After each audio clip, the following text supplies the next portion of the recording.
Chapter 360. Suyu felt that she was in a deep crisis. She was slandered for no reason. If she couldn't explain it clearly, Uncle Chin's impression would definitely go crazy. Think about it. A woman who had an intimate relationship with her son actually had another suspected boyfriend in private. As a father, he certainly couldn't bear it. Wang Zijin and Qin Bao looked at each other proudly. In this way, the impression that Suyu had a boyfriend would take root in their father's, Uncle Qin's, heart, and then no matter how she brushed Su Teddy's favorability, the old man would always treat her as an outsider. There was no discussion, no communication, as long as a look, a movement. The two best friends understood each other's mind. They had a tacit understanding on the matter of eradicating Su Teddy. The old man's face slowly collapsed. He naturally thought more. He knew the relationship between Suyu and his son. At the same time, he knew that Suyu was Qinzai's secretary, well, vice president and secretary. The word secretary always made it easy for people to misunderstand. The old man carefully sorted out his thoughts. Suyu was 2 years older than Qinzai. At this age, it seemed unbelievable to say that she didn't have a boyfriend. Listening to the meaning of Zijin and his daughter's words, it seemed that they both knew that Suyu had a boyfriend. Ace also knew that.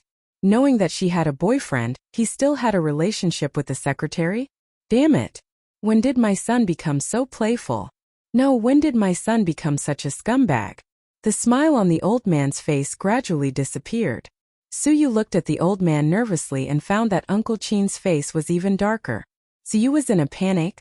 This kind of thing it was difficult to explain clearly. Sure enough, she was still too confident. There were 3 great illusions in life. Kill under the tower, kill with residual blood, I can hang Wang Zijin and Qin Bao. At this moment, Qinzai came out of the kitchen, took a few paper towels from the dining table, wiped his hands and made a 3-point shot into the trash can in the living room. It went in. Steady. Dad, Mom asked you to go in. Qinzai smiled strangely. The old man got up with a confused face and walked into the kitchen. The atmosphere in the living room was very strange. Qin Bao and Wang Zijin's scrutinizing eyes, and Suyu's aggrieved eyes fell on him. Qinzai didn't panic at all. He sat down beside the beauties and said in a low voice, "If my parents fight later, don't say or do anything. Go back to your room and hide. Leave this to me. If there's danger, don't move. Let me do it." "Why?" the 3 beauties asked in unison. "Why? It's because I screwed my dad over." Qinzai couldn't help but recall the conversation he had with his mother in the kitchen. To be honest, I've never seen my dad chatting with a young man like this. He's always very serious and pays attention to his image in front of young people. Qin Ma listened quietly. My dad is really too much. He invited her over for dinner during the New Year, and didn't even say anything. It's so embarrassing. Qin Ma's mouth twitched. Dad always told me to learn more from Suyu. She's smart and beautiful. Since she's starting a business with you, you should interact more. Qin Ma said in a deep voice. What else did your dad say? He also said that Suyu is a really good girl and he likes her very much. Qinzai said. Anything else? He also said that a man will cherish her. Qinzai said. Is it all true? Qin Ma frowned. She couldn't believe that her husband, who was known for his strong character, would say such a thing. It's all the truth. Absolutely. Qin Ma has entered a high-energy mode. People in Jianghu will inevitably be stabbed. It's better for her son to personally give him a knife of love. Thinking about it, it's cool to retaliate against the old man like this. Moreover, if my parents fight, they can help me solve the trouble in front of me and attract the attention of my sisters. The trouble is diverted. 666 However, I can't let my sisters know about this, so I have to send them back to their room as soon as possible, and then I, the son, will come out to mediate the conflict between my parents. After that, I told my sisters that my parents were angry because of my uncle's affairs. Now both sides are very temperamental, and they should pay attention to what they say. The sisters don't dare to shoot the rat for fear of breaking the vases, so they don't dare to make too much trouble with Suyu. Anyway, my uncle's affairs have a record, and it's very credible. It's right to throw the blame to my uncle. I even cheated my father, and it doesn't matter if I cheat my uncle. A formless killing intent was eliminated by me just like that. To put it bluntly, everything is under the control of the lonely one. In the kitchen, The old man stood at the side in a daze, watching his wife wash and cut the vegetables in an orderly manner, neither too fast nor too slow. So what did she ask him to do? He didn't speak for a long time. Xiaolan, the old man said. Yes. Qin nodded and said in a steady tone. Who is that Suyu? The vice president of AZ's company. The old man said. What do you think of her? Qin bowed her head to wash the vegetables and glanced at her husband. Very good, very good. The old man, who didn't know that he had fallen into his son's trap, smiled and gave a thumbs up. Qin silently broke the lettuce. With a click, she smiled gently and said, How is it good? Do you like her very much? You can't let down such a girl, right? The old man was stunned and showed a look of realization. He said sneakily, Ace told you? Do you think it's very good too? Qin. Yes, Ace told me.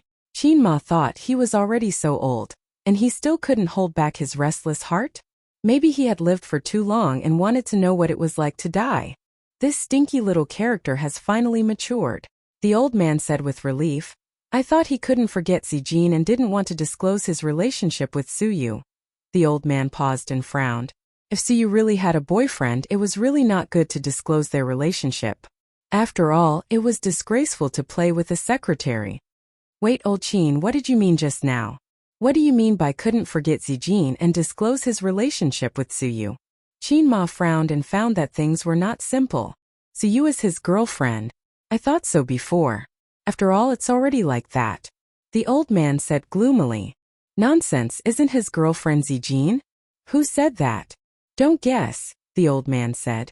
Qin said unhappily. Who's guessing? He said it himself just now. The couple looked at each other and felt that their son's style had collapsed. Let me think about it. The old man felt that his son's circle was very messy. He had to think carefully.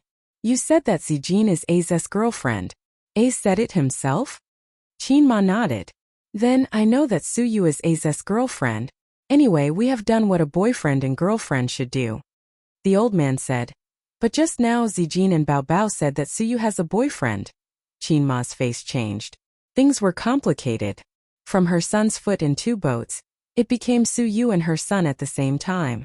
In the past, when she watched TV, there was always a plot of the boss and his secretary hooking up.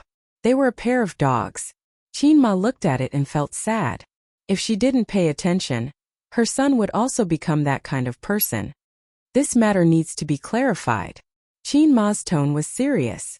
Of course, otherwise it will seem that our Qin family has no education. The old man said seriously. Is your belt ready? It's ready. The old man patted his waist. I'll call the stinky boy to come in and talk. Don't be too serious or Bao will follow in. Qin knew that in recent years, her daughter had been protecting her brother. Moreover, this was a mess, and the girls' faces were not good. Yes. The old man nodded. By the way, there's one more thing. Qin said. The old man looked back. Ace said before that you liked Suyu, and that you two secretly contacted each other without telling him. He said that Suyu came to the house not to see him, but to see you. He said how you liked her and how you liked her. Look at A's worried face. Mother Qin chuckled and said, If I didn't know your character, I would have thought that you were an old cow trying to eat young grass after hearing him say that. Go. The old man spat and then the murderous look in his eyes skyrocketed. I don't think the belt is enough. The old man strode to the living room. Qin smiled calmly. Silly son, you don't even think about who raised you.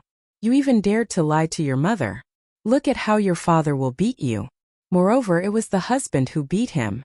She persuaded and protected Ace from the side and made him grateful to his mother. She had played this game for more than 10 years. It was very smooth. Chapter 361. Qinze listened to the movement in the kitchen and imagined the scene. At this time, his mother reprimanded him with her hands on her hips. His grandfather bowed his head and explained nervously. His dignified image was gone. He wanted to rush in and take pictures, ha.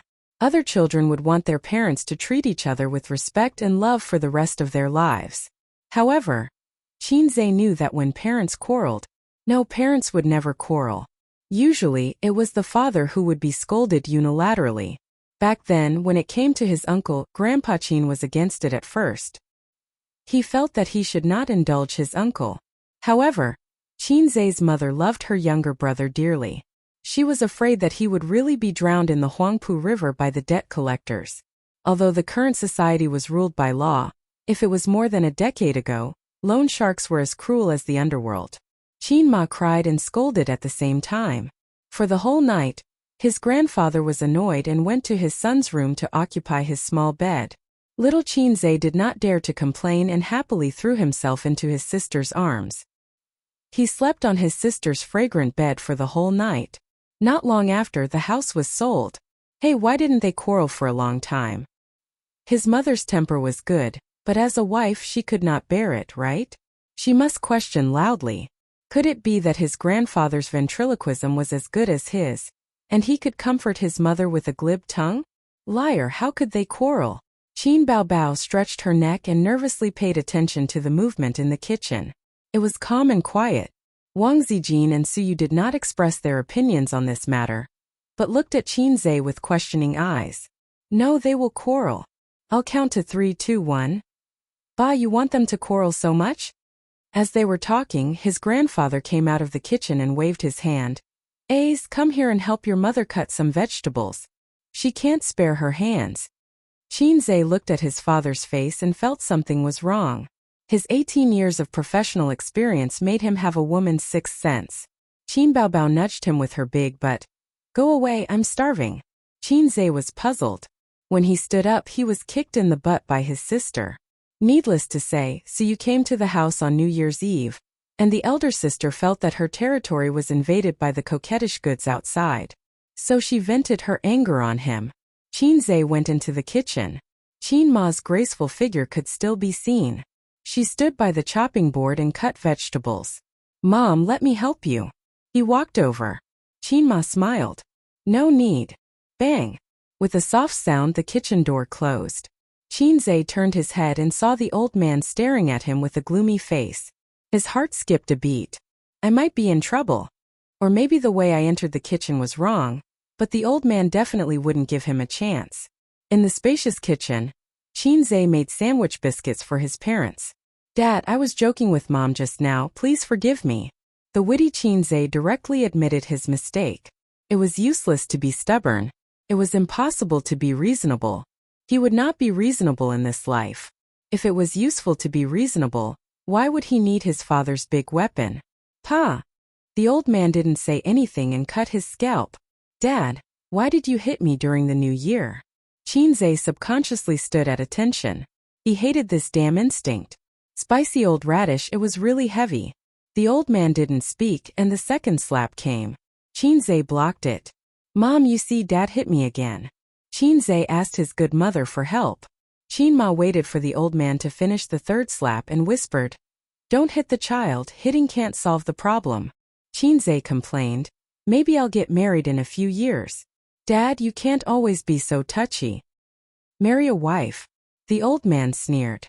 How many do you want to marry? Qin Zai, your ability has grown. You have a foot in 2 boats. Aren't you afraid that your legs will be too big and you will pull your balls? Ahem. Qin Ma coughed twice, indicating that her husband should use civilized words. The old man snorted coldly. I ask you, what's the matter with Suyu? What's the matter with Wang Zijin? Who is your girlfriend? Qin Zai. He could basically imagine the conversation between his parents in the kitchen. My son found a girlfriend. I'm so happy. Oh, my son also found a girlfriend. I'm so happy. My son's girlfriend is Wang Zijin. What about you? My son's girlfriend is Suyu. Haha, we only have one son, right? Yes, destroy him. When I was writing the script just now, I must have written the wrong name. The original name was A Straightforward Trap for Comrade Qin Jianzhang, and the wrong name was Today I'm Going to Die in a Fancy Way. There was no way to celebrate the new year. Qin Zai's heart was cold. The old man pointed at him and said angrily, If you don't make this clear today, you can't imagine what I'll do to you. What a terrible line. Qin Zai felt like a puppy that had been forced into a corner. There was no way out, but he couldn't bite. I have to think of a way to save myself. This kind of thing, even if you beat me to death, I can't say it out loud. If things went south, his mother's girlfriend and his father's girlfriend's model did not match. There was no way to explain it. System, it's time for you to appear. Quickly help me think of a way. Qinze communicated with the system in his mind. If there were no missions, the system basically wouldn't come out to speak. It would be content to be a lowlife. Perhaps it had given up on the idle host. Forget it, as long as the host is happy, the mission doesn't matter. This kind of mentality. System. I'm sorry, host. In this case, unless you have a cheat system to help you forcibly reduce the IQ of your parents, you have no hope of fooling them. Although your heart's desire is very strong, the system will not issue an impossible mission. Host, take care. Goodbye. Qinze. Go to hell, lowlife system. Are you out to be funny? In the midst of despair, Qinze's brain twitched. He stubbornly said, I just want to die. The old man's response was 5 consecutive slaps, turning Qinze's carefully groomed hairstyle into chicken feathers. Dad, don't hit. I'll tell you everything. Qinze was very flexible. Sister Ziwei is my girlfriend, that's right. Suyu is also my girlfriend. The old man raised his hand again. Qinze took a step back and explained, Listen to me slowly. Qin Ma, who was behind him, knocked him on the head. It was rare for her to be angry. Hurry up and say it. Finally, he was hit by the mixed doubles. Qinze rubbed his head. His head hurt. The matter between Su Yu and me is very melodramatic. After the stock market crashed, we made a lot of money. That night, the company organized a party. Everyone was very happy and drank a lot. Su Yu was drunk. Of course, I drank a lot too. I sent her home. After sending her home, I wanted to go back, but Su Yu said she liked me very, very much. Then you know what happened. I don't know your sister. The old man raised his hand and greeted his son. He said angrily, You used drinking as an excuse. It's fine if it was your first time, but why are you still in a relationship? You have a girlfriend and she has a boyfriend. What kind of nature is this? If it was a few decades ago, you would be criticized. This was what he was most annoyed about. It was a very bad nature to be two-timing. What boyfriend? Qinze was confused. Doesn't Suyu have a boyfriend? Who said so? Your sister and Zijin. Qinze. It turned out that while he was hiding in the kitchen, a fierce battle had already unfolded in the living room. Looking at the posture, his little Teddy was completely defeated. In terms of scheming, Suyu really couldn't beat Sister Ziwei. She might not even be able to beat Sister Bao. Dad, Suyu doesn't have a boyfriend. Qinze explained as he parried his father's slap. What? The old man's slap stopped. Suyu doesn't have a boyfriend, I promise.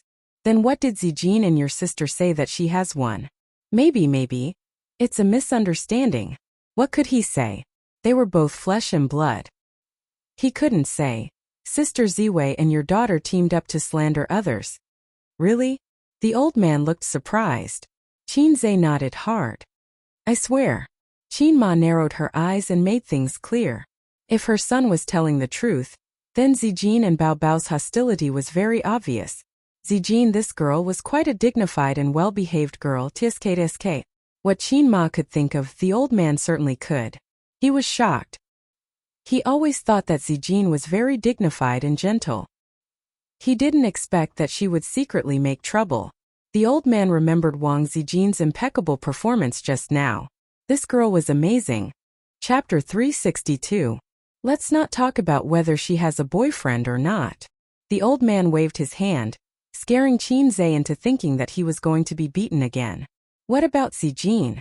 What's the relationship between you and Zijin? The old man's tone was irritated. Pure boyfriend-girlfriend relationship.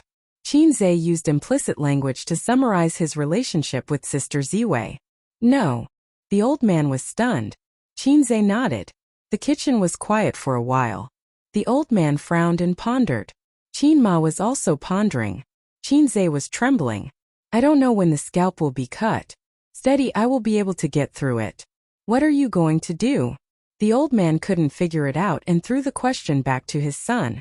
I don't know. Qinze scratched his head. Perhaps seeing the confusion and loss in his son's eyes, the old man didn't cut him. From a father's point of view, he analyzed for his son. You have a relationship with her. As long as the girl doesn't ask you to leave, you should take responsibility. Siyu is a good girl. Of course, Dad is not pedantic. If you like Wang Zijin more, you can talk to Siyu and part on good terms. Otherwise, talk to Zijin and break up as soon as possible. Qinzhe lowered his head and shrugged his head, like a lost puppy in the wild, lonely and desolate. The old man's heart softened inexplicably. This was his salted fish, his son. Maybe he did something wrong, but as a father he should not just reprimand and punish him seriously, but also point out the right path for him. The role of a father was the benchmark on the child's life path, and the lighthouse on a drifting ship. I should be more patient and careful, help him, persuade him, and guide him with gentle fatherly love. The old man sighed. If you have any thoughts and troubles, just say it. Dad has decades of life experience more than you. I think I can help you. Qinzhe said in a tangled voice. Can't I have both? Do you have any experience in this area? The old man. Qin Ma was speechless. Grandpa Shang immediately looked at Qin Ma. Qin Ma snorted. Do you have any experience in this area? Attentive? Patience? Such a son should be beaten to death. The old man said in a deep voice. Die, you little red man. He lifted the hem of his sweater and pulled out his belt. Oh, my dear father. Qinzhe hurriedly grabbed the belt. You'd better cut off my scalp. I'm not afraid. The leather belt was much more powerful than a feather duster, and he couldn't withstand it. I'm in despair. A new year has just started and I've already been beaten up. I feel like I'm done for this year. This wasn't his natal year, why was he so unlucky? Let go. I'm not letting go. Let go, or I'll kill you. No, not even if you beat me to death. The father and son pulled the belt, and no one dared to let go. Looking at this scene, Qin Ma sighed. Her son had grown up, and he was no longer the child who was beaten and didn't dare to fight back. It was good to see her son grow up, and have more and more independent personality. Qin Ma thought with relief and silently opened the second cabinet, where there was a rolling pin that hadn't been used for many years. Because her back was facing Qinzhe, Qinzhe didn't see his mother's action, or his young heart would be broken. When Grandpa Shang saw it, his eyes lit up. He decisively picked up the rolling pin and said fiercely, Haha, little red man, accept this shit. Qinzhe was speechless. If you dare to hide, I'll call tissue and sue you in now. Qinzhe was speechless. Stand properly and straighten your back. Qinzhe was speechless. Grandpa Shang used the rolling pin to teach the little red man how to behave. He reprimanded. Do you think you've made some money and become arrogant? No matter how old you are still my son. Did I teach you from childhood? No matter rich or poor, the most basic integrity and bottom line of being a person must be upheld with zero tolerance. Do you want both of them? Ha ha ha, Qinzhe. Oh Qinzhe, how could I have such a promising son like you? Why don't you use your money to get me married according to the imperial decree? Marriage by imperial decree was a system of one wife and many concubines in ancient times, but if you can get the emperor's permission, you can marry 2 wives. Grandpa Shang's strength was ridiculing him. 5 minutes later, Qin Ma took her husband's hand and said angrily, If you have something to say, let's talk about it. Why are you beating him? If you break the child, you will compensate me.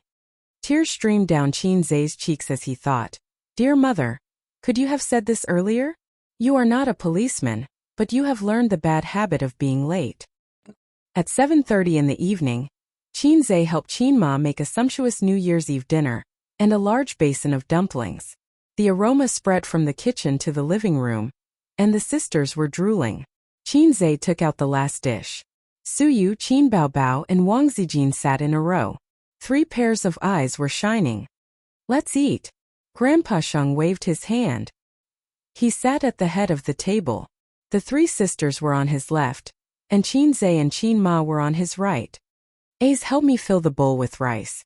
The elder sister said softly. Qinzhe filled a bowl of rice for her and handed it over. When Qin Baobao took the bowl, her face turned pale. Why is your hand swollen? Dad taught her a lesson. Qinzhe said. I hit my hand when I was washing the pressure cooker. Qin Baobao. Does it hurt? Let me blow it for you. Wang Zijin. Do you have any medicine at home? Suyu. I'll go buy some medicine. The three of them spoke in unison. They were all concerned and distressed. Grandpa Sheng. Qinma. Qinma thought that Ace was surprisingly popular with women. She didn't realize it before. Grandpa Sheng thought that he was always envious. Sure enough, such a son should be beaten to death. That little chick would suffer. Grandpa Sheng couldn't give him any experience in emotional matters. He let Qinze figure it out by himself. Maybe it was because Qinma was standing next to him. Grandpa Sheng couldn't say, "Son, I'm the most experienced in this kind of emotional entanglement. Tonight we'll have a long talk and I'll teach you the secret of passing through thousands of flowers without being stained by a single leaf." Qinma and Grandpa Sheng couldn't intervene directly in their son's emotional problems. After discussing it, they decided to keep it a secret and let their son deal with it by himself. The ending might be happy and sad, but at least they wouldn't regret it. If they intervened forcibly, it might become a knot in the hearts of these young people for half of their lives. Although Grandpa Sheng liked to beat his son, he was not pedantic. He was even quite open-minded. The last sentence was, "There are many choices for girlfriends. You can try Su Yu and Wang Zijin, but it's not right to date two at the same time." To sum it up, both girls can try the depth and find the most suitable for their own type. Anyway, Qinze understood it like this. There was no problem. The Qin family's New Year's Eve dinner hadn't been so lively for many years. This year, Wang Zijin and Su Yu were at it. If it weren't for their son's embarrassing emotional problems, Grandpa Sheng and Qinma would be very happy. The older they were, the more they liked to be accompanied by the younger generation. The more lively, the better. For many old people, the greatest hardship was not poverty, but loneliness day after day. For Su Yu, the happiest thing was to sit together and eat in harmony with the family. This happiness was not given to her by her relatives, but tonight in the Qin family, she felt the long-lost family affection. Sitting opposite her was the man she loved most, the serious but kind Uncle Qin, and the gentle Qin Ma. Everything was so beautiful. If this scene could be photographed, please Photoshop the two little bitches. Perfect. At the New Year's Eve dinner, Grandpa Sheng, who had always been quiet at the table, made an exception and continued to talk about their topic with Su Yu. From the domestic economy to the foreign economy, and then to the global economy. Finally, they talked about the route that Baozi Company should take in the financial industry in the future, and some feasible businesses in the near future. Wang Zijin and Qin Baobao had black question marks on their faces. The top students of Fudan University and Peking University felt that they were uncultured and low for the first time. They couldn't get a word in. Qinze could interrupt. "Dad, what you said is not suitable for my company. Su Yu, your foreign economic theory can't work in China. Change it as soon as possible. Dad, Su Yu's combination of things doesn't work. Don't discuss these meaningless things. It's ridiculous. Dad, your reform ideas are full of loopholes. Su Yu, your idea of learning from the Western economic experience and changing the downward pressure of the domestic economy is more naive." As the big boss who gnawed on the skill book to the maximum level, the academic discussion between Dad and Su Yu was like Confucius seeing two children debate. Confucius couldn't tell who was right and who was wrong, but Qinze could tell that both of them were wrong. "It's none of your business. Go eat your meal," Grandpa Sheng reprimanded. "Don't interrupt," Su Yu said coquettishly. Qinma and Wang Zijin talked about their daily life. Compared with the academic discussion between Grandpa Sheng and Su Yu, the two of them were more like a pair of comedians. Wang Zijin could always follow Qin Ma's words and make her smile. Wang Zijin knew how to please the elders. Qin Bao couldn't learn this skill. Qin Bao could only act coquettishly, but it was easy to kill the conversation. For example, Qin Ma said, "Zijin, you will be 26 after the new year. It's time to find a boyfriend." Wang Zijin would smile and say, "Yes, Auntie, it's time to find one. If you have a chance to find a boy you can get along with, you can fall in love." If it was Qin Bao, she would say, "What boyfriend? Annoying." Qin Ma said, "Have you thought about when to get married?" Wang Zijin said, "Marry yourself before 30. What do you think, Auntie?" If it was Qin Bao, "Mom, you are annoying. If you talk about this again, believe it or not, I will become a nun." The brother and sister buried their heads in eating and were ignored. At this time, Qinze saw his sister blinking her watery eyes at him. Then there was a small foot under the table, rubbing his calf. What the hell? Qinze was flustered. He couldn't pass the new year. Sister, don't be wretched. Chapter 363. He couldn't help but panic. What happened just now? The old man and Qinma were considerate and gave him a beating. They didn't intervene in the end, but it didn't mean that the old couple wasn't angry. In this case, if they found out that the daughter was quietly rubbing against the son's legs under the table. After all, the table wasn't big, but the legs were quite close. Qinze's father's words just now appeared in his mind. You can't imagine what I'll do to you. In fact, he could imagine that these legs were probably gone. Moreover, his mother thought highly of Sister Xian, but she also had a good impression of Suyu. Just now, she scolded him in the kitchen and then left. Not only that, she even protected him. Only his mother was the best in the world. Whether it was Zijin or Suyu, his mother was relieved. In the end, as long as it wasn't the maggot she was afraid of, Qinma would approve of her son marrying any wife. However, if she found that maggot teasing her son under the table, Qinze swallowed hard. Qinze felt that this would be the most frightening New Year's Eve in his life. Moreover, he had to stay up late. The night was long, and he didn't know if he could survive tonight. The sound of firecrackers, congratulations, and laughter came from the TV. In this festive festival, Qinze couldn't feel a trace of warmth and longed for the big boss's quilt. Sister's feet were flexible. They climbed from the calf to the thigh. Only her legs were long, so she could move as much as she wanted, but her upper body could remain motionless. However, wasn't she afraid of rubbing against her mother? Qinze ignored his sister's teasing and sped up eating. He finished eating early and went to the living room to watch TV. With his parents here, his sister didn't dare to be presumptuous, Suyu didn't dare to make trouble, and Wang Zijin didn't dare to squint. How nice it was to watch the New Year's gala in harmony. So beautiful. That's it. The foot slid from the calf to the thigh and continued to move up. Then it would be 18K. Qinze quietly reached his hand under the table, pinched the mischievous little foot, and pinched it hard. Ouch! The elder sister frowned and cried out in pain. At the same time, she retracted her foot. What's wrong? Qinma asked with concern. The old master looked over as well. The elder sister glared at Qinze and said angrily, Little punk, you stepped on my foot. Qinze, sorry. The elder sister played the blame game and wrinkled her nose. You're already so old. Yet you still don't know your place when you're eating. So annoying. Qinze was speechless. I will take the blame for this. I'm sorry. I'll be more careful next time. Qinze lowered his head and admitted his mistake. I'll treat you to candy another day. What kind of candy? Qin Baobao asked subconsciously. Deoxyribose. Qinze thought to himself. They continued to eat and chatted. Qinma asked about Wang Zijin's family. Speaking of which, Wang Zijin and her son were together. As the number one daughter-in-law, she didn't know about Wang Zijin's family situation. She only knew that she lived in the capital, and her father seemed to be in the government. Wang Zijin responded well. Her father was an official and didn't say how old he was. Her mother was the daughter of a rich family. Her grandfather was in his 70s. Because he was injured when he was young, his health wasn't very good and he retired early. She also had uncles and cousins. As for herself, she was an only child with no siblings. At first glance, it seemed that she had confessed her family background. Thinking about it carefully, there were thousands of families like this in China. There was no reference value at all. Hey, with Sister Ziwei's skills, if she and Mom fought, it would be very exciting. Wang Zijin ate very modestly and only took a few dishes around her. Qinze saw her eyes fall on the snow cabbage stewed with winter bamboo shoots in front of him several times. But the distance was a little far, so she didn't take it.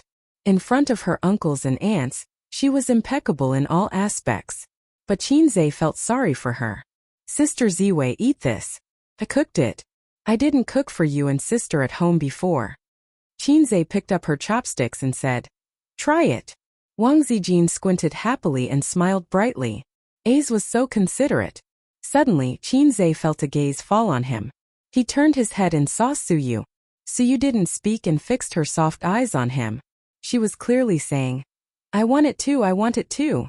Qinze understood the principle of not worrying about scarcity but about uneven distribution. But the problem was, why was everyone's expression so strange? The old man sneered. Qinma chuckled. Sister's beautiful eyes stared at him sharply. Wang Zijin, in the eyes of parents, it was probably two daughters-in-law competing for favor or something. In the eyes of sister and Wang Zijin, Suyu was stirring up trouble again. Suyu liked Qinze. They both saw it. But Suyu came to the house this time, nominally to visit the old man. Little you look away. How can you stare at people like that? Qinze was anxious and braced himself. You can't get it either? I'll help you. He picked up a piece for Suyu.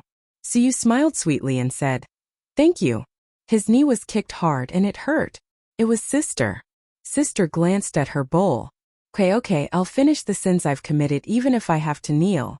Sister, you try it too. Mom, you have a piece too. Dad, you eat. The old man gave him a meaningful look.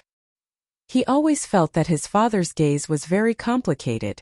Hating iron for not becoming steel? Envious and jealous?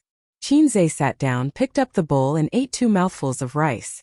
That foot came again along his calf and climbed up flexibly. Suyu and Wang Zijin made me suffer. And you're still blindly joining in the fun. Although it's my own sin, we've been siblings for more than 20 years. Believe it or not, give me a way out, big brother. Qinze glared at his sister, put down the bowl, reached to the table and pinched hard. Ouch! Suyu cried out in pain. What's wrong? The old man asked. Qinze was speechless. Maybe I stepped on it again? Suyu immediately nodded. Yes, he stepped on it. What's wrong with you stepping on so many people for a meal? The old man stared at his son unhappily. Qinze. Come on, where's Doi? I want to play solo with you. His mentally and physically exhausted sister who loved to cause trouble and Teddy Sue who loved to cause trouble were both troublesome. Sister Xian was still the best. Sister Xian would definitely not be able to do this kind of coquettish action of rubbing someone's leg under the table. Moreover, she was 165 meters tall and sat far away. It seemed that if she wanted to stretch out her legs to tease him, the posture of her upper body would be very big. Unlike 72-meter long-legged monsters. Short legs also had their advantages. Qinze glanced at Sister Ziwei. Wang Zijin. She always felt that Aza's eyes were strange. Finally, the meal was over. 6 people, more than a dozen dishes and a large pot of dumplings. The dishes were almost finished, and there were not many dumplings left. The 3 beautiful women leaned on the sofa, enjoying the comfort after eating. Then the question was, what about the bowls and chopsticks? Who would help Qinma clean up? The old man would not do housework, so Qinma glanced at Wang Zijin. The gentle and virtuous first daughter-in-law did not respond. Qinma glanced at Suyu. The cold and elegant second daughter-in-law did not respond. Qinma looked at her daughter again. Forget it, if she had a reaction, she was not her daughter. Mom, don't look, they don't have this consciousness. Qinze bowed his head and said, stacking the rice bowls together, let me help you. Sister is Dad's intimate little cotton-padded jacket. I am your intimate little cotton-padded trousers. Hey, the little cotton-padded trousers were not close to the heart. It should be called the little cotton-padded trousers, but if he said it out loud, he would be beaten to death. Qinma sighed. You don't have to do housework. You boys still have a bad taste in choosing a wife. Qinze thought, it's all your and Dad's fault. The mother and son were washing dishes in the kitchen and his mother sighed.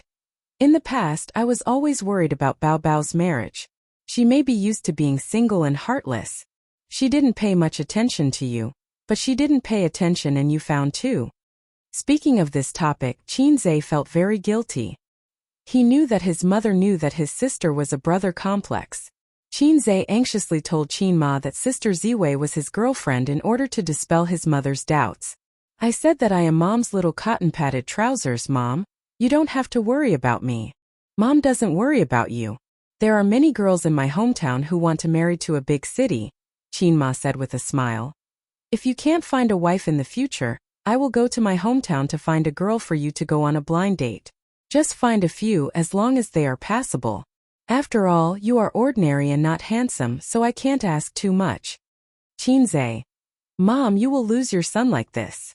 He was unwilling to give up and said, "Mom, look, am I really not handsome?" Chin-ma looked at him. "Look carefully, you are quite handsome. Maybe you didn't have good nutrition in the past, so your complexion was not good, so you don't look handsome." Chin-zae.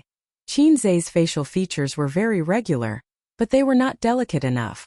The system slightly made him more delicate, and his appearance immediately increased by several levels. In the internet's buzzword, "You are not ugly, but you are not obviously handsome." "Mom is also very beautiful. You are so old, but you only have a little bit of crow's feet," Chin-zae said. Mrs. Chin was speechless. "Son, do you want to lose your mother?" After washing the dishes, Chin-zae came to the living room. "Ace, come and play cards with us," Chin Bao suggested. At this time there was nothing to watch on TV. The New Year's Eve in the big city was actually quite boring. Since the accident on the Bund, there were fewer New Year's Eve activities. If they went out to play, it felt no different from usual.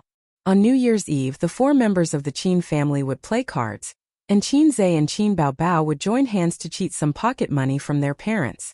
Chin-ma sat on the sofa to rest and smiled. "You 4 play, we old people watch TV." The old man said, "Focus on entertainment, don't play too much." "Zijin, see you two be careful. Chin-zae and Bao often used to look at each other and cheat pocket money from me and their mother. They have a tacit understanding. Don't fall into their trap." Chin-zae said, "Don't listen to my dad's nonsense.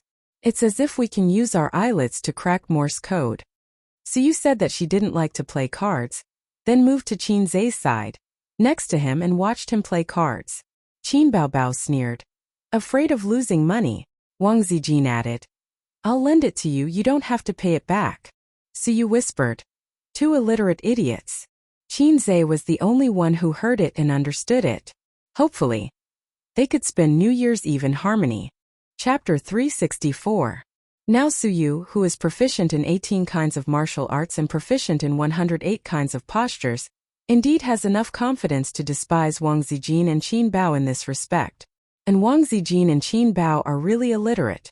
Fortunately, the old man and Chin Ma are on the side. So you can't despise the 2 little bitches loudly. She has to consider her image in the hearts of her uncle and aunt. If this sentence is said loudly, it will be very bad. Sister will definitely refute. "You have a high education?" Sister just disdains the postgraduate entrance examination. Sister, who lacks internet knowledge, can be ignored. Sister Ziwei always feels that she will notice something. After all, she is an internet veteran. Suyu doesn't play cards, the old man fills in, and 4 people play double buttons.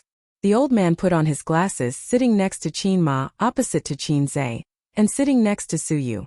At first glance, Suyu seems to have become the daughter-in-law of the Chin family. Chin Bao and Wang Zijin secretly gnashed their teeth. Playing cards was 30% luck, 30% memory, and 40% logic. In terms of memory, Wang Zijin and Chin Bao are both outstanding. After several rounds of playing, they know what cards they played and what cards they didn't play. In terms of logic, the old man and Chin-zae are awesome people, and there is absolutely no possibility of playing bad cards. They fought for 2 hours in a row. There were wins and losses. During this period, Suyu sat beside Chin-zae obediently. He didn't talk much, he didn't point fingers, but he was getting closer and closer to him. In the last game, Chin-zae and the old man were in a group. This game was very anxious. Both sides were very unlucky. Only Chin Bao and the old man held bombs in their hands and used them early. Then everyone began to play singles and doubles. Chin-zae held a pair of cues in his hand, 3 fours, and it was his turn to play cards. He was a little hesitant. The number of cards in the hands of the sisters was not small. If he played a pair or 3, he might be eaten. Chin-zae hesitated again and asked, "Suyu, what do you think?" The sleepy Suyu was refreshed and her eyes were bright. "Are you asking me? What if I lose?" Chin-zae grinned. "If you pay, just say it." Suyu tilted her head, thought about it, pointed to 3 fours and said seriously, "Play this." After a pause, she added, "I guess." Chin-zae said, "It's okay." He threw 3 fours. Originally, he thought that it would be safer to play double Q, but maybe people who didn't know how to play were luckier. Unexpectedly, the sisters had no cards, and Chin-zae threw away the double Q again. Qin Baobao immediately returned with a double K and played an ace. She only had one card left in her hand. The old man played a 2 to take her down and threw out the last card in his hand. The sisters failed miserably. Suyu cheered and stretched out her white and tender hand to Wang Zijin. "Give me the money." Wang Zijin handed it to her with no expression. Then she reached out and asked Qin Bao for it. Qin Bao's face was black, and a Grandpa Mao card was in her hand. Suyu happily looked for change in the light red Hermes wallet, gave it to Qin Bao, and stuffed the Grandpa Mao card into her wallet. At 11 o'clock in the evening, the old man took off his glasses, rubbed his eyes and waved his hand. "I'll watch TV. I won't play. You three play fight the landlord." Qin Bao was not reconciled to lose money. She twisted her waist and said coquettishly, "No, how can you win money and leave? Come again." Qin Ma patted her daughter's head gently and said, "Your father is tired, go play by yourself." Wang Zijin glanced at Suyu and suddenly said, "Otherwise, let's play the king's game." Qin Bao's eyes lit up like a big light bulb. "Interesting, let's play this.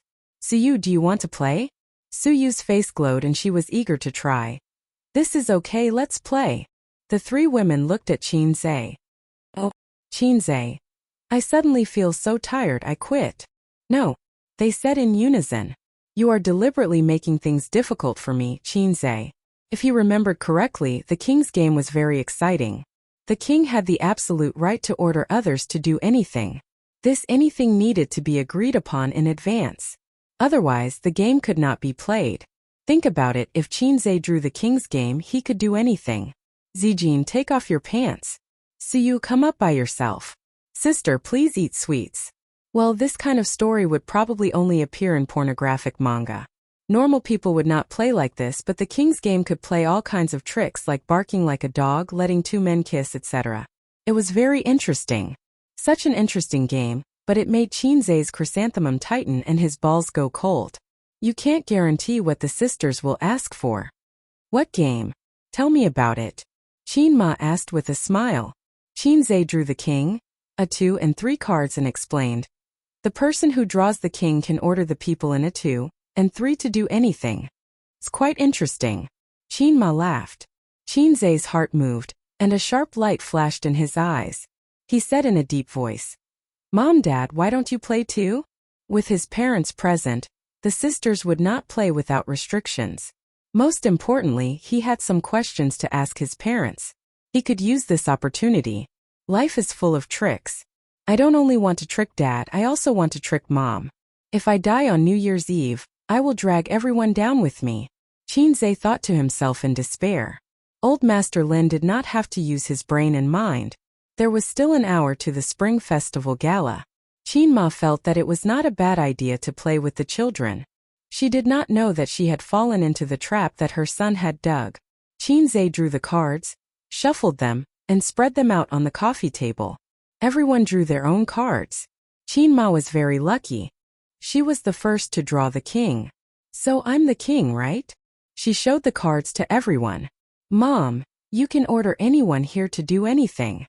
Qin Baobao laughed. Qin Ma pointed at her sister and shouted, "Qin Baobao, bring your boyfriend home this year." Qin Baobao. Qin Ma raised the king. "Are you going to play dirty?" Qin Zhe said, "Mom, this is not the way to play. If you point out the numbers, any one from 1 to 5. Qin Ma. "Then what's the number of Baobao?" Qin Baobao hurriedly clamped the cards between her long legs.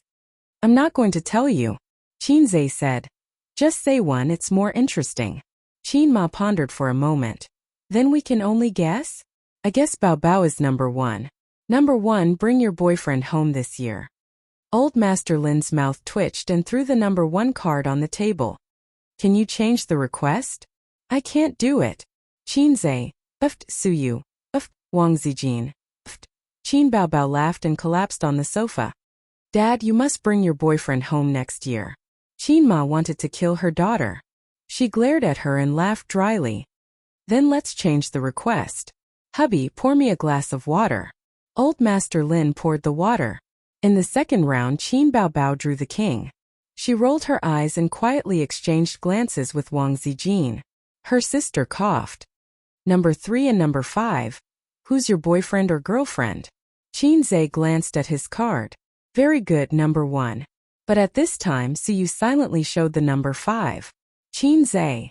Chapter 365. Number 5 was Suyu, and number 3 was Qin Ma. Qin Ma put the cards on the table and said with a smile, Mom's boyfriend is now my husband. The old man reached out and hugged Qin Ma. Qin Ma snuggled in her husband's arms, and the two people unscrupulously showed their love to their son and daughter, as well as daughters-in-law number 1 and 2. Qin Baobao looked at Suyu and squinted. What about you? Qin Baobao always felt that the wolf in the house was the biggest threat. Now there is a teddy bear. Since knowing Suyu, Suyu's attitude towards Qinze has changed. Qin Baobao felt it most deeply. She was almost sure that Suyu took a fancy to the pig she had raised for 23 years. Before this, Qin Baobao just laughed and felt that everything was under her control. But Suyu's visit on New Year's Eve made Qin Baobao wake up. It turned out that there were things that she couldn't control. For example, Suyu hooked up with her father without saying a word, and even had a good relationship with him. She called him Uncle Qin sweetly. Her father looked at her with eyes full of kindness. Qin Baobao had no confidence in her heart. She wanted to see how far the little red guy in Suyu had gone. Qin Baobao looked straight at Suyu and sneered in her heart. Let's see if you will jump. At this time Qinze and Wang Zijin looked at each other. The real werewolf looked calm and nodded slightly to Qinze. Steady, we can win. Suyu said lightly. I don't have a boyfriend. She added in her heart. I only have a husband. Qin Baobao said in a suspicious tone. Tell the truth or it will be boring. Suyu said seriously. I don't have a boyfriend. Qin Ma laughed and said. Then you have to find one quickly. Mom's words are quite profound. The old man glanced at his son and sneered. Qinze suddenly woke up. Suyu did not lie. His real girlfriend was Wang Zijin. Suyu was still trying to poach Wang Zijin and had not driven Wang Zijin off the stage for the time being. But Suyu did lie. Her relationship with Qinze was not wrong to say that they were boyfriend and girlfriend. It was equivalent to a bug. In the view of Qin Ma and the old man, Suyu's answer was not wrong. Because they knew that she wasn't his girlfriend. It was not clear whether Qin Bao believed him or not, but she looked pensive. After reshuffling the cards, the game entered the third round. This time it was Suyu who drew the king's card. She glanced at Qinze's card, and her mouth curved sharply. She put the king's card on the table. Number 1 and number 2. Who is your favorite person? Wang Zijin heaved a sigh of relief. She was number 5. Qin Ma and the old man smiled and said, Not us. The brother and sister spread out their cards. Qinze was number 1 and Qin Bao was number 2. Qinze looked at his sister, and his sister looked at Qinze. Both of their eyes were panicked. Qinze's mouth twitched. Damn it, can't we play happily? It's not about whether you have a boyfriend or not. It's about who you like most. Can't you change it? Suyu stared at Qinze. Wang Zijin stared at Qinze. Only the sister lowered her head guiltily. What should I do? Mom's eyes are so hot. Bao Bao's heart is so flustered. This game can't be played, sob sob. However, almost at the same moment, the brother and sister's eyes met again. Favorite person? Qinze would rather answer the last question. He gritted his teeth and spread out the matter. Only this matter. He dared not show his cards. People will die, the kind that will die miserably. I'm a billionaire, I can't die here. However, such a stimulating question, it seemed that they had heard their brother-sister answer it. The brother and sister thought so. Wang Zijin smiled and said, Say it, don't dawdle. Suyu whispered, Is it so difficult to choose? Qin Ma urged, Say it. The old man. Ha ha. Aye. Qinze gritted his teeth and made up his mind. Of course I like Mama best. Qin Ma. Qin Baobao had a brainwave and rushed to hold the old man's arm. Of course I like Dad the best. The old man laughed heartily. Good girl. If there was a disagreement, he would reward his daughter with a pat on the head. Shameless. Suyu wrinkled her nose. You siblings are playing tricks. Wang Zijin glanced sideways, obviously not satisfied. I'm not playing tricks. The person I like most is my dad. Is there anything wrong? Qin Baobao said righteously and flattered her father. I like Dad the best. She rubbed her head in the old man's arms. Most of the 25-year-old city girls are childish. In the countryside, girls of this age are mothers. Qinze said in his heart, you didn't say who you love most. Like you like your parents the most. There's nothing wrong with that. Su Yu and Wang Zijin also figured out that there was a bug in this question and it was overlooked. While Qinze was shuffling the cards, Wang Zijin sent a message to Qin Baobao. So you must have taken a fancy to A's. Qin Baobao replied, I think so too. Wang Zijin. If in the next game whoever draws the national trump card, ask her who she likes. Qin Baobao. No, she will say that the person she likes is Dad. You should ask her if she wants to find Qinze as a boyfriend. Yes or no, choose one of the two. Wang Zijin. That's it. Okay, the game continues. This time it was her sister who drew the national trump card again. She was really lucky. Wang Zijin was very excited. Her best friend was really lucky. She could continue to attack Su Yu. She quietly made a number of 3 under the table, which meant that she was the third card.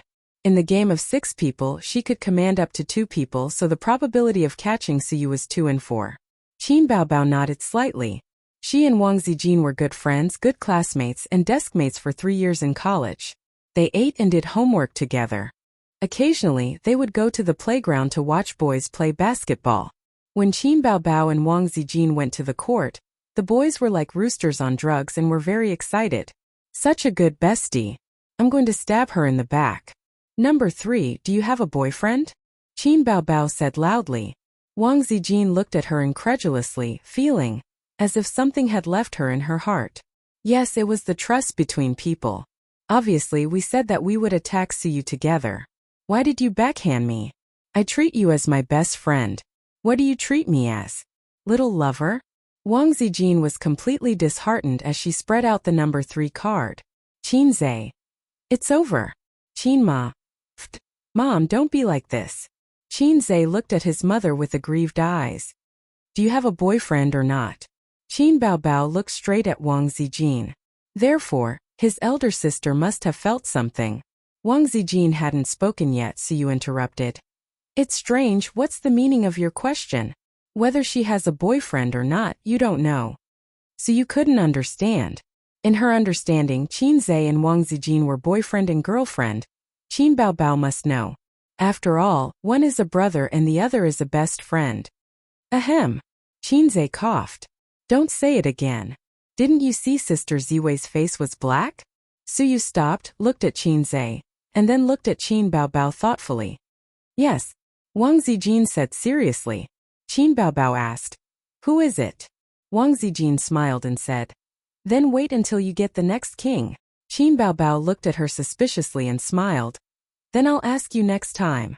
Qin Baobao leaned over and shuffled the cards. Qinze and Wang Zijin opened their eyes in Morse code. Qinze. Sister Ziwei, can we still win? Wang Zijin. It's hard to say. Let's develop wretchedly and look forward to the opponent's play. Qinze. My sister's development is good. She's determined to play. Also, I'm confident that she won't get the king even once. After all, it was 36D. Qinze sighed silently. On this New Year's Eve, 3 women were a drama. It was not surprising that anything would happen. The situation was out of control. Forget it, everything depends on God's will. If everything is God's will, everything is fate after all, it's destined. I really want to sing this song. The 5th round began. There was always a way out. Qin Baobao did not get the king card. This card was in Qinze's hands. Come on, let's hurt each other. Qinze threw the king card on the table. He slowly looked at Qin Ma. He was waiting for this moment. After several shuffling, Qinze made a little trick on each card, or drew an S, Z, or L line with his fingernails. Anyway, he made a mark on each card. 5 shuffles, exactly 5 cards. Qin Ma was lucky and did not draw a card that he had drawn. This time he made a mark on each card, so he decisively grabbed the king card. This was Qinze's confidence. The first few times, he did not grab the king card because he was afraid that his sisters would see through him. After all, everyone here was not trash. They were all very smart. Every time he drew the king card, his sisters would know that he recognized the card. What should he ask? He had already thought about it. He definitely could not ask, "Mom, what's your biggest secret?" It would be useless to ask. Chinze took a deep breath. Number 1, who was your first love? Chinma slowly showed the cards and smiled. Of course it was your father. Chinze said, "Mom, you were so beautiful when you were young. How did Dad manage to win your heart?" Chinma said angrily, "Why are you asking about this?" Chinze looked at Grandpa Shen. Grandpa Shen's smiling face was obviously very proud. Seems like Mom did not lie. My first love was Comrade Qin Jianzhang. The game continued. Chinze drew the king card again. Number 3. What's the biggest secret in your heart? Chinze asked. Chinma helplessly spread the number 3 card on the table and shook her head. No. Qin Bao Bao. I don't believe it. After the sister finished, she glanced at Chinze. Chinze smiled and said, "There must be a secret. Mom, if you don't tell me, then I'll change the question." Chinma frowned and nodded in agreement. Mom, I remember you used to take me to Zhejiang province for holidays and stayed at Aunt Sue's house. I heard that Aunt Sue had a younger brother who was very rich, but I've never seen him. Once, Aunt Sue's husband was sick and had no money. You paid for it. So I thought, why didn't her rich brother help? Aunt Sue and her brother have a bad relationship? Grandpa Shen sighed. The Aunt Sue you're talking about is Su Ru, right? Xiaolan, I remember that Su Ru loved Days very much. In a blink of an eye, so many years have passed. Su Yu and Wang Zijin listened silently. They didn't feel anything. After all, they were strangers. Qin Bao Bao lowered her head, her eyes twinkling, and no one knew what she was thinking. Qin Ma's face was very interesting, and she even forced a smile. Why are you asking this? It's been so many years I forgot. Aunt Sue loves me so much. Of course I'm curious. At that time I thought that when I grew up, I must teach her brother a lesson. What's there to teach him? He's a stranger. Qin Ma was unhappy.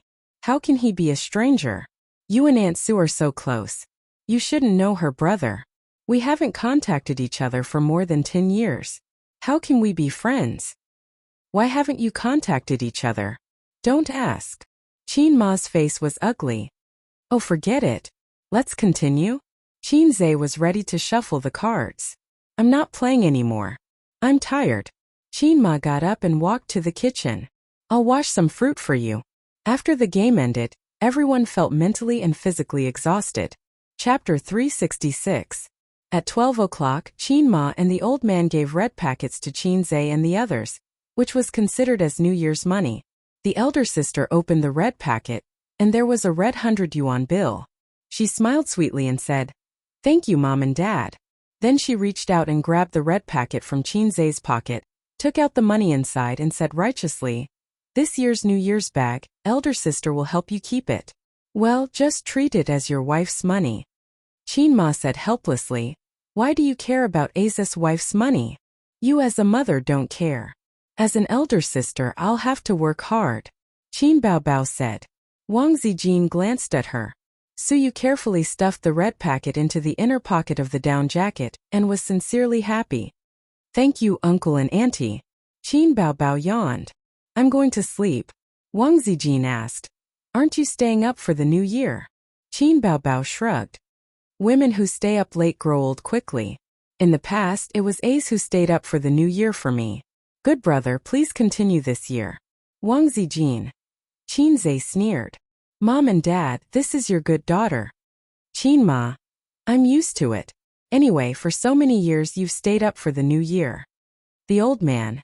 "You talk too much. Why do girls stay up late? Bao Bao, go to sleep." Chinze. "I was the one who humiliated myself." Wang Zijin was also sleepy. She didn't need to stay up for the new year, so she went to sleep with Qin Bao Bao. Suyu whispered, What should I do? I want to sleep too. Should I go back?" Qin Ma said, "Suyu, you sleep in A's room. He stays up for the new year at night. If he can't stand it, he can sleep on the sofa." Suyu nodded. Oh, he was a little happy. Mrs. Qin took her to Chinze's room. Chinze's room wasn't big. It couldn't be compared to his parents' master bedroom or his sister's small master bedroom. However, the decoration was very simple. There was a bed, a desk, a cabinet, a lamp. There wasn't a mess of furnishings. It gave a refreshing feeling. This was the place where Chinze had slept for 20 years. His scent was everywhere, especially the bed. Suyu blushed and her eyes sparkled. "I'll help you change the sheets," Chinma said. "No, no need." Suyu waved his hand. Chinma glanced at her with a meaningful smile. "That's true. All right then." Suyu was so embarrassed. After Chinma left, she became happy again. She kicked off her slippers and happily rolled on Chinze's bed. She rolled left and right, and her whole body was covered with Chinze's smell. Actually, there was no need to go through so much trouble. She had Chinze's scent in her body. New Year's Eve was very happy. Happier than any other New Year's Eve before. The only regret was that Chinze slept in the living room. It would be perfect if he could sleep next to her. Suyu lay on the bed and sent a message to Chinze. "Honey, come on. Send me a message before bed." Chinze replied, "Get lost. Come on, come on. I can't bear it. I need my husband to comfort me." "Are you crazy? Behave. You can pay later. My parents' room is on your left, and my sister's room is opposite. Let me tell you, the soundproofing in my house is not very good. If you scream too loudly, you'll disturb them." "I'll definitely not scream." "No. Then I'll come to the living room. The living room is so far away. They definitely can't hear." "Okay, when my parents are asleep, you can come out." "Really? Asterisk, asterisk, asterisk, asterisk." Annoying. After the Spring Festival Gala, the old man and Chinma went back to their room to sleep. The older generation has special feelings for the Spring Festival Gala. Young people don't like to watch the Spring Festival Gala, but they like to complain about it. However, the older generation will basically stay at home on New Year's Eve and watch the Spring Festival Gala. Chinze sometimes feels very emotional. After a few decades, the older generation will be gone. Will no one watch the Spring Festival Gala? Will this indelible New Year's Eve still be valued as it is now? He lay on the sofa, thinking about the thrilling experience tonight. First, he was shocked by Suyu's visit. Then, his parents saw through his double affair and taught him a lesson in the kitchen. Then during dinner, his sister dared to tease him. Finally, a small game was played. It was thrilling and flustered. This was definitely the most exciting New Year's Eve in 23 years. But it's all in the past. Everything is in the past. Salted fish say, "I've survived tonight." Thinking like this, there was the sound of footsteps in the corridor. The sound of slippers was heard. The beautiful sister came over and winked at Chinze. Her eyes were very bright and charming. Chinze looked at the ceiling and felt that he had become an old general on the stage. "What are you doing here?" Chinze was very tired. The night is long and I'm not in the mood to sleep. I'm looking for A's to talk about life." The sister walked over. "Where's Sister Ziwei?" "She's asleep." "Then you should go to sleep quickly." Qinbao sat on Chinze's lower abdomen and propped her hands on his chest. She said charmingly, "Your Majesty, I've been alone for a long time. It's late and cold at night. No one in the room can talk to me. I'm flustered." With that, her round buttocks sat down hard. "Be human." Chinze sucked in a breath of cold air. "Two questions." Qinbaobao narrowed her eyes. "What's the matter with Suyu? What's the relationship between you two? What's the relationship between you and Wang Zijin's boyfriend?" She twisted his ear with her cold little hand and snorted. "If you tell me the truth, I may be able to give you some advice. If you tell me a lie, I'll shout molester. Help." "Is there a third option?" Chinze asked. "Yes." Qinbaobao lay on top of him and said with a charming smile, "My little brother's little brother, cut it off forever." Chinze said, "Since you asked sincerely, I'll be merciful and tell you. In order to prevent the world from being destroyed, in order to protect the world's peace. It's like this. On a dark and windy night, Suyu recommended himself to sleep with me. Then I slept with him. On another dark and windy night, Sister Ziwei hugged me and said, 'Ace, I like you. I like you very much. You must be my boyfriend. Otherwise, I'll die in front of you. You can't not like me.'" Qinbaobao didn't say a word and stared straight at him. Chinze said in his heart, "This is the calm before the storm. Next, will my sister kill him with a hug, or kill him with scissors feet?" His elder sister burst out laughing and collapsed in his arms.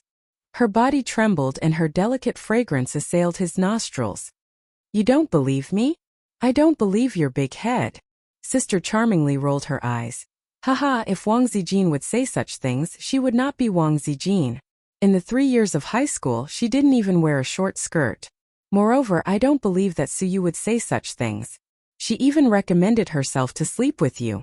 You're overthinking it. Qinzhe said in his heart, in fact, I didn't lie to you. I didn't want to hide it from you, but I didn't want you to know. Qin Baobao sighed. But Suyu really likes you, I can see it. Wang Zijin also has a good impression of you. If you were to choose one of them, who would you choose? His tone was calm, and his expression was full of smiles. At first glance it seemed that he was choosing one of the two, but in fact it was not. If Qinzhe was so naive, he would not have lived for so many years under his sister's abuse. I choose sister. Qinzhe gave the answer with a smile. Sister is so hot and beautiful. If I want to find a girlfriend, I will also find someone like you.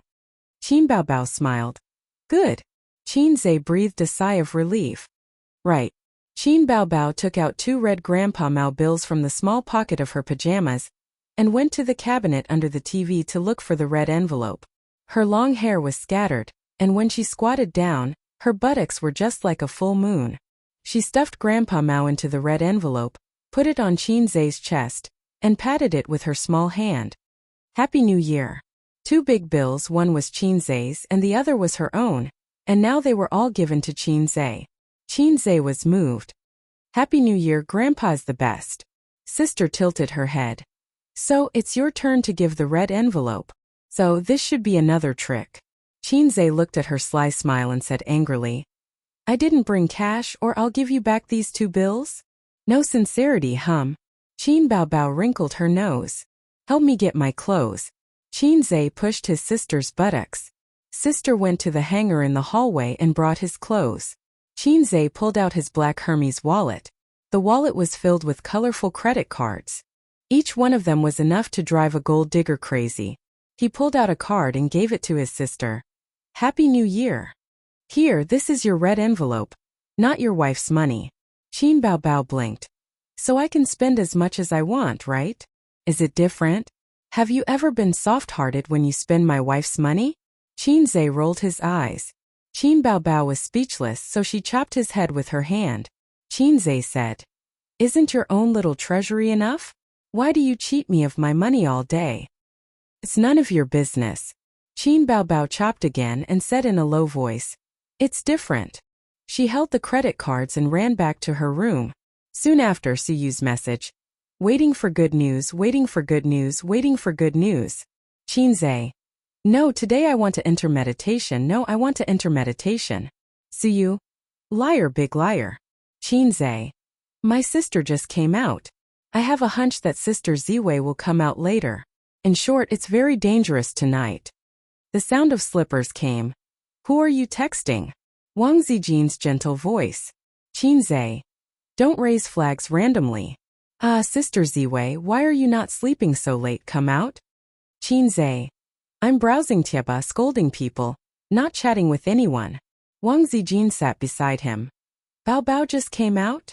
Qinzhe. Yes. She was so happy when she went back, holding a credit card in her hand. It's the red envelope I gave her. Sister Ziwei, you have one too. Qinzhe took out another credit card. I thought I would give it to you tomorrow, thinking you were asleep. Wang Zijin took the credit card, satisfied. Now I can sleep peacefully. Good night, dear. Oh. Qinzhe said. Good night, my dear. A few minutes later, Suyu sent a message. I just heard footsteps. Qin Baobao came out again? No, it's Sister Ziwei. Qinzhe sighed. You come out too gently, I'll give you a red envelope. Suyu. Moi. Alas. Chapter 367. The next morning he woke up. Qinzhe glanced at the bright sun outside the window and felt refreshed. Haha. I survived the New Year's Eve in Salted Fish Lake. I'm happy. Last night, he thought that he might not survive the cold New Year's Eve.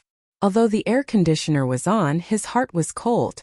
3 women make a play, this saying was not wrong at all. To sum it up, they could make a fuss. Everything was over, really over, because it was dawn. This time he could set up flags crazily. The sun was his biggest backer. This morning the aunts were coming to eat at home. Suyu had no reason to stay, and relatives were coming. Even if she stayed, she would be very restrained. Sister Ziwei was the same. Happy. We, the common people, are so happy today. Qinze sang loudly. What are you so happy about? Qin Ma's voice came from the kitchen. It was 7:30 in the morning. Qin Ma and the old man got up. Her mother was making breakfast in the kitchen. The old man sat at the table and looked at his mobile phone. He should be using his mobile phone to read the news. Qinze folded the quilt neatly and stood at the kitchen door with the quilt. Probably I'm glad that I survived another night. By the way, where do I put the quilt? Qin Ma shook her head. Solve the matter as soon as possible. It's useless to waste time. Don't think that your father doesn't urge you. If you don't give him a satisfactory result, he will really hit you. Qinze hummed twice and perfunctorily told his mother that only his mother was good in the world. Qin Ma was always very tolerant of him.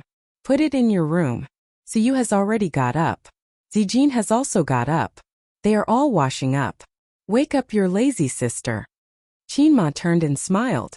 One is in the bathroom outside, and the other is in the bathroom of my and your father's room. Qin Ma's voice paused and looked at him strangely. What's wrong? Qinze held the quilt with both hands. Is there a flower on my face? No. Qin Ma stopped talking. Oh. Qinze hugged the blanket and turned to greet the old man, who was sitting at the dining table. Good morning, Dad. The old man nodded and looked up. Continue helping your mother at noon. The old man's voice paused, and his expression became strange. Help my mother with what? Qinze hugged the bedding with both hands. You're just like my mother. Your gaze is so strange. Help your mother cook lunch, the old man muttered. You're messing around at home. You don't know how to control yourself. Qinze took the quilt to his room and met Suyu coming out of the bathroom, humming a song. Teddy seemed to be in a good mood.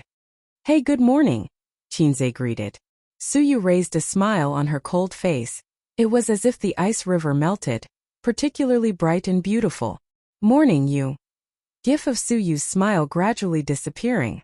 You have a strange look in your eyes, Qinze repeated. Suyu stared at him fiercely, showing a rare look of anger. At this time, the door of his parents' room opened. After washing up, Sister Ziwei came out refreshed. Sister Ziwei. Qinze's heart moved, silently watching her approach.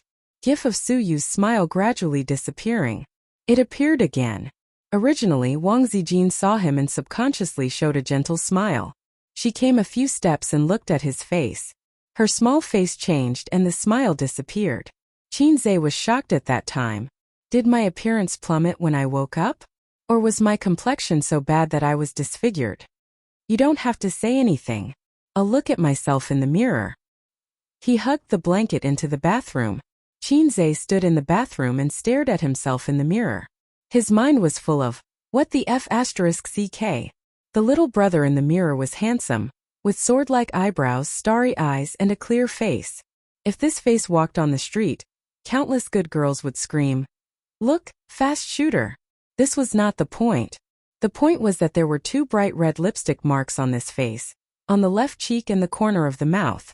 In addition, Qinze also found that there was a lipstick mark on his neck. Pills. Qinze's eyes were suddenly wet. Qin, the veteran of the stage, Zhe. A moment ago he was still rejoicing.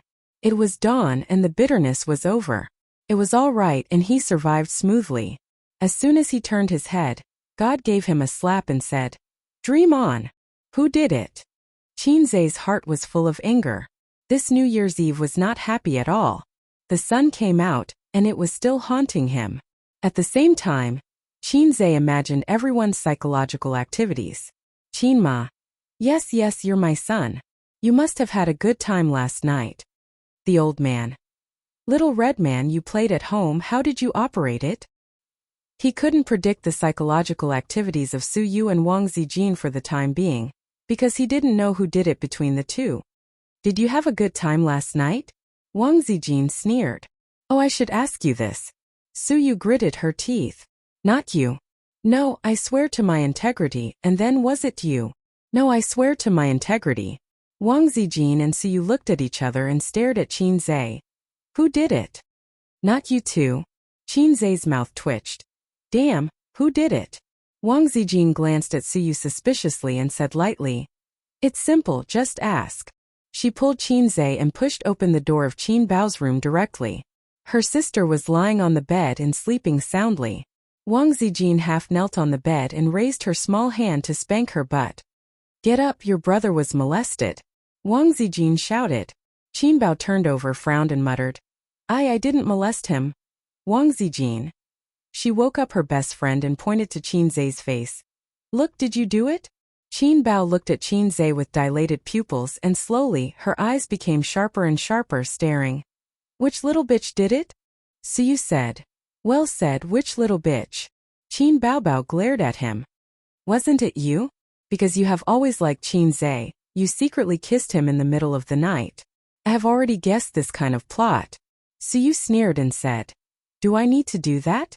Qin Zhe, oh, this tone word was used particularly well. And it was easy to let people's imagination run wild. Suyu's language teacher was definitely not a physical education teacher pretending to be. Why not? Qin Bao asked. You can't go on like this. In the next round you're going to say, because we've already known each other for a long time. Qin Zhe's heart was cold, and he turned his eyes to Wang Zijin. Wang Zijin's little face was pale with anger, leaving a kiss mark on Qin Zhe's face. Whether it was Suyu or Qin Bao, it was a naked provocation to herself. It was like a lion's territory was invaded, and the invader peed comfortably. 3 kiss marks formed a sentence. Hey, your boyfriend tastes a little sweet. Damn it. If it was Suyu, preferably Suyu, Wang Zijin must let her know why the flowers were so red. If it was Qin Bao, it seems that the secret can't be hidden, but since you have provoked, then draw the sword. Chapter 368. Why are you looking at me? Don't you know who kissed you? Wang Zijin said angrily. I fell asleep. Qin Zhe said weakly. It's also possible that someone is a thief calling for a thief. Suyu looked at Wang Zijin meaningfully. This woman, is she aware of the relationship between me and Qin Zhe? And then announced the ownership of the territory to me? Hey, which one of you kissed him? What's so good about kissing this pig? Qin Bao tried to belittle Qin Zhe. Don't you often kiss him yourself? So only you can kiss your pig, right? Wang Zijin glanced at her. You kissed him, right? I said I often kiss him, why do I have to wear lipstick? Qin Bao shrugged. So you nodded and thought it was reasonable. Wang Zijin said faintly. Maybe someone is declaring the ownership of the pig, demonstrating. Yes, someone is demonstrating in disguise. Qin Bao looked at Wang Zijin and then at Suyu. It may also be a signal for someone to attack. Suyu looked at Qin Bao and said strangely, even if someone kissed your brother, why are you jealous? Qin Bao raised an eyebrow. I'm not jealous. Wang Zijin. Hee. Damn. It's almost like a werewolf. Qin Zhe said in his heart, werewolf, are you going to jump? If you don't jump, I'm going to use my big move. He said. Let's compare the lipstick, or which one of you brought lipstick? Suyu said angrily. This color of lipstick, all women have it. Sister and Sister Ziwei were silent. Bright red lipstick, the color belongs to the general public, and every woman will have it. Qin Zhe slept for a night, and it was not as bright as when it was first printed. If you want to compare, you may need a pair of sharp titanium alloy dog eyes. Qin Zhe looked at Suyu again, and finally fell on his sister. He rested his chin on his hand and pondered. Sister Ziwei was so angry that her face turned pale. Suyu, who was full of jealousy, was trying hard to suppress her unhappiness. He hesitated. Can't it be Mom? Qin Bao looked at him in disbelief. Wang Zijin looked at him in disbelief.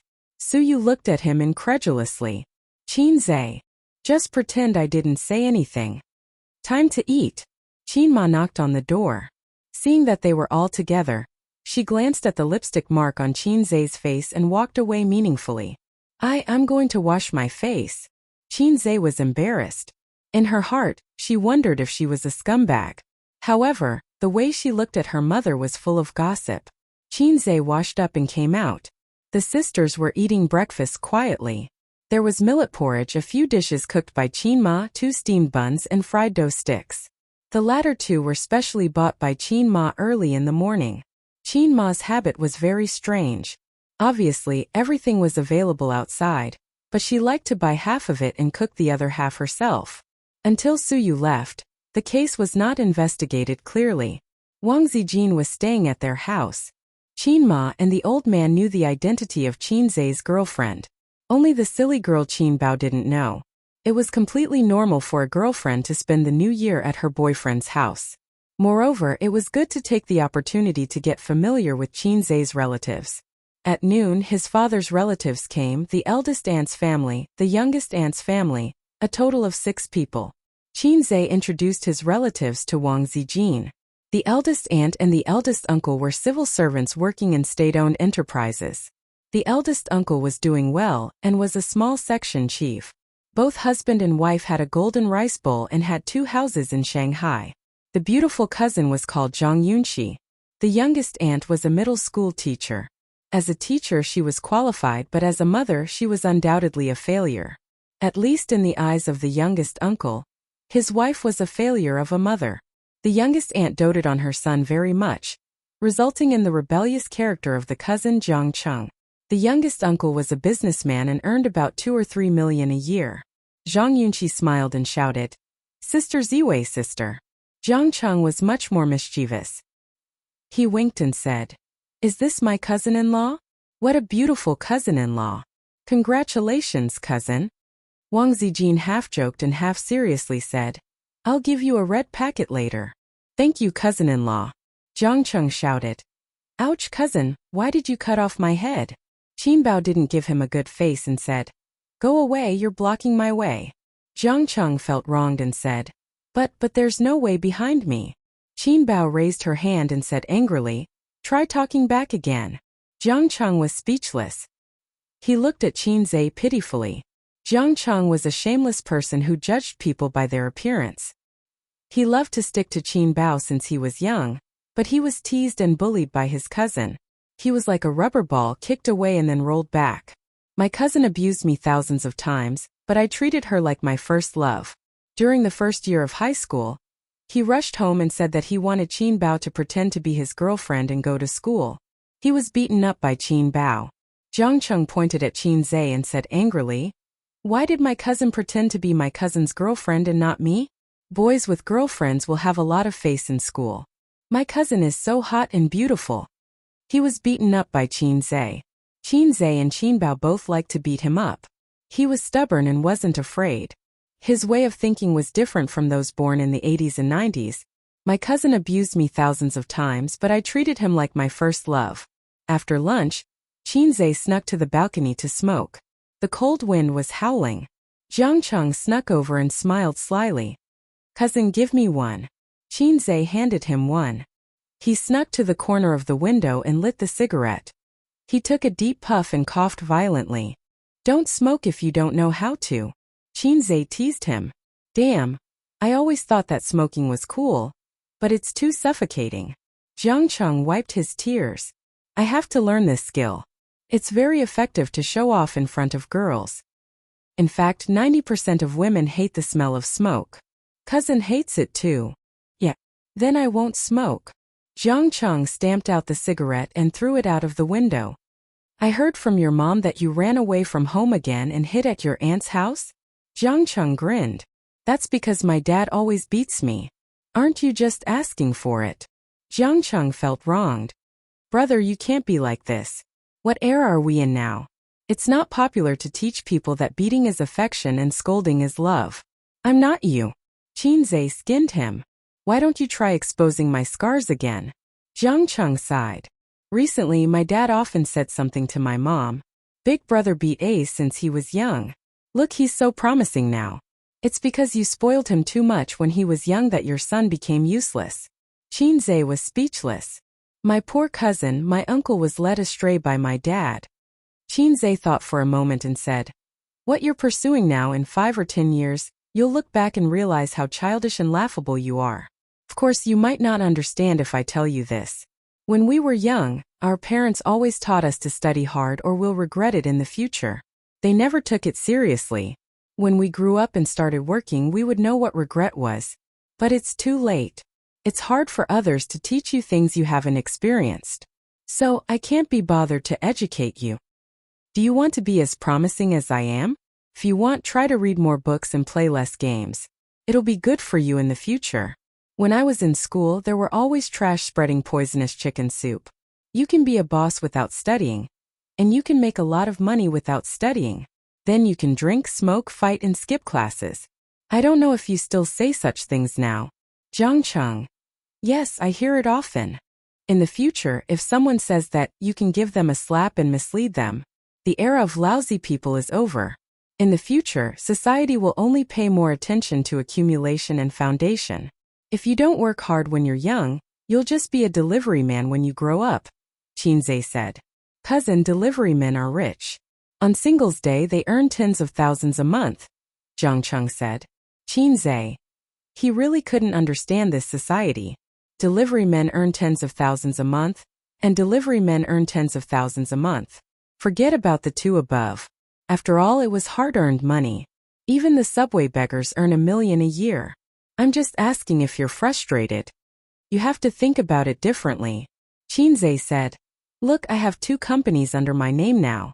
I have tons of money. Lamborghinis, Porsches, Maybachs, and Ferraris. It's up to me whether I want to buy them or not, but whether I can buy them or not. Think about it. Isn't it good to drive a luxury sports car and chase after girls? There are secretaries waiting for you in the company. Isn't it good to have a girlfriend? An entertainment company, a whole bunch of models with great figures and many female celebrities. All of them are waiting for you. Don't you think it's great? Do you crave money? Do you crave for hot sex? As long as you're willing to work hard and study, you'll have secretaries and sports cars. So young man, set me as your goal and work hard. Jiang Cheng swallowed. Cousin, you better turn around and take a look. Qinzhe. I'm not looking. Scram. Qinzhe said righteously. I was just joking with you. It's the new year. So let's liven things up a little. Although I have 2 companies, I've always kept myself clean. I don't even look at those flirtatious sluts outside. Young man, you have to have a strong character like me. Do you understand? How strong is your character? Sister laughed charmingly. Probably as strong as a banana. Wang Zijin laughed gently. Sister, gentler, gentler. My ears are going to fall off. Ouch, Sister Ziwei, don't hit my chest with your little fist. It hurts. Jiang Cheng silently watched as his cousin was dragged into the living room. He thought to himself, I'd better walk my own path and let my cousin cry. Liars, they're all liars. I'll never trust my cousin again. Chapter 369. On the 2nd day of the Lunar New Year, Qinzhe drove his parents and sister to his grandmother's house. Wang Zijin was left at home because she did not want to go. Waiting for relatives at home and visiting relatives with the Qin family were 2 different things.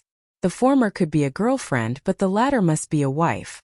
His grandmother and uncle lived together. It was quite far from Qinzhe's house. It was not in the city center, nor was it near the CBD. It was in a more remote location.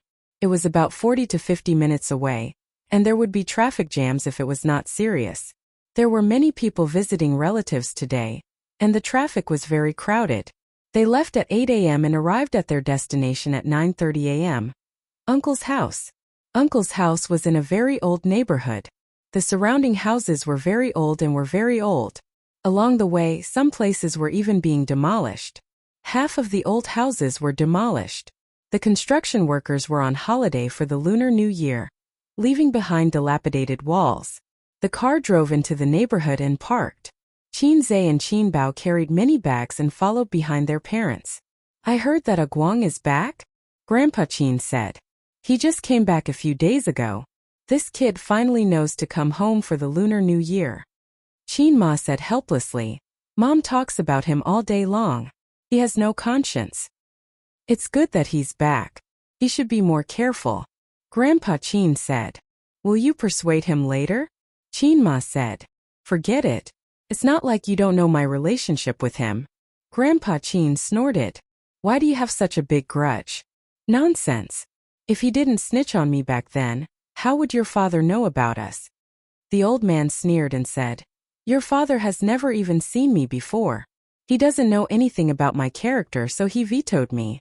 If your brother didn't speak ill of me, would it be like this? Okay. It's been so many years. You still remember that your character is not good. Qin Ma muttered. Mom, ever since Dad became a professor, he's been coming to Grandpa's house every few days to show off. It's obvious what kind of person he is. Qin Zhe laughed. Are you itching for a beating? Grandpa Qin turned his head and glared at him. 6th floor, room 607.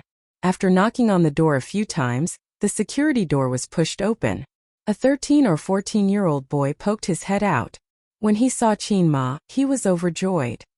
Aunt, you're here. Qin Ma patted his head, and the family entered the house. The entire house was about 80 square meters and housed a family of 5. Qin Zhe and his sister's grandmother, uncle, aunt, and Su Yu and Su Qing. The TV was on in the living room, and the sound of chopping vegetables could be heard from the kitchen. An old lady in her 70s was sitting on the sofa. She wasn't too old, and her body was healthy. She wore a pair of reading glasses and was watching the TV with great interest. When she heard the sound, she looked over. Mom, Jianzhang and I are here. Qin Ma smiled. Sis. The handsome man beside the old lady grinned. Any adjective could be used to describe him. Sword-like eyebrows, starry eyes, jade-like complexion, and spirited. In any case, it wouldn't be excessive. This man was Qin Zhe's uncle, Su Guang, and Qin Ma's younger brother. He was 9 years younger than Qin Ma, a 37-year-old uncle. If he wore a trench coat and leather boots and had a fight on the streets, he would definitely be able to charm thousands of young women. However, he got married quite early and had a family at the age of 20. You're here. The old lady nodded. She was a cold old lady, but when she saw Qin Zhe, her wrinkled and aged face bloomed into a smile. Her tone also became amiable. A's come to Grandma. Qin Zhe walked over and held the old lady's hand. Grandma, let Grandma take a good look at you. You've grown taller and more handsome. The old lady's face bloomed into a smile, but immediately turned serious. You heartless little thing. Don't you know how many times you've come to see Grandma today? It's just the new year, and you're not coming? I'm busy with work. Qin Zhe smiled. That's right, Mom. A's is now a big boss with 2 companies under his name. He's busy. The uncle laughed and threw a cigarette to Qin Zhe. When are you going to introduce me to a good job? Why are you giving me a cigarette? The old lady was furious and hit Su Guang a few times. If you like to fool around outside, go ahead. Don't pass those bad habits on to A's. A's has been obedient since he was young. Don't you dare teach him bad things. Qin Zhe silently placed the cigarette on the coffee table. He thought to himself, I want to smoke too. Since Qin Zhe was too ordinary since he was young, he was used to pretending to be an obedient child in the eyes of the elders. He would greet everyone he met in sweet talk. He would do whatever the elders said and nod his head. He never disobeyed the elders. Obedient, and sensible were the labels on him. They were the same as mediocre and ordinary. His grandparents loved their grandson very much. The relatives on his father's side liked his sister more. The relatives on his mother's side doted on Qin Zhe more. This had something to do with the preference for boys over girls. His cousin Su Qing was also a superborn just like Qin Zhe. I knew since I was young that A's would definitely be enlightened in the future. Look, is it true? The old lady held Qin Zhe's hand and smiled kindly. In our family, A's is the most capable. Grandma saw you singing on TV. You sang really well. Yaya said that one song of yours can sell for a lot of money. You even know how to invest in stocks. Who's better, you or your dad? The old man gave him a sidelong glance. Qin Zhe thought about it. If he acted cool and slapped his own face in front of the retarded supporting characters and his own father, he would really be slapped in the face. Just as he was about to humbly say that his dad was better, he heard the old lady snort. I think you're better. Your dad doesn't have the ability to start a company. He'll only be like this for the rest of his life. He'll be a teacher for the first 10 years and a professor for the next 10 years. A's is different. When your dad was at your age, he was nothing. But you're already a boss. If your grandfather knows about this, He'll definitely be happy. Don't you think so? Qinzhe sweated profusely. How am I supposed to continue this topic? My old man's mouth is already twitching. The old lady had hidden needles in her words. She was hinting that the old man used to show off in front of their grandfather for no reason. The old man pretended not to hear it. The old lady's gaze turned and landed on Qin Bao Bao. Qin Bao Bao thought to herself, "It's finally my turn to shine? I've had enough of sitting on the cold bench. Grandma, Happy New Year." Qin Bao Bao revealed a cute and gentle smile. However, the old lady's attitude towards her granddaughter was obviously different from that towards her grandson. She replied with a nonchalant "Mom, Bao Bao is a big star now. Many people are fighting for her autograph." Uncle laughed. The old lady snorted. "What big star? She's just an actress. Wasn't her previous job pretty good? She worked in so many powerful units. She didn't lack any reputation. Why did she have to become a star?" In her generation, the harshest sentence was, "Whores are heartless, actors are unrighteous." Uncle laughed dryly and didn't dare to talk back. The old man and Qin Ma didn't say anything. Qin Bao Bao rolled her eyes. All right, the grandson was a treasure. But the granddaughter was nothing. The granddaughter's singing was good. The granddaughter was a disgraceful actress. Forget it. Anyway, she was used to it. Grandpa and Grandma treated her just so-so. It wasn't bad, but it wasn't good either. Qin Bao Bao made a face at her grandmother's precious grandson. "Ace, your uncle won't be leaving this year. Do you want to help him find a decent job?" The old lady looked at her precious grandson hopefully. "Mom, who said I won't be leaving? I still have a business outside. I can start my own business. It's just that my business has just started and I invested all my money into it. That's why I can't bring the money back." Uncle scratched his head. He felt that it was embarrassing to ask his nephew to help him find a job. All right. How can I not know what kind of person my own son is?" The old lady said with disdain. "You're almost 40 years old. You don't care about your family at all. Xiaoru is the only one working hard. You don't care about your son and daughter? Look at Ye Yanqing. Do they call you dad?" Su Qing pretended not to hear. He looked at his TV and turned a blind eye to his father. "Of course, no problem. I'll help uncle with the job." Qinzhe thought to himself. The most handsome gatekeeper in history had appeared. The gatekeeper, Grandpa Su. With uncle's standard, he could only be a gatekeeper. Qin Ma shook her head helplessly.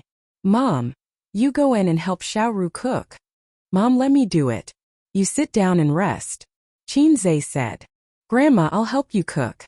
"Why are you cooking? Let your mother do it. It's only right for a mother to cook for her son. Ace, just accompany me."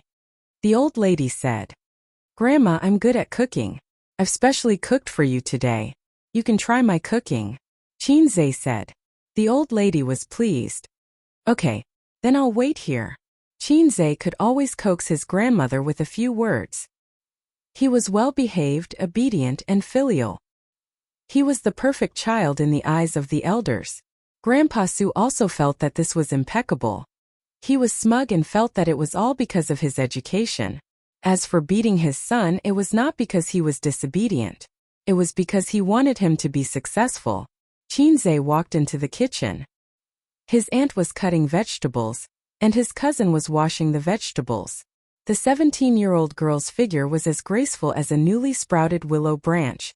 She was wearing a wine-red sweater with her sleeves rolled up. Her arms were white and tender. She was washing vegetables in the middle of winter, and the house was reluctant to turn on the air conditioner. She was a little cold, and her hands were red from the cold. "And I'll cook lunch," Qinzhe said. Suru turned around abruptly. Her face was filled with surprise, nervousness, and excitement. She looked like a little girl. Chapter 370. There are too many typos in the previous chapter. If I change this chapter, it will disappear. Considering that all of you like to read this chapter, I will not change it. I will take note of it next time. Note: Chapter 336 did not disappear. It was me who wrote the wrong chapter name. Sob sob sob. Compared to her daughter, Feng Yu's aunt smiled and joked. "You can cook? Can you do it? Don't burn it.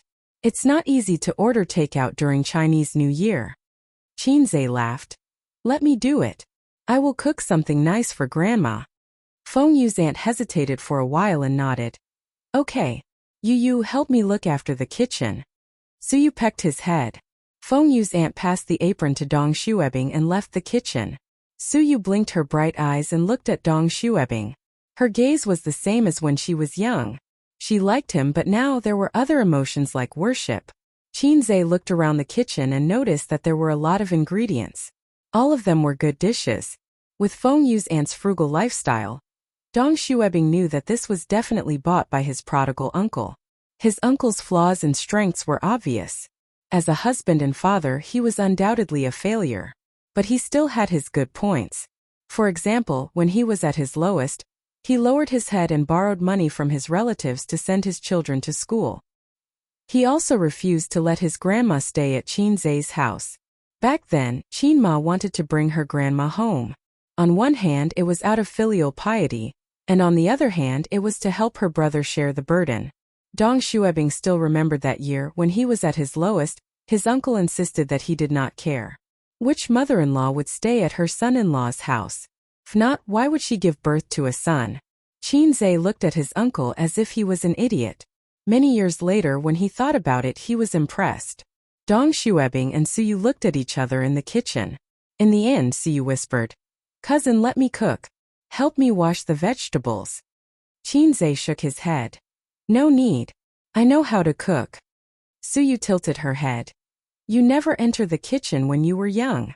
Chinze smiled and said, "That was many years ago. I'm different now." Suyu lowered her head.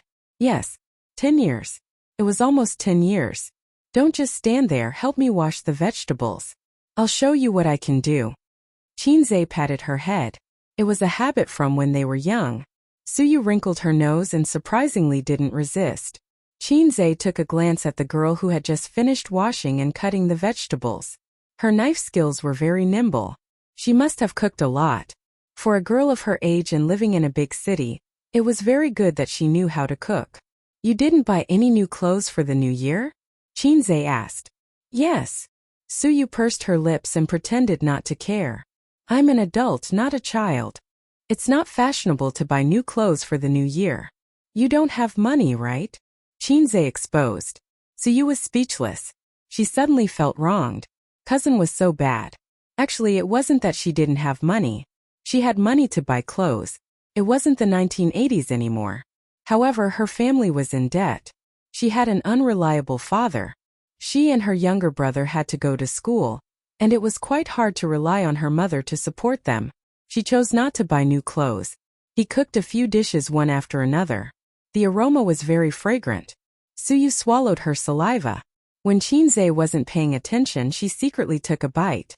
She squinted her long eyelashes, and her face was full of happiness. "Is it delicious?" "It's delicious." Suyu was speechless. Chinze suddenly remembered something. "You that? Well, the female high school student does she still bully you?" Suyu shook her head. "No, Chanqingyun always plays with me. She treats me like a sister. No one dares to bully me in school now." Chinze said. "Oh." Suyu glanced at him. "Cousin Chanqingyun probably likes you." Chinze's expression didn't change. "Get rid of the probably." Suyu grinned and said, "She's always trying to find out about you. She even asked me to ask you out. I just don't know why she doesn't dare to ask you out." Chinze sighed. She still hasn't given up. He was proud to have JK who always wanted to do something with him. However, it was more of a burden. An emotional burden.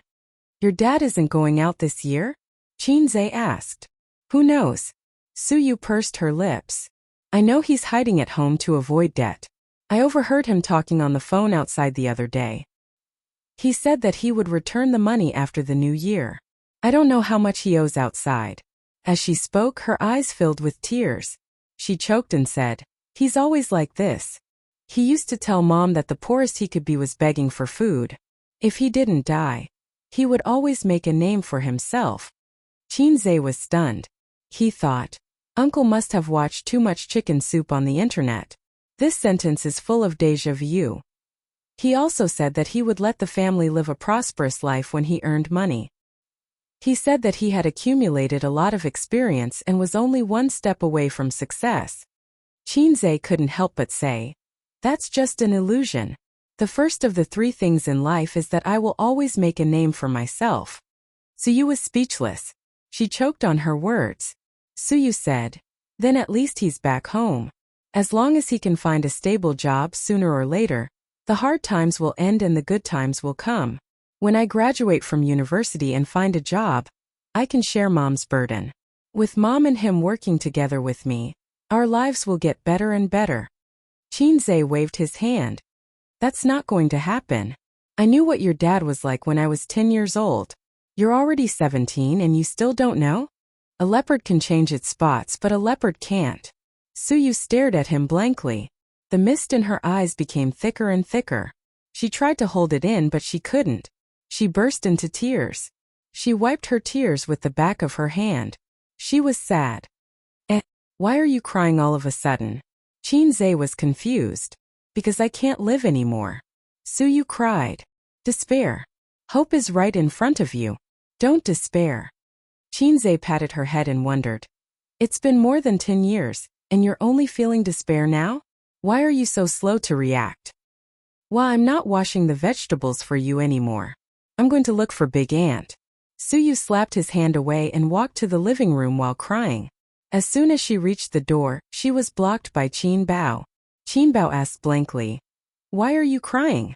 The sisters' dressing was very different. Qin Bao Bao was as delicate as a white swan, while Suyu was Cinderella. There was a saying that went like this: Cinderella was chosen by the prince because she was beautiful. Therefore, those girls who fantasize that they were Cinderella should look in the mirror first. Maybe you're actually an ugly duckling.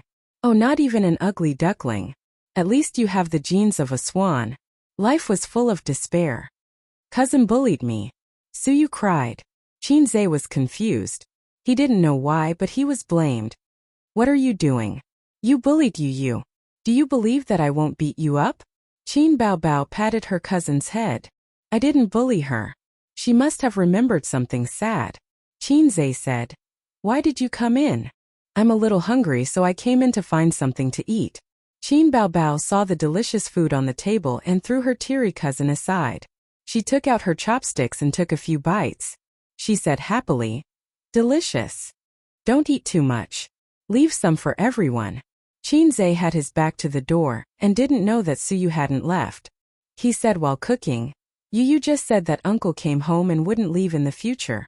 She also said that when she graduates and finds a job, uncle will also find a job. Then the family will have 3 incomes and their lives will get better and better. Qin Bao Bao. Pfft, she laughed and said, That's a good idea, little girl. It's been more than 10 years. Who doesn't know what uncle is like? His mother and grandmother have lost all hope in him. Sai, a 17-year-old in the prime of youth, loves to fantasize. I'm so envious. Sister, you don't have to be envious. You is 17. You're 18, Chinze flattered. Then shouldn't I call you brother? Qin Bao Bao said angrily. No, I'm 17. 5, Chinze said shamelessly. The siblings were chatting when they suddenly heard a sobbing sound. They turned to look and saw Suyu wiping her tears and rushing out of the door. She didn't leave? I didn't notice. It's all over. Chinze. Qin Bao Bao. By the way, should we help uncle? Qin Bao Bao asked. Of course we should help. But we can't help unconditionally, Chinze said. Qin Bao Bao rolled her eyes. Why don't you send someone to disguise him and throw him into the Huangpu River?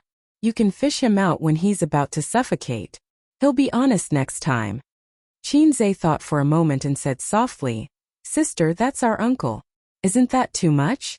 Also, where did you learn to throw him into the Huangpu River? Qin Bao Bao. I learned it from Sister Man. Her catchphrase is really strange. She always likes to throw people into the Huangpu River. Chinze thought to himself, You're no better. It's really strange. You always like to call me a maggot, a black-hearted maggot. Black-hearted maggot, hurry up and cook. Why are you in a daze? I can smell something burning. You don't understand. It's only delicious when the fat is fried. In the living room, Suyu stood in front of her family with red eyes.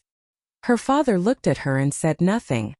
Her grandmother looked at her and said nothing. Her brother was watching TV with great interest. Her mother asked, "What's wrong?" Suyu said sadly, "Cousin bullied me." Her mother said, "Oh." Her uncle said, "It's common." Her grandmother laughed. "Why are you still the same as when you were young? You always say that your cousin bullied you." Chinma an old master. Haha. Suyu. Then I was born to be bullied by my cousin? Suyu felt wronged. Yes, if it was 100 years ago, it would be good to marry you to your cousin. Her father smiled cheekily. But she and Bao Bao would fight every day. Bah, you only know how to talk nonsense. Qin Ma said angrily. Nothing good comes out of a dog's mouth. Qin Bao Bao came out of the kitchen. When she heard this, she glared at her uncle. She had never been nice to her uncle. There was a knock on the door. Bang bang bang. It was very loud. Suyu opened the door. There were 4 or 5 men standing outside with cigarettes in their mouths. Chapter 371. Suyu stood at the door and did not move aside.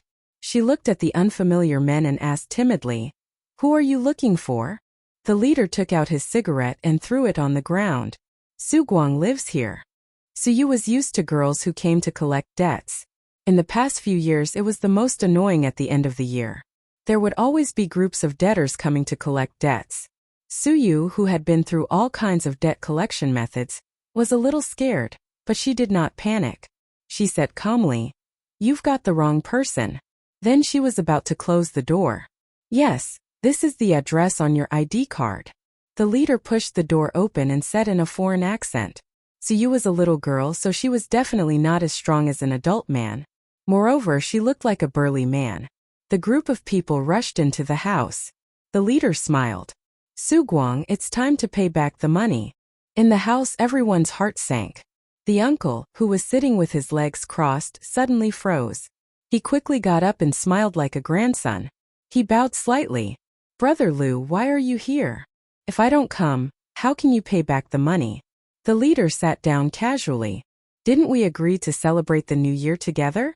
The uncle looked embarrassed. "Can you be merciful and let me celebrate the new year?" "What money? Who do you owe money to again? Didn't you pay back the loan sharks?" Grandma's expression was indescribable. She grabbed her son's hand. "You owe money again?" The uncle looked bitter.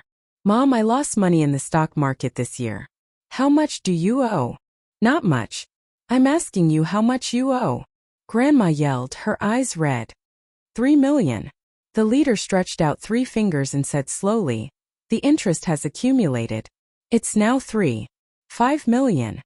3 million, even though she knew what kind of person her son was, and even though he had paid back more debts than that, 3 million was enough to crush a family that went from rich to poor. "You bastard, I should have strangled you to death. Why don't you die outside? Don't come back and implicate our children." Grandma hit the uncle hard. "Mom, this is not a gamble. This is called an investment." "An investment?" The uncle defended himself. The old man's mouth moved, and it took him a long time to hold back his laughter. "You will invest?" "Excuse me, the finance professor, for laughing. Brother Lu, how long has it been?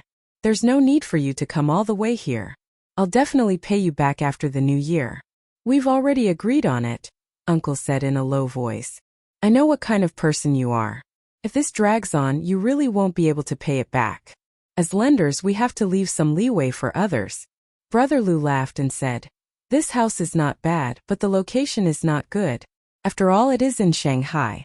It can be sold for 4 to 5 million. His uncle's expression changed. "Bah," Grandma said. "Don't even think about it. We won't sell the house." "Then return the money." Brother Lu muttered. "Damn old woman, who are you trying to be unreasonable with? Watch your mouth." Chinma frowned. His aunt said angrily, "We don't have money and we won't sell the house." Brother Lu scoffed. "The one who borrows money is the boss. This trick won't work here." His aunt's aura weakened. "You still want to beat people up? Nonsense, we won't do anything illegal. Your house is not bad. We will stay here. It's tiring to run around outside during the new year. We can even eat good food." Brother Lu clicked his tongue and said, "You don't say it's really good." Brothers, go to the kitchen and serve the dishes. The specialty of lenders' mystery chewing gum technique. If they don't return the money, they will stay here, Brother Lou said. Brother, let me teach you a trick. It's best to borrow money during the new year. We will stay here with you. When our relatives and friends come to visit, we will borrow money from them. It's okay if we don't have money. Let's think of a solution together, right? As he spoke, Brother Lou pulled up his sleeves and revealed a hideous tattoo. Everyone's face turned pale. Grandma said, "Let me tell you, loan sharks are not protected by the law. Be careful, we will call the police." Brother Lou was not afraid at all. Come. Pass the phone to her. Let her call the police." One of the underlings threw the phone on the table. "Call the police. Whoever is afraid is a coward." The group of people laughed. Brother Lou rolled his eyes and said disdainfully, "Loan sharks are not protected by the law. Are legal terms and conditions protected? What if the police come? Is the law not allowed to collect debts? Besides, we didn't beat anyone up, right?" The underlings, "We are professionals. Just call them. We gave you the phone." "Ha ha ha. Mom, I really didn't want to gamble this time. I wanted to make a lot of money to show my filial piety to you." "Who knew?" Uncle frowned. He planned to run away after the new year. He had promised the loan sharks that he would come back after the new year. Who knew that they would not play by the rules? The old master glanced at his brother-in-law. He remembered that he had said the same thing back then. When the creditors came, he swore to his family and relatives that he would never gamble and work obediently. Again and again. Now even his relatives were avoiding him. He was at his wits' end and had no choice but to beg him for help. He almost knelt down and sold a house to help him pay off his debt. His father-in-law used to be a manager in a state-owned enterprise. He was rich and powerful. In the 1990s, the problems accumulated by state-owned enterprises broke down one after another. The employees were laid off. His father-in-law originally had a place to go. The state arranged for him to be a small leader in a government office. However, he resigned and started a business. When he retired, his family had 4 houses in Shanghai and more than 2 million in savings. TSK. At that time, they were much richer than the Qin family. Later, he handed the business to his son. 3 years later, the small company went bankrupt. Su Guang was ambitious but incompetent. He was unwilling to give up and always wanted to make a comeback. Then, his investment failed. He went to gamble and lost everything. After more than 10 years, he still could not make a comeback. He sold the house, lost all his savings, and was still in debt. Life was full of despair. In the kitchen, Qin Baobao stood by the door and eavesdropped. "He's going to sell the house." His sister walked back and whispered, "It's time for us to perform." "That loan lender is trash," Qinze muttered. "I can't believe he didn't do anything. Give him a good beating. Beat him to death." "Uncle, this guy, if he doesn't taste the despair of the abyss, he won't learn his lesson." His sister glanced at him. "That's why you keep pretending. Just now you said that your uncle can't be too cruel. Also, what if we hurt Mom, Dad, and Grandma? You don't know Dad. If we fight, Dad will be the first to protect Mom and Grandma. Then he will watch the show happily. The loan sharks are not lunatics. They won't beat people up." Qin Baobao did not speak for a long time. "They're evil maggots." The family stopped talking. The atmosphere was tense. Brother Lou stared at his younger brother. "What are you waiting for? Go and get the food. Aren't you hungry?" The younger brother understood. Unless it was a last resort, it was not good to beat people up. However, disgusting things should not be said with words. It should be done with actions. Don't think that we loan sharks are paper tigers. The younger brother thought of a very powerful sentence. "Don't say that I didn't warn you." The younger brother looked around and walked to the kitchen. Chapter 372. The younger brother walked to the kitchen. The closer he got to the kitchen, the stronger the aroma was. It was not easy for them to run all the way to collect debts. However, every time they collected debts, they would get a high commission. The more debts they collected, the more commission they would get. In fact, the company had planned to put Su Guang's money aside for a while and wait for the interest to increase. However, they later found out that Su Guang was a professional debt collector. He was a professional at running away. They might not see him even if they stayed at his house for a year. This was very naughty. They could not keep an eye on the orphan and widow. If the one being harassed was not the creditor, the police would still take care of it. If it was more than 10 years ago, they would have caught the woman at home and sold her. Look at the little girl outside. She was so pretty. The younger brother thought. Su Guang did not even bother to do a paternity test. She was obviously his biological daughter. The younger brother walked into the kitchen and was shocked. He saw a girl who was as beautiful as a flower. As an experienced driver, he subconsciously looked up. She was wearing a pair of pencil pants. Her legs were straight and long, slender and even. She was wearing a white knitted top. Her chest was heavy. She was tall, about the same as him. It was rare to see a woman with such a domineering figure. Further up, there was a face that could cause the downfall of a country. The curve of her cheeks was very beautiful. She had an oval face that was sharp and pretty. Her curly hair was draped over her shoulders, and her eyes were bright like stars. Although she was very beautiful, she seemed a little familiar. F***ck, it's Qin Bao Bao. The younger brother shouted. He grabbed his phone and took 3 consecutive photos of Qin Bao Bao. Boss, Qin Bao Bao is here. Qin Bao Bao was caught off guard. She cursed in her heart. **ck, you're a quick-witted idiot. Hurried footsteps sounded. A group of people rushed over. It's really Qin Bao Bao. She's so beautiful. I didn't know she was so beautiful without makeup. I thought she was wearing makeup. Her figure is so good. She's indeed a goddess. But why would a relative of a goddess owe so much money? I want an autograph. I want to take a photo with her. Useless. You can even ask her to accompany you for a meal. Otherwise, we'll expose this matter. The underlings discussed animatedly as they took out their phones to take pictures. Get out. Qin Bao covered his face as he closed the door. Brother Lu held the door open and was pleasantly surprised. Su Guang is your relative? No wonder you've been hiding in the kitchen. Qin Bao Bao, let's talk outside. Yo, the stock god is here too. Brother Lu looked at Qin Zhe again. Bring the dishes out. Let's talk while we eat? Qin Zhe said indifferently. Let's talk outside. He led everyone to the living room. The loan sharks really knew how to pick the right time. At this moment it seemed a little difficult to stay out of it. Although his uncle was a prodigal, he was really good to Qin Zhe when he was young. Before he squandered all the money in the family, he would often bring snacks and toys to his house. The thing that Qin Zhe looked forward to the most every weekend was his uncle's visit.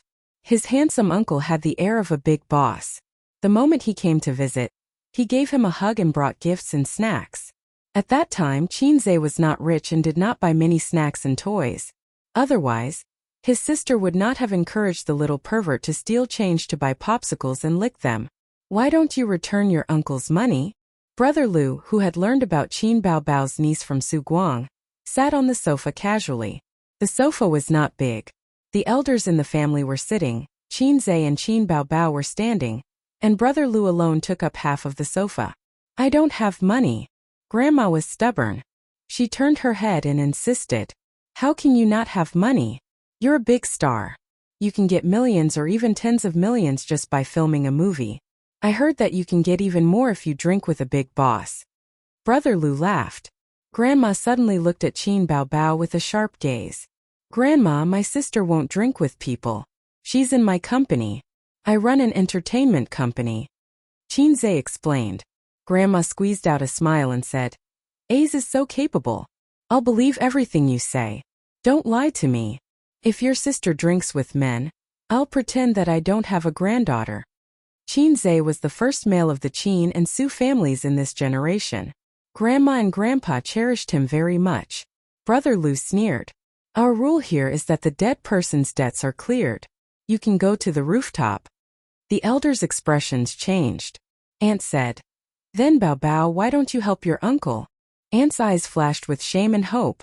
Suyu bit her lips and looked at Qin Zhe. Her eyes were the same as her mother's. What help? Grandma interrupted again. Isn't selling one house enough? Another 3 million? Is your sister's money picked up from the sky? Just to clean up your man's mess? Don't even think about it. I'd rather sell the house and let the whole family go hungry. Her tone gradually became flustered and exasperated. Tears welled up in her eyes. Why am I not dead yet? Let me die early so that I can meet your father. Out of sight, out of mind. Qin Ma's eyes reddened. She turned and glared at her husband. Grandpa. What did I do wrong? Why are you glaring at me? I haven't said anything from the beginning. If you don't believe me, you can read the previous chapter. I definitely didn't say anything. Why are you glaring at me? I'm so confused. Of course he didn't know. However, Qin Ma knew the reason why her mother didn't let her fork out the money. A few years ago, when she knew that her daughter and son-in-law were unhappy about the sale of the house, her grandma talked to Qin Ma about it. She was afraid that her daughter's family would be ruined because of this. It was said that a son-in-law was half a son. However, he wasn't a biological son after all. Even if he was a biological brother, he wouldn't throw money away like this. A house was worth a few million. No matter how generous one was, they would still have objections. At that time, Qin Zhe and Qin Baobao were both young. If they were to divorce because of this, the child would be the one suffering. Now he was already in his 40s.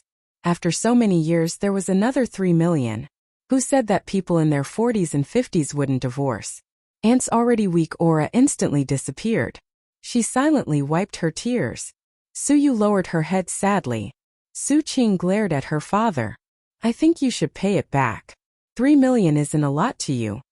Brother Lu looked at Qin Baobao and then at Qin Zhe. He said, we've already taken the photos. How much do you think it'll sell for on the internet? Think about it. Qin Baobao's relative owes huge loan sharks, or Qin Baobao leaves her relative in death. Man silent, woman crying. It's not good for your reputation either. I know you. The internet says that you're a clean stream in the entertainment industry. There are no scandals or messy things. If it's exposed that you're stingy and that you're indifferent to your own uncle's plight, your image will be ruined. Qin Zhe resisted the urge to complain. He thought to himself, you were the editor of the breaking news department last time? Actors nowadays are most afraid of having their image ruined. Look, when you have a girlfriend, your image will be ruined. Actors will keep a low profile. When you remarry, your image will be ruined again. You'll keep a low profile again. If you keep a low profile for half a year or a year, how much less money will you earn? Brother Lu sneered. Brother Lu cheered himself on in his heart. He said those words in front of Qin Baobao and Qin Zhe with a fake smile. He felt that he had transformed from a debt collector into a big shot in the entertainment industry. In the future, he could even brag. Qin Baobao is nothing. During the new year, I even looked down on her. In front of a big star. I'm actually so impressive. 666 Qin Baobao looked at her younger brother. This matter was quite troublesome. 3 million was not a lot to the siblings now. The key was that with her uncle's unscrupulous character, she felt that she would be done for if she had to clean up his mess again. But if she did not help, after all, he was her mother's biological brother. If she did not help him this time, her aunt would probably get a divorce, right? Her grandmother was old and needed someone to take care of her. Her cousins were still in school. Divorce would be a troublesome matter. When the assets were divided, it was not certain who would get the house.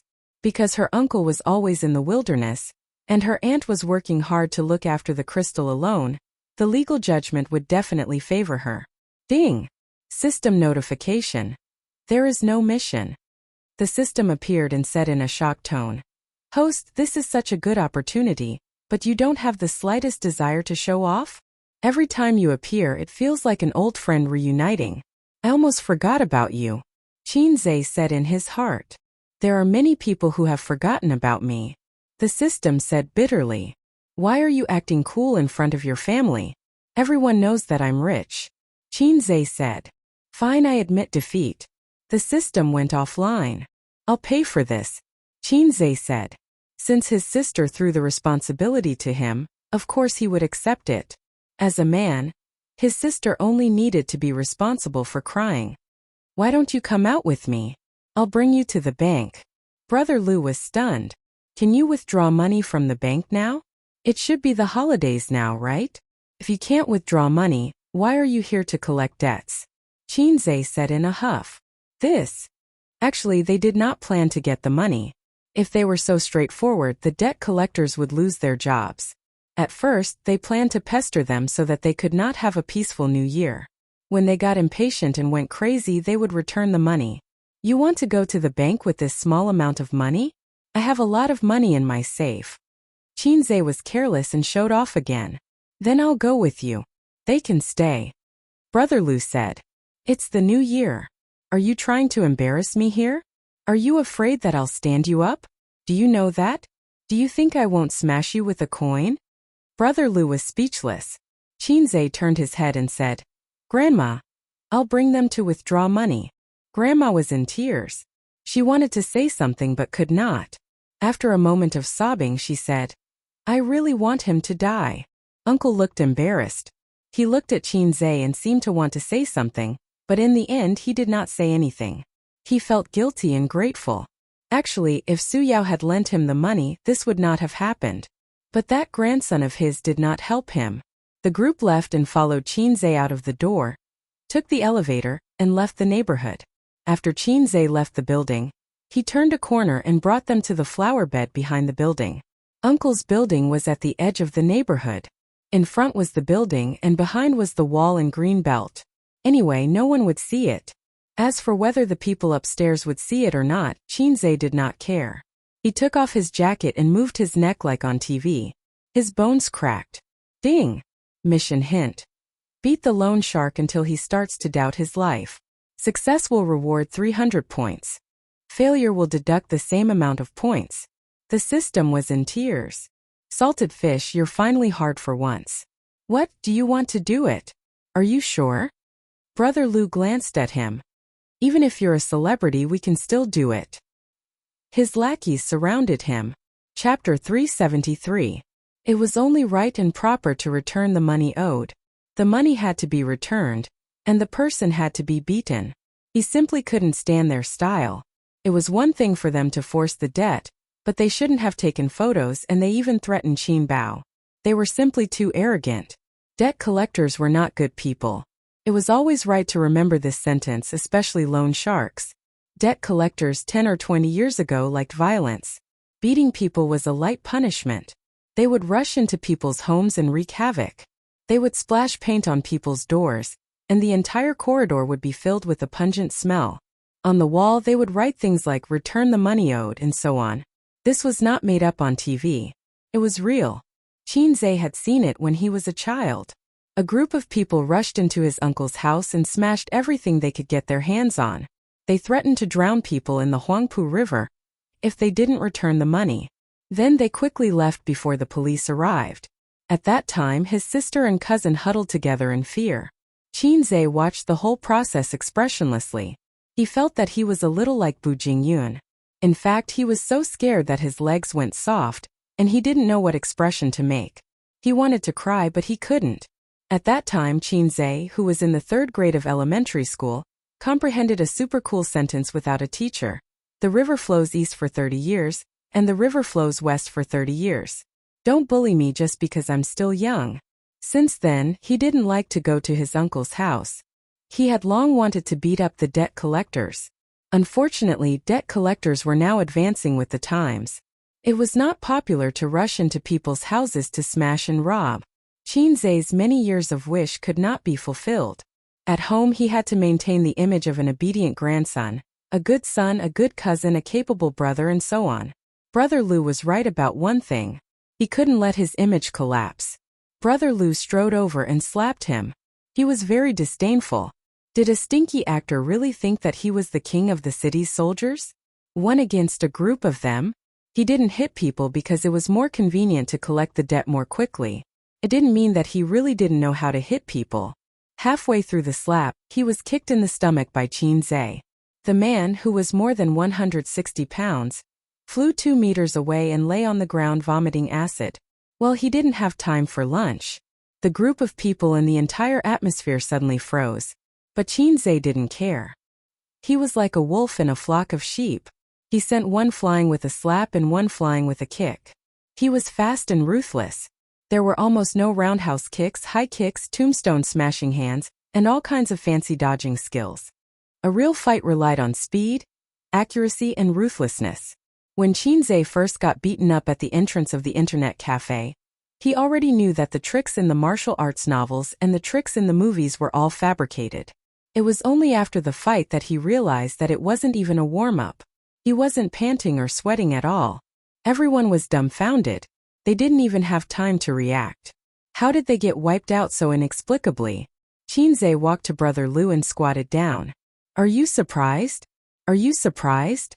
Brother Lu's eyes were filled with fear. What the F***ck, is this guy really a soldier king? In addition, there was hatred. You're finished. You're a celebrity. How dare you hit us? We're going to expose you. We're going to call the police. Qinzhe slapped him on the head. Go ahead and call the police. Let's see if the police side with you or me. You have to believe that I have the ability. Expose you? You don't even have evidence. Go ahead and expose me. He threw the phone in front of Brother Lu and sneered. Whoever doesn't call the police is a coward. Brother Lu didn't pick up the phone and said unwillingly, even so, the loan contract still has legal effect. You still have to pay the money. I didn't say that I won't pay the money back. I'll pay the money back. I'll hit you. Qinzhe patted his face. How many years have you been in this business? 4 years. How many have you forced to commit suicide? Brother Lu didn't say anything. Qinzhe peeled the skin on his head again. He hit him especially hard. He covered his head and his body trembled for a long time. 2. Brother Lu said. 1 and 2 years. Impressive. It's their own fault. It's not my fault. Qinzhe said. Take out your phone. Huh. Brother Lu didn't react. He slapped him. Take it out. Although he was a little confused, he had to take it out obediently. Qinzhe threw it on the ground and stomped it. Take photos. Take them out. Take them all out. One by one they were all crushed. He stepped on one and scolded. Take photos. When he stepped on one of the phones, he added another kick. The guy who kicked him rolled his eyes. Accompany you for dinner, right? Do you want Qin Bao Bao to accompany you for dinner? No, I don't. My sister is so beautiful. Don't you want this? Another kick. Big brother. Spare me. Just now in the kitchen, Qinzhe wanted to beat him. A group of losers took photos of his sister, commented on her figure without restraint, made fun of her, and even wanted Qin Bao Bao to accompany them for dinner. Either they were arrogant or Qinzhe couldn't lift the knife. This group of losers was quite rich. They were all using the latest model of Pair Mobile. When he stepped on the last person, the guy cried, Big brother, I didn't take any photos. Can I not step on them? Qinzhe looked at him disdainfully. Give me a reason not to step on them. We have to take a taxi. Oh. Qinzhe was speechless. Aye. Damn you, Didi hailing taxi. He stomped on them. Damn it, he was almost speechless. Finally, he remembered the business. He asked the underling who almost made him speechless. Are you doubting life? Huh. Why would I doubt life? The underling was confused. You're not pregnant, right? He slapped him and asked again. Are you pregnant? Yes, I'm pregnant. The underling cried. Qinzhe asked the next one.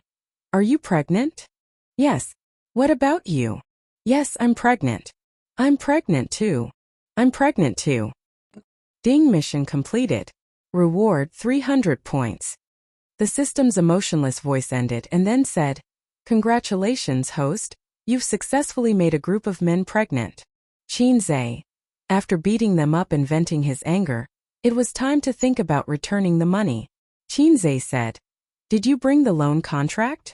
Yes. Brother Lu explained. This time the boss gave us a death order. If we don't get the money back, we won't go back. So I brought the contract with me and left it in the hotel. Okay, you go back to the hotel and get the contract. The rest of you follow me. I'll go get the money. Big brother. We don't have a car. What? No car. Qinzhe suddenly felt that this group of debt collectors was very low. They were like the system. Damn you. The system scolded. I forgot that this low can read my brainwaves. Brother Lu explained. We're not from Shanghai. It's too far away. We took the high-speed rail here. If we drove, we would need 2 cars. The gas and toll. The high-speed rail is more affordable. I was speechless again. Big brother, can you give me a ride? The hotel is a bit far. My phone was smashed by you, so I can't take a taxi. Do you have to take a taxi to go out? When there was no taxi, did you go out by foot? Chinze was furious. Damn it, this group of debt collectors came to tease me. It's the new year, so I can't take a taxi. Chinze slapped him again. Fortunately, there was no one. Otherwise, the handsome show in front of people would become a taxi, and it would explode. Do you have nothing better to do than to send someone to a hotel? If I did that, my status would drop to 0. Chinze turned his head and left. He drove to the company and took out all the money in the safe. It was not enough. He called Suyu and asked her for the password of the safe in the office. The two of them pooled together and made up 3 million. He put it in a cardboard box, tied it with tape and carried it out of the company. During the new year, some office buildings have been closed, some have not. Not every company must have a holiday during the new year. Many posts are open all year round. Back to Grandma's community, it was still the original grass. Brother Lu with a group of people sat on the lawn smoking and talking. Boss, is this the end of it? A younger brother bit a cigarette and said unwillingly. Why don't we get the money and run away without giving him the contract? Anyway, there are so many people, he doesn't know who has the contract. You are stupid if you don't get the contract. He will give you the money, watch you go a long way, and then say, oh, the contract is not in hand, and then catch us with flies. Brother Lu spat out a mouthful of smoke and sighed. Shut up, it's good to get the money back. Go home early and you can still catch up with the new year. He's here.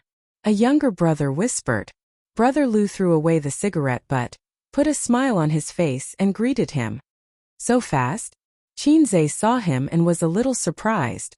Didn't he say that it was difficult to take a taxi? I bought a few packs of cigarettes at the supermarket outside and asked the boss to help me take a taxi. I told the driver to cancel the order when the taxi arrives. Damn it, this DD taxi driver just won't go away. In addition, his words were full of the shrewdness of a commoner. Although it was very realistic, it still felt very low. Why is it that other novel protagonists are so pretentious and full of pretentiousness, but my style is not right? Chinze put down the box. Another problem came. The tape was too tight and could not be opened. Do any of you have a knife? Everyone shook their heads. The loan shark, you don't have a knife? A younger brother said awkwardly. We did, but it was confiscated when we went through the security check at the high-speed railway station. The style was not right again. As a loan shark, shouldn't he just casually take out a knife? So he found a rusty iron wire and cut it open. A group of people moved the box to the side of the building. It was too conspicuous in the lawn, but it could be seen clearly from downstairs. $3 million, a group of people counting for more than half an hour. Chinze stood at the side of the building and looked up at the sky. His heart was tired. Other protagonists. What? This beautiful girl's family owes you $5 million? It's okay, I paid it back. Then I paid the money back. As for me, I stood at the side and watched a group of debt collectors count the money until my hands cramped. I accompanied them in the cold wind for half an hour. Where did my pretentiousness go? Was it eaten by dogs? Brother Lu squatted beside the box and put the money into the box with his friends. He rubbed his swollen hands and said, Actually, we can transfer the money to the bank. There's no rush. Stop talking, Chinze said in a deep voice. If the amount is correct, take out the contract. Brother Lu took out the contract from the bag he brought from the hotel and handed it to him. Chinze did not look at it. His heart skipped a beat. The money was returned, but his uncle did not learn his lesson. With his personality, he might be more reckless this year. Could he take this opportunity to teach him a lesson? For example, let these guys beat up his uncle. Scare him into chopping off his hands? But it's not good to cheat his uncle like this, right? Actually, this decision of mine is probably made by my father, mother, sister, grandmother, and other relatives. They all want to do it but are too embarrassed to do it. Well, this is not my decision alone. It's the decision of all my relatives and friends. But everyone is too embarrassed, so I'm the only one who can do it. Thinking of this, his heart felt much better. Chinze frowned slightly and felt that this was feasible. Come here, we have something to discuss. Chinze waved at Brother Lu. Chapter 374. Big Brother. Is there anything else? Brother Lu looked at him cautiously. Once we get the money, our job is done. We don't know each other well. It's not easy for us lenders. Qinzhe took out a cigarette and handed it over. There's something I need your help with. If you help me do it, I'll give you 3,000 each. You'll also have the high-speed train fare home. Then, what is it? Brother Lu said. Let's listen first. We won't do anything illegal. This was definitely not a debt collector. He was even more cowardly than a salted fish. Tricked my uncle, Su Guang, into coming down, and then, Qinzhe mumbled. Don't hit him too hard, just beat him up, but don't hit him too lightly, just scare him a little. Brother Lu looked at him in disbelief. He thought, what the hell? This kid is Su Guang's nephew? Then how do we trick him down? Brother Lu asked. Just say that I asked him to come down and look at the loan contract to confirm its authenticity, Qinzhe said. He ignored Brother Lu's weird look. Anyway, the situation had changed. It didn't matter anymore. From the nephew helping his sister solve the problem, it became the nephew working with outsiders to bully his uncle. I'll transfer the money to you through Alipay. Tell me your Alipay account number, Qinzhe said. Okay. Although Brother Lu was a little confused, he was quite happy that he didn't earn money. Collapse, collapse. His uncle was obviously one of his own people, but he felt very, very scary. He only knew how to scam his own people. This time he helped him with 3 million. What about next time? Would it be 30 million or 300 million? When that time came, Qinzhe would definitely not help. There was no reason for him to spend money like this. However, how could he, as the grandson and son, feel good when he saw his grandmother heartbroken and Qin Ma's sad face? Therefore, he needed to let his uncle know why the flowers were so red. Brother Lu thought for a while and felt that it was feasible. He looked around and sadly found that his subordinates all had some injuries on their faces. He couldn't find anyone whose face was unscathed. This son of a bitch, he didn't hit people's faces. He was going to break the rules. You go up and ask Su Guang to come down. Brother Lu pointed at a subordinate with lighter injuries. The little brother answered and went up the stairs. After the little brother went upstairs, he knocked on the door. The one who opened the door was the lively little girl. Su Guang, come down. Your nephew wants you to take a look at the contract. The subordinate stood at the door and shouted inside. Su Guang immediately ran out. In the elevator, Su Guang looked at his little brother and asked, What happened to your face? It's none of your business. The underling's face immediately darkened. Su Guang smiled. The two of them exited the elevator and walked to the lawn behind the building. Su Guang saw Brother Lu and his gang. At the same time, he was also surrounded. Take a look at the contract. Is there any problem? Brother Lu handed the contract over. Su Guang looked through it carefully and scanned his signature and thumbprint to confirm that there were no mistakes. No problem. All right. Brother Lu placed the contract on the box and chuckled. The money issue is settled. Now let's settle the accounts. What debt? I don't owe you anything. The uncle took a step back warily and looked at his nephew, who was not far away. His nephew put his hands in his pockets and looked at the sky at a 15-degree angle. He was whistling and looking cool. Ace, the uncle shouted. Uncle, what's wrong? Qinzhe was confused. They want to beat you up. The uncle shouted. Beat him up. Brother Lu waved his hand. Immediately, one of the underlings kicked Su Guang and the other surrounded him and punched him. Please don't beat my uncle. Be careful or I'll call the police. Qinzhe's expression changed drastically. His feet didn't move at all. Don't beat him, don't beat him. I've already returned the money. Why are you still beating me? Give me a reason first. Hit him again and I'll call the police. Qinzhe witnessed the entire process of his uncle being brutally beaten up for 5 minutes. It was too cruel, but it was different from when he was young. When he was young, he was filled with fear. Now, even if I told you, you might not believe it, but it felt great. After being beaten up, the uncle was not satisfied. Why are you beating me? Brother Lu was speechless. This wasn't written in the script. He turned his head and looked at Qinzhe. Qinzhe said angrily, Why are you looking at me? If you beat my uncle, I'll call the police. F***ck, he's so stupid. I really want to feed him an acting book. Who asked you to borrow money from loan sharks?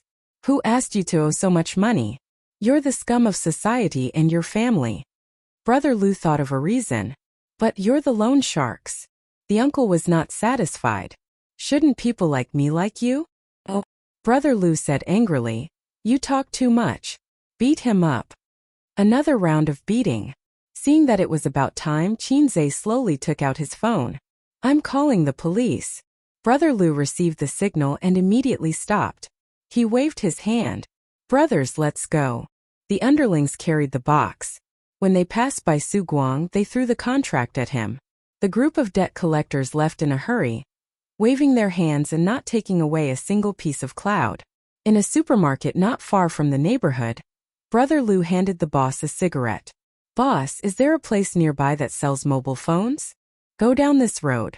There's a Lazy mobile phone store. I don't know if it's open or not, the boss said.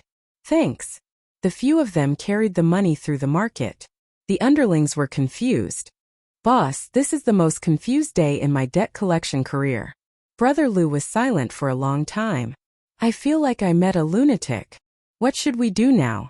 Buy a mobile phone first, then go back to the hotel and call the company to send someone to pick us up. With so much money, it's not easy to take the high-speed rail. Ooh. In the neighborhood, Qinze helped the uncle up and sat by the lawn. The contract was thrown aside. Do you have a cigarette? Su Guang rubbed his chest and gritted his teeth in pain. His handsome face was intact, but his body had been ravaged for 10 minutes. It hurt like hell. Qinze handed the cigarette over with a lighter. Su Guang lit the cigarette, then picked up the contract and lit it. He watched the flames rise from his body and finally, a pile of ashes was left. Uncle, there won't be a next time, Qinze said in a low voice. Next time, even if you're forced to the rooftop, I won't help you. Don't be like this. I'm your mother's only brother. I'm your grandmother's only son. Can you bear to see her send off her son? Su Guang grinned. The veins on Qinze's forehead throbbed. He said in a low voice, I can't bear it. But even if I can't, I'll still choose to do so. It's better to end the pain quickly than to prolong the pain. I'll pay for Su Qing and Su Yu's education and take care of your grandmother. You can leave in peace. Really? Su Guang retracted his cynical expression and looked at him. The truth. Qinze nodded and said word by word. The truth. Ah, you're just like your father. The uncle pursed his lips. That spicy radish didn't say anything just now. He was just watching the show. That's right. He learned the spicy radish from his uncle. When he was young, his uncle always said, Your father is a spicy radish. Although I've been a jerk these few years, I didn't treat you badly when you were young. Do you need to find someone to beat me up? The uncle's expression was bitter. His uncle saw through him. That Brother Lu's acting skills were really bad. Qinze didn't feel embarrassed at all. He snorted and said, You're my uncle after all. It's not good for a junior to beat up an elder. I just want you to know the pain and stop making mistakes. The uncle laughed. I've been hiding for so many years. I've been beaten up many times. When have you seen me change for the better? Damn this shameless son of a B*T. He's still so smug. Qinze really wanted to beat him up. After finishing his cigarette, the uncle said shyly, Have another one. No, Qinze said in a bad mood. You're so shy. You're running around and losing money. If you continue to gamble, if you continue to be reckless, even the gods won't be able to save you. The uncle was stunned. He gave a thumbs up. That rhymes pretty well. I've learned something new. Qinze. Dad, I finally know why you slap him every time you see him. The uncle blew out a puff of smoke. He looked at the sky and sighed. In 2004, when you were just in your 3rd year of primary school, your grandfather handed his business over to me. At that time, our Su family wasn't that rich. After all, we didn't ride on the wave of reform and opening up. But at least we accumulated more than 2 million yuan. It wasn't a small amount. Your grandfather told me, Su Guang, it wasn't easy for our Su family to come out of a small town in the countryside. It wasn't easy for me to accumulate this family business either. Now that it's in your hands, you have to support it. Don't ask for 100 generations of glory. You can't be rich for more than 3 generations. It's good enough if you can be rich for 3 generations. The sky was deathly pale. Chinze looked at his uncle and his uncle looked at the sky. His uncle's eyes were also deathly pale. Chapter 375. When I was young, my family was poor. We lived in the countryside. Back then we didn't get paid and had to go to the cafeteria to eat. We had 2 sets of clothes a year, sewing and mending, and had a simple meal. Let me tell you something you don't know. Your grandmother actually gave birth to many children. The first was twins, but they died a few days after they were born. The second was your mother. Before me there were 2 more, an older brother and an older sister. But they didn't survive because their lives were too hard. Otherwise, your mother and I wouldn't be so different in age. Your grandfather had a strong personality. He was afraid of being poor and suffering. Later, he pulled some strings and entered a state-owned enterprise. As for myself, I was educated and became a production model for a few years. After many twists and turns, I was assigned to Shanghai. Later, I slowly climbed up the ranks and became a small leader. The sentence that left the deepest impression on me was, "If you don't work hard, you'll always be a bumpkin. If you don't work hard, you'll never get a wife." He always said that to me. It's not that he looked down on farmers. He was one himself. It's just that the farmers back then had no way out. They just had to make ends meet. Chinze thought to himself, Grandpa is so inspirational. Your grandfather also said that although that bastard Qin Jianzhong looked serious and was evil on the surface, his character was passable. As a family, conflicts are inevitable. But don't forget to support each other. He didn't expect his grandfather to affirm his grandfather's character. He remembered his grandfather saying that after he got Qin Ma pregnant, his grandfather called him a despicable scum. In fact, his uncle did often come to visit him and his sister with gifts. After he handed over the business to me, I ran around every day for a few years receiving and delivering goods. Sometimes I only slept for 4 hours a day. It was tiring, but it was fulfilling. I felt that my son, who didn't have any education, was quite promising. He successfully took over my family business and guarded it well. Until 2008, I didn't know why, but I kept losing money. Not only did my efforts go down the drain, but I also lost nearly $1 million. Your grandfather also fell sick at that time. He lay in bed and said to me, "Don't be discouraged. Dad just started the business, and it wasn't always smooth sailing. Just treat it as your tuition. Actually, you've been doing well these few years.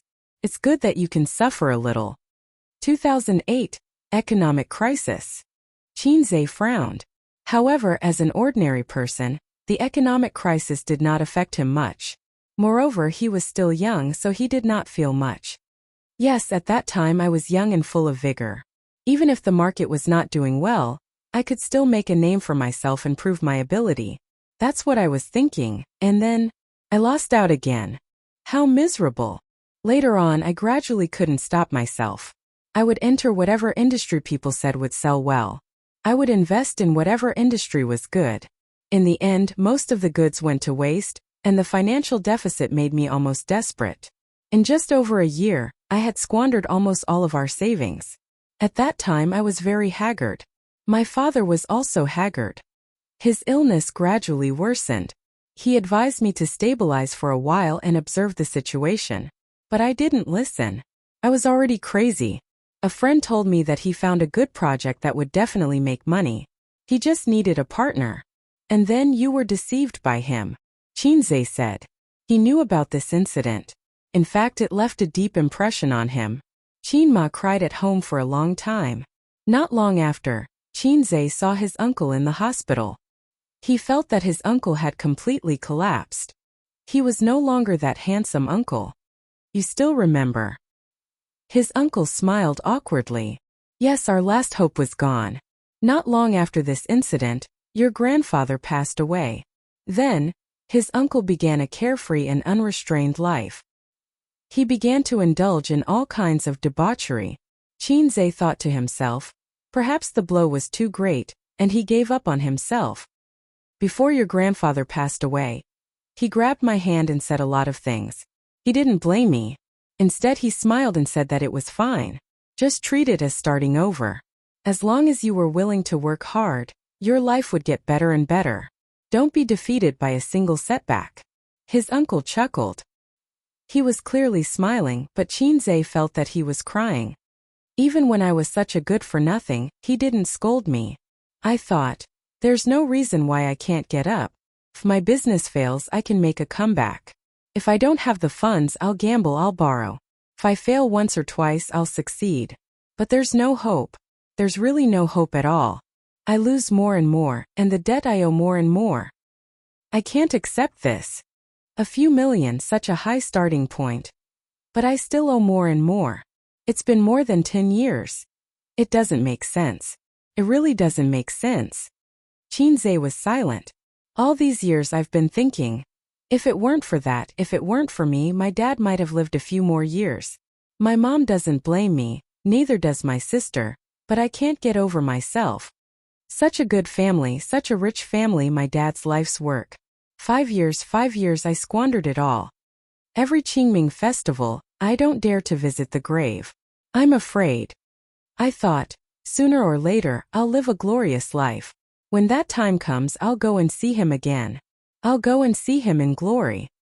This man, who was almost 40 years old, squatted on the ground with a cigarette in his mouth, crying like a fool.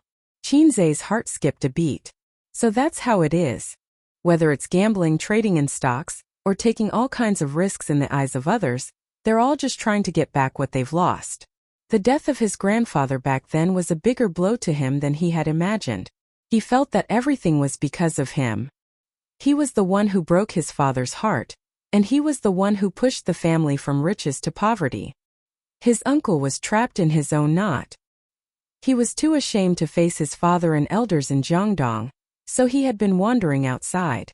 He had a home, but he didn't want to come back because he felt that he wasn't qualified to come back and see his late father. But after so many years, he still hadn't succeeded. Instead, he became a scum in the eyes of his relatives and friends, a good-for-nothing. Chinze's heart was filled with mixed feelings. He sighed and said, "So if you want to make a comeback, you have to grow up wretchedly and not wander around everywhere." Su Guang. He didn't know if it was an illusion, but he felt that the sadness brewing in his uncle's heart suddenly disappeared by more than half. In this world, there are many people who go bankrupt and even more prodigals.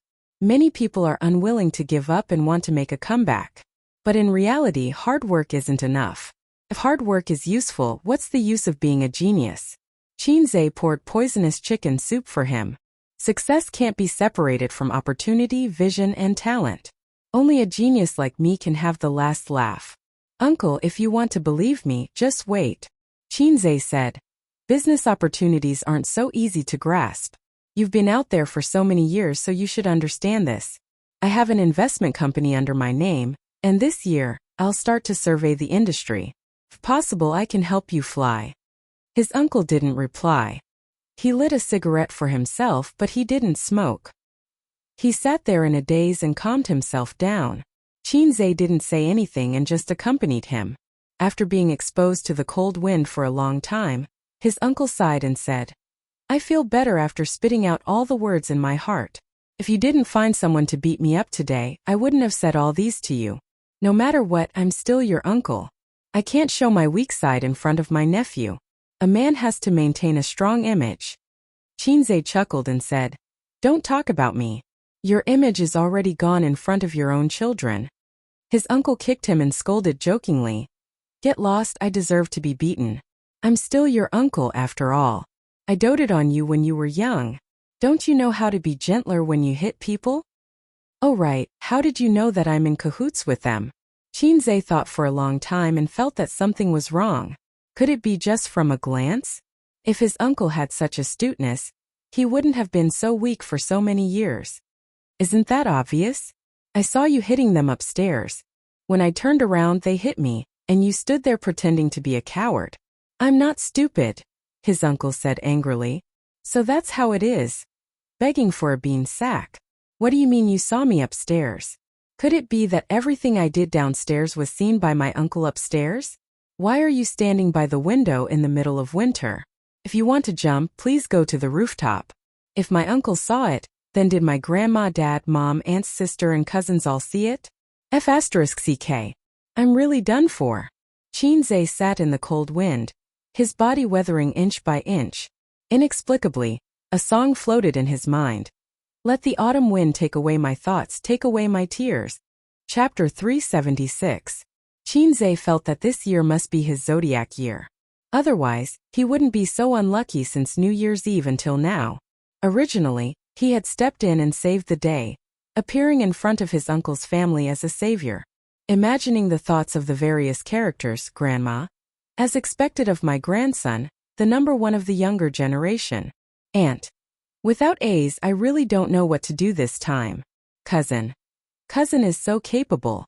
I admire you. Cousin. In the future, I will also become a man of indomitable spirit like cousin. Just thinking about it was wonderful. Now it was not the case at all. Although his uncle deserved a beating and everyone wanted to beat him up, thinking about it and doing it were two different things. His nephew had asked someone to beat up his uncle. Even if the old man was frantically cheering for his son in his heart, he would still scold him for being an unruly brat. Imagining the thoughts of the various characters, Grandma. I didn't expect my grandson to be such a person. All these years I must have been blind. Aunt. Aiz is so scheming. I thought he was a good kid. Cousin. Cousin is too much. I will never forgive him. Cousin. Cousin did well. But I can't show too much happiness. I must be angry. As for his parents, they would also see him in a different light, because in front of the elders, Chinze was an honest, calm and obedient child. He would only vent his anger on his sister. Chin Bao Bao, don't you have hands and feet? Chin Bao Bao scram. Chin Bao, do you believe that I will press you to the ground? And so on. Occasionally he would even slap his sister. But his sister seemed to be enjoying it. The angrier he was, the happier she would be. This was very awkward. Chinze began to regret. If he had known, he would have found someone to teach his uncle a lesson another day. No, my way of thinking is getting weirder and weirder. If it were the old him, he would have definitely chosen to talk to his uncle instead of employing the insidious DD beat people business. Since when did I become so black-bellied? It must be Sister Ziwei's fault. After being with her for so long, I unknowingly became a black-bellied person, always thinking of using underhanded means to do things. Yes, it was all Sister Ziwei's fault. Grandma, Chinze was stunned. His uncle nodded. Of course I saw it. I even said that Ace is really good. His fighting skills are even better than the loan sharks. Chinze was speechless. Then he would turn around and act like a grandson and send someone to beat up his uncle. He took the elevator nervously and arrived at the door of the 6th floor. Chinze was thinking about how to redeem his image. Haha, I'm just kidding. Uncle patted him on the shoulder. I saw it when I was smoking by the window. The others didn't know. Otherwise, how could there be no movement upstairs after I was beaten up for so long? Uncle had a look of satisfaction on his face as he took revenge. Wait a minute. Chinze heaved a sigh of relief. At the same time he remembered something. Uncle, can I ask you something?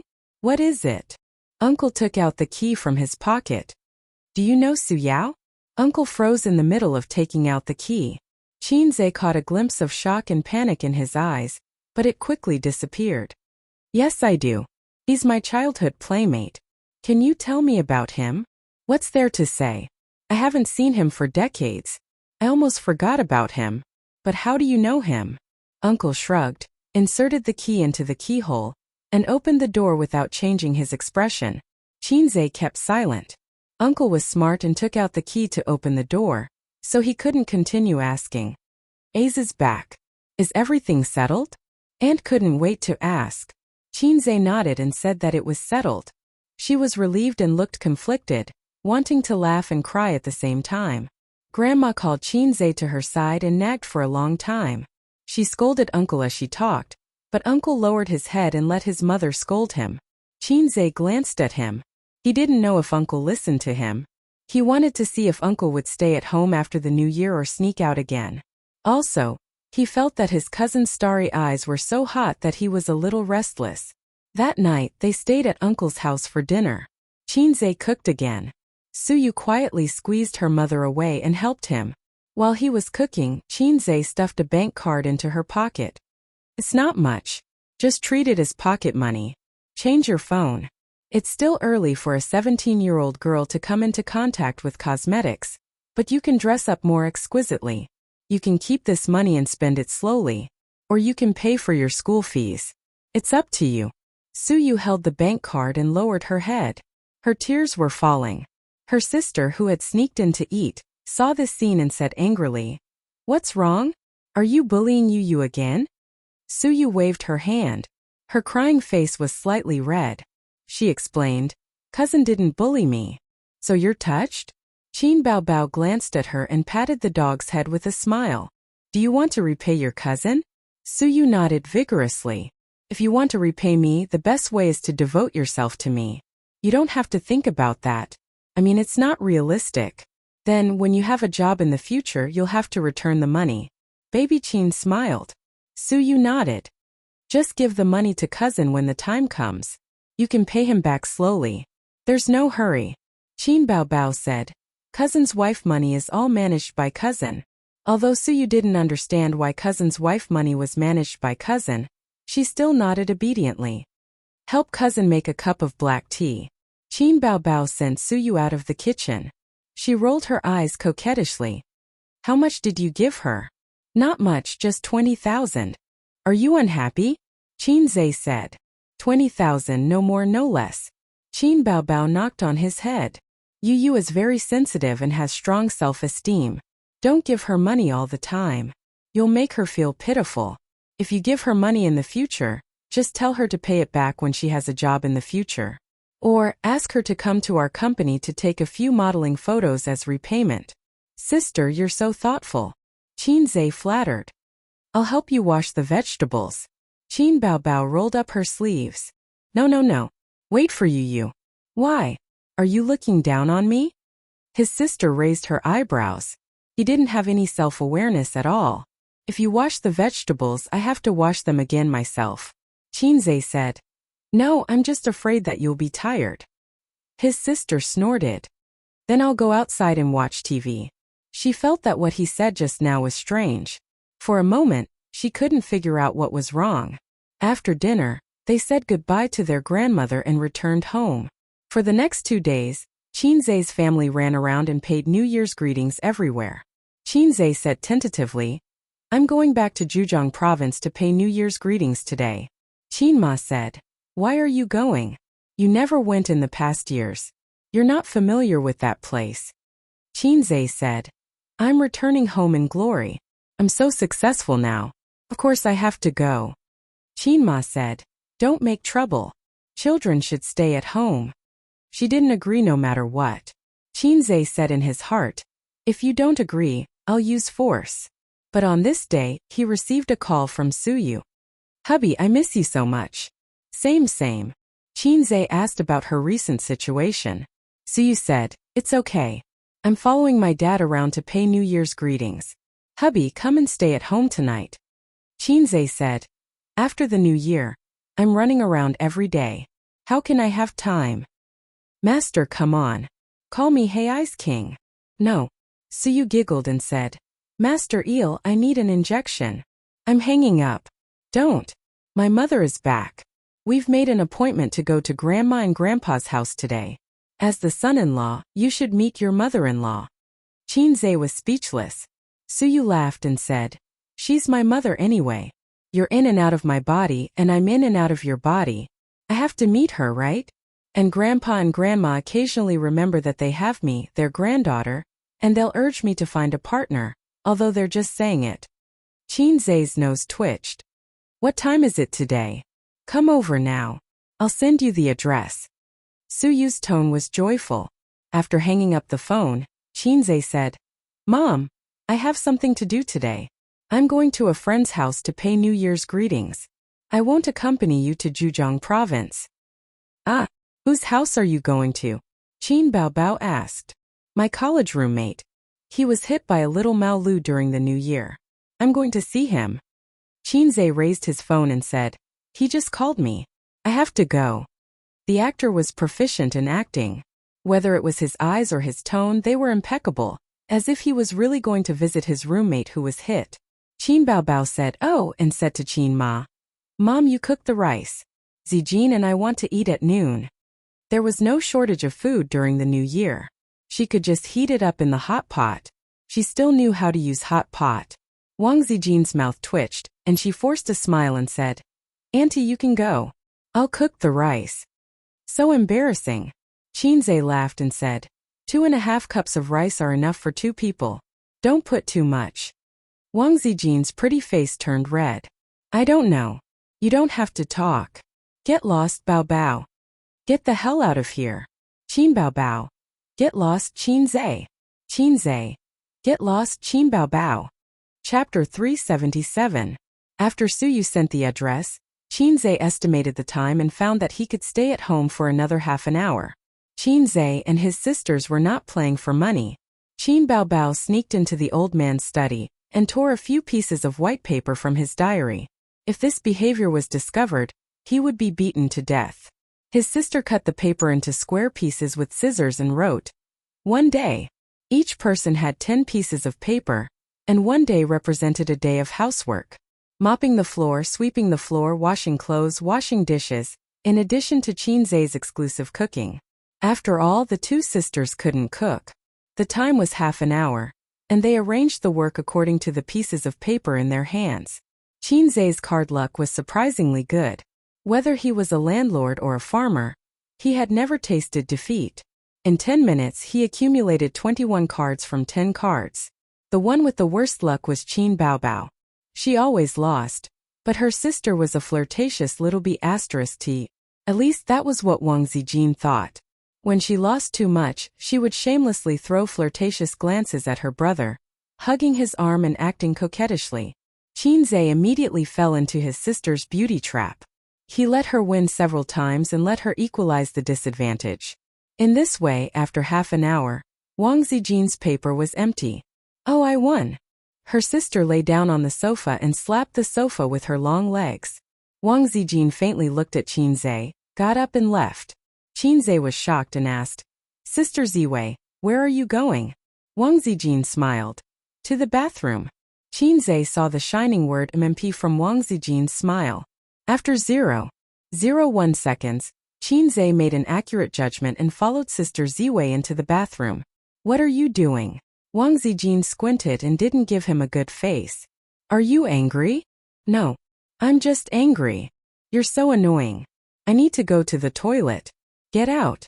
Without another word, Qinze pressed her against the wall. "It's just for fun. Don't mind it." "I don't mind. It's just 10 days of housework. I like to do housework. It makes me happy." "Sister Ziwei, if it weren't for the way you gritted your teeth, I would have believed you. Let go of that housework, let me do it." Qinze hugged her slender waist. "What are you angry about? No matter who wins or loses, it's not me who does the housework in the end." "Then why don't you let Qin Bao Bao lose and let me lose?" Wang Zijin said with a straight face. "Hey, this jealousy." Qinze licked her oval-shaped face. "Because I've always thought that Sister Ziwei is magnanimous and magnanimous. She wouldn't get angry over such trivial matters." "That's because you don't understand women," Wang Zijin said. She lowered her head and glanced at her chest. "Not as magnanimous as your sister. You're magnanimous, but she's magnanimous." Wang Zijin slapped his hand away and said gloomily, "I also eat papaya milk, but it's not on the same scale as your sister. Sister Ziwei is very good now. I like a woman who can be controlled with one hand. Moreover, it's not as effective as papaya milk. Let me tell you a secret," Qinze said mysteriously. Wang Zijin's eyes lit up. "What secret?" "What you eat to make up for it. You need to eat balls." Wang Zijin was stunned for 3 seconds. She finally understood. She lowered her head and glanced at it. "You're disgusting." Qinze clamped his legs together. His balls were cold when she looked at him. "I'm not asking you to eat my balls. It's my fault for not making it clear. Cock balls can increase breast size after eating for a long time. The effect is very good." "How did you know?" Wang Zijin revealed a look of realization. "So Qin Bao Bao used to eat balls every day?" No. Don't think so. Otherwise my sister will kill me. Qinzhe said. I saw it on the internet. Anyway, many people said that it's effective. I don't know about such a disgusting thing. Wang Zijin sneered. I'm just saying. It's up to you whether you want to eat it or not. Qinzhe lowered his head and licked her fair and beautiful oval-shaped face. My face is covered in saliva. Are you a husky? Wang Zijin wiped her face and punched his chest with her small fists. No, husky is so cheap. It's definitely not me. Then what are you? I'm Teddy. Wang Zijin. Speaking of Teddy, he almost forgot about Suyu. He should go over. He said that he would meet Suyu at the gate of the community. Aze, where did you go? Sister shouted in the living room. Qinzhe turned and went out of the bathroom. What are you doing? I'm in the room. Qin Bao. Help me get the scarf on the hanger. It's cold, Qinzhe said in a bad mood. You don't know how to get it yourself. You're closer. Qin Bao said in a coquettish voice. You help me get it. Qinzhe said in a helpless voice. Got it. In the bathroom, Wang Zijin listened to the conversation between the sister and brother, and suddenly had an idea. If I learn from Qin Bao and act coquettishly, will Ace be more obsessed with me? Men like women who are cute and coquettish, Zhao Taiju once said to her. Then should I use a new skill? Although it's very embarrassing and difficult for me to do it, men are all changed from eels. Women should also change. Wang Zijin closed her eyes, brooded for 3 seconds and put on a cute posture. You're so annoying. No, not cute enough, not coquettish enough. In her mind, she recalled Qin Bao's coquettish appearance to Qinzhe. Well, her eyes should be more charming, and her small eyebrows should be slightly frowned. Let's do it again. You're so annoying. She felt a little bit, but still a little bit. Yes, her small mouth should be pouted. Wang Zijin pouted and frowned. You're so annoying. Wang Zijin suddenly froze. From the mirror, she saw Qinzhe standing by the bathroom door. Qinzhe's face was very complicated, with a confusion of doubting life. When did he come back? He saw it all? Wang Zijin froze there, not daring to turn around, and her face turned red. Qinzhe was stunned for a few seconds, then walked away silently. Wang Zijin _ A's listen to me. Qinzhe walked to the living room in a daze, his mind full of Sister Ziwei's pouting and coquettish appearance. Although Shisher's frowning appearance was very beautiful, when that kind of expression appeared on Sister Zian's dignified oval-shaped face, it felt too out of place and did not match her temperament. It stung his eyes. Sister, act coquettishly, Qinzhe suddenly said as he walked past the living room. Qin Bao was lying on the sofa looking at her phone. She liked lying on her stomach, but this position was actually very tiring for her. After lying down for a while, she had to get up and rub her chest. What? Quick, act coquettishly. Qin Bao was confused, but still pouted and acted cute. Annoying. Qinzhe happily changed his shoes and left home. Sure enough, his sister's coquettish appearance was pleasing to the eye and tolerable. At 10:30, he arrived at the community where Suyu's grandparents lived. The building was very new, and the greenery was very good. Qinzhe estimated that it was completed no more than 5 years ago. In addition, this area cost 70,000 yuan per square meter. It seemed that they were rich. Although he didn't know what her mother did. Her father was so rich that he must have received a lot of property when they divorced. At the gate of the community, a tall beauty stood there, waving her hand. Suyu recognized his car and burst into a bright smile. She was dressed very homey, light blue slim jeans, a down jacket of the same color, snow boots and a burgundy scarf. On New Year's Eve she had her hair styled like a goddess. Suyu trotted up to meet him, opened the door, sat in the passenger seat, rubbed her hands vigorously, and her round nose was red from the cold. Qinzhe apologized. I'm late. Suyu's teeth chattered. It's okay, I only waited for 15 minutes. It's just that my hands are a little stiff and I didn't bring my gloves down. Qinzhe held her small hand. It was cold. He suddenly remembered a joke on the internet. A real man should stuff a girl's cold hand into his crotch. You feel good, I feel good too. Because a man's balls like cold and fear heat. Did you buy a gift? Suyu asked. Yes, very ordinary healthcare and nutrition products. Qinzhe said. Suyu smiled sweetly. Enough. My mother is also here with her family, and my uncles and aunts are here, a big family. Suyu said. So many people. Qinze was stunned. Is it because of me? What are you thinking about? Suyu rolled his eyes and said, my mother is here. My mother lives abroad, and it's rare for her to come back. The key is that my mother's red envelope is big. She gives the younger generation a red envelope of 500,000 yuan every year. My uncles and aunts also want to borrow some money from my mother when she comes back. Qinze, how do I feel? Philistin. Suyu said. Of course, my grandfather's family is just an ordinary family. My father was also a poor boy, so he and my mother married with equal social status. You don't understand.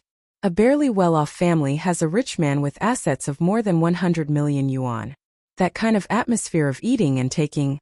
My family can't escape the rut. Your family is much better. My aunt and her husband are middle-level managers of state-owned enterprises. My aunt's family is doing business and is not short of money. The house where my grandfather and grandmother live now was bought by my mother for 8 million yuan. Then my uncle and aunts fought to write their names on the real estate certificate. Anyway, my mother won't fight with them. Qinze nodded. I can understand. My uncle's family is like this. The money they borrowed from my family is nearly 10 million yuan. The house in the past, according to the current house price plus the 3 million yuan a few days ago, was almost 10 million yuan. My mother doesn't feel disgusted. She doesn't care if my brothers and sisters take some money from her, hundreds of thousands or millions. Suyu said. When she divorced, she got a lot of money. Later, she started her own business. My foreign stepfather met her when she was doing business. He is also rich and he is a China expert. As she said, she blinked her eyes and smiled like a ghost. But they are not as good as you. The two of them together have only 1 billion yuan in assets. They all know that I left my father's company, but I didn't say how I am doing now. Qinze said. Why? Suyu curled her lips. My father cheated on me and had an illegitimate child. My grandmother and grandfather's family hate him, and I, the granddaughter who grew up with my father, of course, doesn't love me much. We only see each other a few times a year, and we don't have a deep relationship. My mother has a new family and a mixed-race grandson. In the past, when she wanted to borrow money and had trouble, she would come to me. But after I resigned, my uncle and aunts didn't contact me. It's true that your grandmother doesn't love you and your uncle doesn't love you. Chapter 378. A child from a single-parent family would only see his father a few times throughout the year. It was normal for his maternal grandmother to not dote on him, and his uncle to not love him. Suyu herself was used to it, so when she talked about these things she didn't show any sadness. It was her biological parents who really hurt her. A father who regarded his son as his heir, and a mother who wholeheartedly ran her new family. She was superfluous in any way. Sometimes the father may think this daughter is really annoying, thinking about competing with his son for the position of heir every day. Sometimes the mother may think this daughter is really annoying, thinking of the failed relationship experience when she saw her. Who knows? In a beautifully decorated house, more than 100 square meters, Suyu's grandfather was called Ding Yukong. He was a thin old man with white hair and an old-fashioned and serious look. Her grandmother also had white hair, thin and small, with a mole between her eyebrows. Both of them were 80 years old. There were 4 people in the second generation of the Ding family, 2 sons and 2 daughters. Suyu's mother, Ding Yun, was the second. Suyu had 6 siblings, 2 of whom were married, and those who were not married also had a partner. The 3 generations of the Ding family, about 20 people, were gathered together. The family sat in the living room and chatted. The 2 babies were sleeping soundly in their mother's arms. As they chatted, the topic turned to Suyu. Eldest aunt gossiped. Xiao Yun, you were resigned from her father's company in the middle of the year. Do you know about this? I heard that it was not very pleasant. Youngest aunt complained. I wanted her cousin to work in her company, but it failed. Now Tsong is still working in a small company. I can't count on her. Ding Yun, 48 years old, had a gentle and beautiful face, and fine crow's feet at the corners of her eyes, showing her charm when she was young. Su Tong's facial features were well defined, but not stunning enough to give birth to such a delicate daughter. Sitting next to her was a foreigner with brown hair and brown eyes. He had a high nose bridge and deep eyes, very handsome. Then there was a smaller version of the foreigner. He also had brown hair, a high nose bridge and fair skin. He was a young man in his early 20s. He was a mix of Chinese and Western descent, very handsome. "Mama, my sister hasn't come back yet?" the little foreigner said, speaking in poor Chinese. Ding Yun said, "She went out to pick up your brother-in-law and will be back soon." After that, she turned to look at her two sisters-in-law and asked, "What's going on?" "I think that little B** starred snatched it away. The stock market is very hot this year. And you started an investment company that specializes in stocks. I only found out about it when I asked her for help with Song Song's job. Song Song was supposed to go over, but that little B** starred came and made her a mere figurehead. After that, I heard that she quit her job. I heard that she got into an argument with her father." Ding Yun frowned. She didn't know about it. "So you didn't tell her?" But the mother and daughter rarely contacted each other. Grandma interrupted and asked, "Where is you working now?" "I don't know. Probably not going to work. Anyway, cousin won't be short of money. Her pocket money is enough." "You're such a petty child. No matter how much pocket money you have, it's still the same." Everyone was talking at once. Auntie suddenly said, "Sis, Liang is getting married next year. But the down payment for the house isn't enough."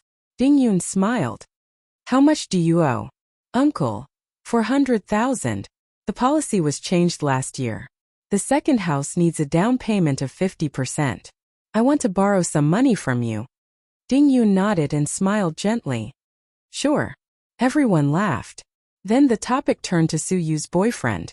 Uncle said, "You finally found a boyfriend. After the new year, she'll be 28. Ding Yun smiled and said, "It can be considered as solving one of my worries." Uncle said again, "Sis, ask her later what's going on with her family. Don't always be angry with her father. When the time comes, you won't be able to get a share of the family property." Auntie, "That's right. Let her go home and guard it well. The family property can't be less. We definitely can't let that little bastard have it." Auntie, "It's the Su family's property. It's a waste not to take it." After so many years, when talking about the Su family, there was no longer the hatred of gnashing teeth. Now, the most talked about was the family property that Su Yu got. The core content was the money that should be taken, not a single cent less. Ding Yun didn't like to talk about this topic. She turned her head and whispered to her foreigner husband in fluent English. The little foreigner stood by the window and looked out. He happened to see a car parked downstairs. Su Yu and Qin Zhe got out of the car and took his hand into the building. "Sister is back. She brought back a man," he said in broken Chinese, looking very excited. Su Yu stayed abroad for a few years and lived with her mother for a long time. It was ironic that the foreigner's stepfather and cheap brother were very good to Su Yu. A few of his cousins rushed to the window and peeked out to look down. "What car does he drive? Porsche? Lamborghini? Maybach? Which one? What does cousin's boyfriend look like?" they asked in a low voice. The little foreigner pointed to a black, ordinary car. "It's that one." Everyone looked disappointed. Several elders looked over curiously. Auntie asked, "What's wrong?" "The car is ordinary. It doesn't look more than 1,000,000 yuan. You don't know the value. It's not even 500,000 yuan. I sell cars. I can see it at a glance." "What brand is it?" "I can't see clearly, but it's not expensive." When Auntie heard this, she said to Ding Yun, "Yours taste in men." She didn't finish the sentence, but the meaning was obvious. "Uncle, probably because he's handsome?" "Uncle, maybe he can take care of people." "Grandma, it's good to take care of people." "Auntie, what's good about it? How can you marry without money?" Ding Yun, "It's good that you like him. It doesn't matter if he has money or not." She was really an open-minded mother. Or she just wanted to marry her daughter off as soon as possible? There was a knock on the door. The little foreigner opened the door in a hurry. Su Yu took Qin Zhe's hand and entered the house. The moment they saw Qin Zhe, the elder's eyes lit up. Well, a very handsome young man with good temperament. Speaking of temperament, Qin Zhe's temperament has improved recently. He was no longer a good-looking guy with no temperament. since he had money in the system. Although it was a bit low, he finally had confidence in his heart. A man with confidence has temperament. In the words of my sister, my little foreigner is becoming more and more manly. Sure enough, Yuer's taste in men was based on their appearance? Grandpa, Grandma. So you led Qinze to her family and introduced him to them one by one. This is my boyfriend, Qinze. Several young people were dumbfounded and stunned on the spot. Then, so you introduced her family to Qinze. First uncle, first aunt, second uncle, second aunt, third uncle, and finally her biological mother and stepfather. This is my brother, you can call him Ada. So you said. Ding Yun looked at Qinze with a smile. First impression, well, not bad. Grandpa said in a deep voice. Young man, what do you do? Auntie. Hey, I feel that he looks familiar. Ma, he is Qinze. The cousin whispered. I know he is Qinze. Auntie replied angrily. Then a cousin of Suyu said. But I don't know who Qinze is. As she said, she looked at Qinze with starry eyes. Yes, as a 25-year-old star chaser, Qinze, a high-quality little fresh meat, was also one of her targets. Absolutely high quality. Most of the other little fresh meats personas came from movies and TV series, or forced personas. Qinze's persona was real 24K pure gold persona. Rich and talented. Nickname is not to be said, it is embarrassing to say. Qinze's aunt understood and said in surprise, Qinze, this name sounds familiar. Are you a celebrity? The elders in the room had different expressions. Grandpa and Grandma were stunned and then frowned. His uncles and aunts were all shocked. Kind of understand, he is good at writing songs.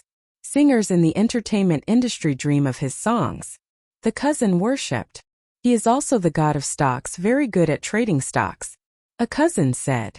He is also a big boss, has 2 companies. Qinze is super famous. A cousin's wife said. Very rich, richer than auntie, richer than cousin's family. The cousin said. His cousin was Suyu. This time the look in her eyes was different. Oh, Yuer is really lucky, her boyfriend is so handsome. Auntie piled up a smile on her face. It's time to eat, let's eat. Qinze, treat this place as your home. Don't be an outsider. Several relatives smiled more eagerly than Ding Yun. Not long after, the food was served, the younger generation sat at one table, and the elders sat at another table. Uncle said that the big boss couldn't sit with the younger generation, so he let Qinze and Suyu sit with the elders. At the table, the elders insinuated about Qinze's work and income. When they learned that Qinze and Suyu were partners, they suddenly realized that he was a rich second generation. However, from beginning to end, no one mentioned Qin Bao. In the past, Qinze's label was the most dazzling. Qin Bao's younger brother. Now, he himself was a very famous celebrity.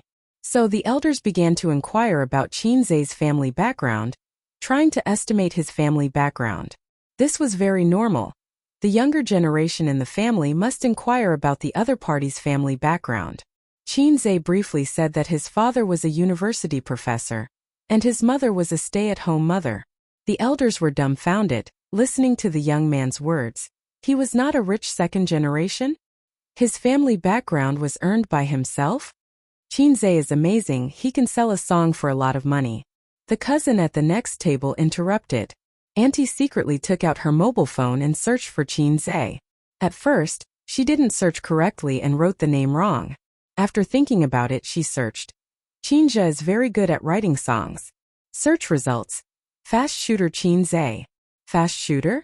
Auntie's mouth twitched. Chapter 379. So it was this Zay. Auntie re-entered it and entered it correctly. She clicked on Qinze's personal profile. Shocked. A song that was hard to get even with 10,000 gold. God of stocks. Fast shooter. Buying 80% of the shares of Tianfeng Entertainment. Everything that had happened was recorded. They were all legends that Qinze had left behind in Jianghu. In the eyes of a commoner like Auntie, he was simply the boss of the bosses. It turned out that Yuer had found such a man. This was not just a rich husband but a 24K pure gold, no, a titanium alloy husband. Moreover, he had a big celebrity sister.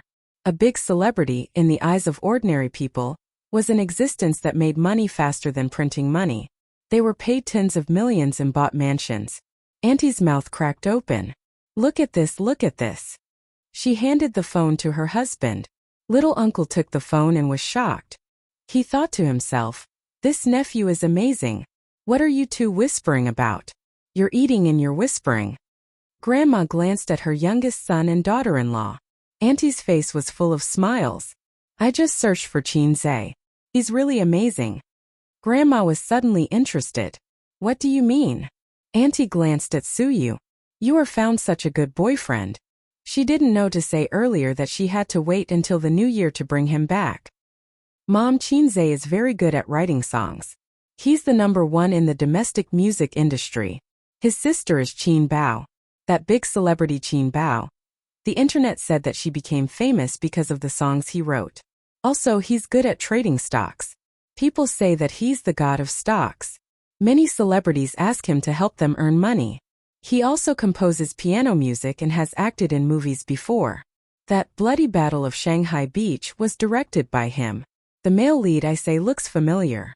Auntie repeated Qinze's resume on the phone, refreshing everyone's understanding of Qinze again. Previously, they thought that although Qinze was excellent, their Suyu was not bad either. She was tall and well endowed. Ordinary rich people were not worthy of her. Now they felt that Suyu was a bit out of her league. This was not an ordinary genius. This was a legend. Ding Yun also looked at him in surprise. Qinze and Suyu's elders talked and laughed. He could even chat with the foreigner's stepfather. The foreigner spoke fluent Chinese and talked about his experience in China during those years. After chatting for a while, Qinze realized that he was more inclined towards the technical type of boss. That's right. Developed countries have long passed the era of being uncivilized. Without skills and knowledge, it would be difficult to get rich. This was unlike China, where no matter how high one's education level was, one could instantly become a boss if they found connections or business opportunities. This phenomenon was gradually decreasing with the changes of time. In another 10 or 20 years, those fellows who claimed that studying was useless would really be useless. Suyu sat beside him obediently, poured wine for him, picked up food and smiled. It was probably the happiest thing for a woman to see her man talking and laughing with his family. From the beginning to the end, her conversation with her mother did not exceed 3 sentences. The relationship between mother and daughter was relatively cold, but she had a good relationship with her half-brother. As time passed, the woman and the child finished their meal while the man was still drinking and chatting loudly. The little foreigner took Suyu and walked to the guest room. He opened his laptop skillfully and logged into the game. He communicated in English. Sister, I have a new hero. You see how I play it? I will teach you later. I asked my cousin to download the China version. I will use your account and buy the new hero. Suyu began to play League of Legends abroad. It was this brother who introduced her to the game. Because she was bored, she tried to play it. Since then, she started a game career that was unrestrained and loved to scold people.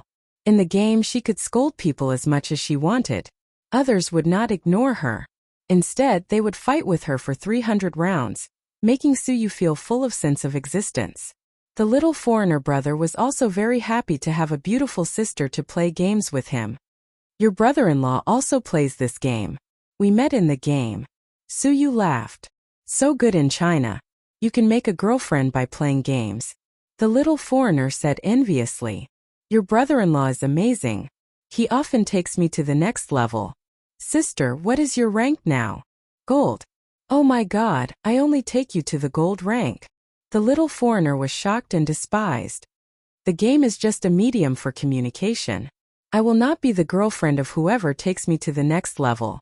Suyu's mouth twitched. The meal lasted until 1 o'clock in the afternoon. The uncle and uncle were drunk. The foreigner's stepfather was drunk and unconscious. Ding Yun helped him into the room to rest. Qinze came to find Suyu and saw her playing games on her laptop. As always, the operation was rubbish.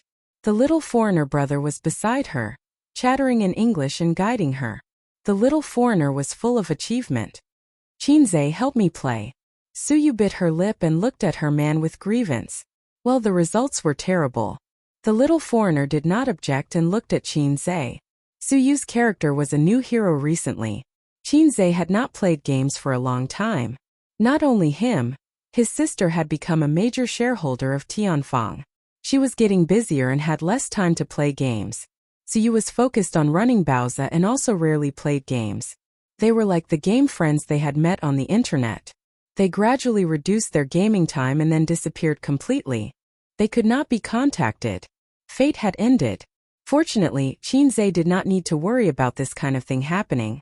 Although he did not play games at night, he could play Suyu. This was more intimate and easy to understand communication. After resurrecting, Shinzei stood in the spring and carefully went through the skills. Then he emptied the equipment and bought new ones. The little foreigner stared. Shinzei's move was undoubtedly suicidal. The economy was a lot worse and now it was even worse. But 10 minutes later it completely changed. He had a strong view of the overall situation, abnormal awareness and sharp control. From the enemy's ATM machine to a hunter on the battlefield. Those who were scolding Suyu before were now crazily cheering. 666. Awesome. Boss, was it your primary school cousin who was playing before? After watching for a few minutes, Suyu whispered. Finished drinking? Well, I'm not drunk. Your stepfather is drunk and lying dead in the next room. Shinzei grinned. I'll make you a cup of tea? Okay. Suyu and the little foreigner went out. Soon Shinzei finished a game and won the first victory. But Suyu did not come back with tea. When he went out, Suyu stood in the corridor and looked at the next room. Her eyes were filled with sadness and disappointment. Her thin shoulders seemed so weak at this moment. Shinzei stood beside her and looked into the room. The foreigner was drunk on the bed. His wife was taking care of him. The mixed-race son was sitting on the bed playing with his mobile phone. Sometimes he looked up and talked with his mother. The mother had a loving and gentle smile on her face. What a harmonious family of three. The warmer the atmosphere in the room, the lonelier the girl outside seemed. Shinzei suddenly understood how she felt. The feeling of my home is no longer my home, and I can't integrate into their family of three, no matter which side it is. He filled in for himself. My mother is my mother and my father is my father, but my mother is not my mother and my father is not my father. That feeling was too heart-wrenching. He watched as his mother laughed and doted on his son in another family. He watched as his father laughed and doted on his son in another family. Obviously they are also my parents, but where is her position as a daughter? Suyu felt her waist tightened, and then she was fiercely rubbed into his arms. She looked up in amazement and looked at Shinzei. You have me. Shinzei stared at her, his voice was soft and solemn. I will always be here. Suyu's eyes were moist and tears slid down, but her smile was sweet and happy. She put her arms around Shinzei's neck, tiptoed slightly, and stabilized Shinzei's lips. In the room, Dingyun felt something and looked sideways. She was stunned at first, and then her smile relaxed. Some people it's not that they don't love, but they can't give too much love. Some things it's not that they don't pay attention to, but they just want each other to be well. Chapter 380. Shujia Town, Zhejiang Province. Shujia Town was developed from a gathering place of clans. 100 or 200 years ago, those with the surname Su might have been the same ancestor. After several changes, the town expanded, but those with the surname Su still accounted for most of the population. Shujia Town was not a big town, let alone rich. It was located in a hilly area with green mountains behind it. Outside the town were continuous fields. Because it was a bit far from the national highway, it didn't catch the development bus. The neighboring towns used to be poorer than Shujia Town. In the past 10 years, factories had been built and countless people came to the town. There were supermarkets, shops, internet cafes, KTV, and everything else. The locals could live a rich life even if they rented out their houses. A dozen kilometers away was a different life. Fate. Half of the people in Shujia Town were still farmers. But many people had left the town. Some made a fortune in other places and didn't come back. Some returned home and built big villas in the town. Su Lan's family had been doing well back then. They had moved to Shanghai, and their household register had followed them. They had settled down in Shanghai. Except for the older generation, the young people nowadays didn't remember Qin Ma's family. Every spring festival, Qin Ma would come back to visit some of her uncles. In recent years she had been less and less. She couldn't keep the old people. When he returned to Shujia Town this year, the atmosphere was completely different. Not only were the older generation amiable, Some of the younger generation that he had never met before had also gathered together. Some of them had rushed over from the town, while others had rushed over from the nearby villages. This year there was a legend in Xujiao town. Those who were related to Su Lan said, "You know Qin Bao Bao, right?" "Yes." "You know Qin Zhe, right?" "Yes." "He's from my great-aunt's family. They're my relatives." "Oh." "They're the daughter and son of my second uncle's daughter." "Oh." "They're the daughter and son of my aunt's daughter." "Oh." Whether it was Qin Bao Bao, a first-tier big shot and the queen of traffic, or Qin Zhe, the #1 fast shooter in the music industry and the god of stocks, there was basically no young people who did not know them.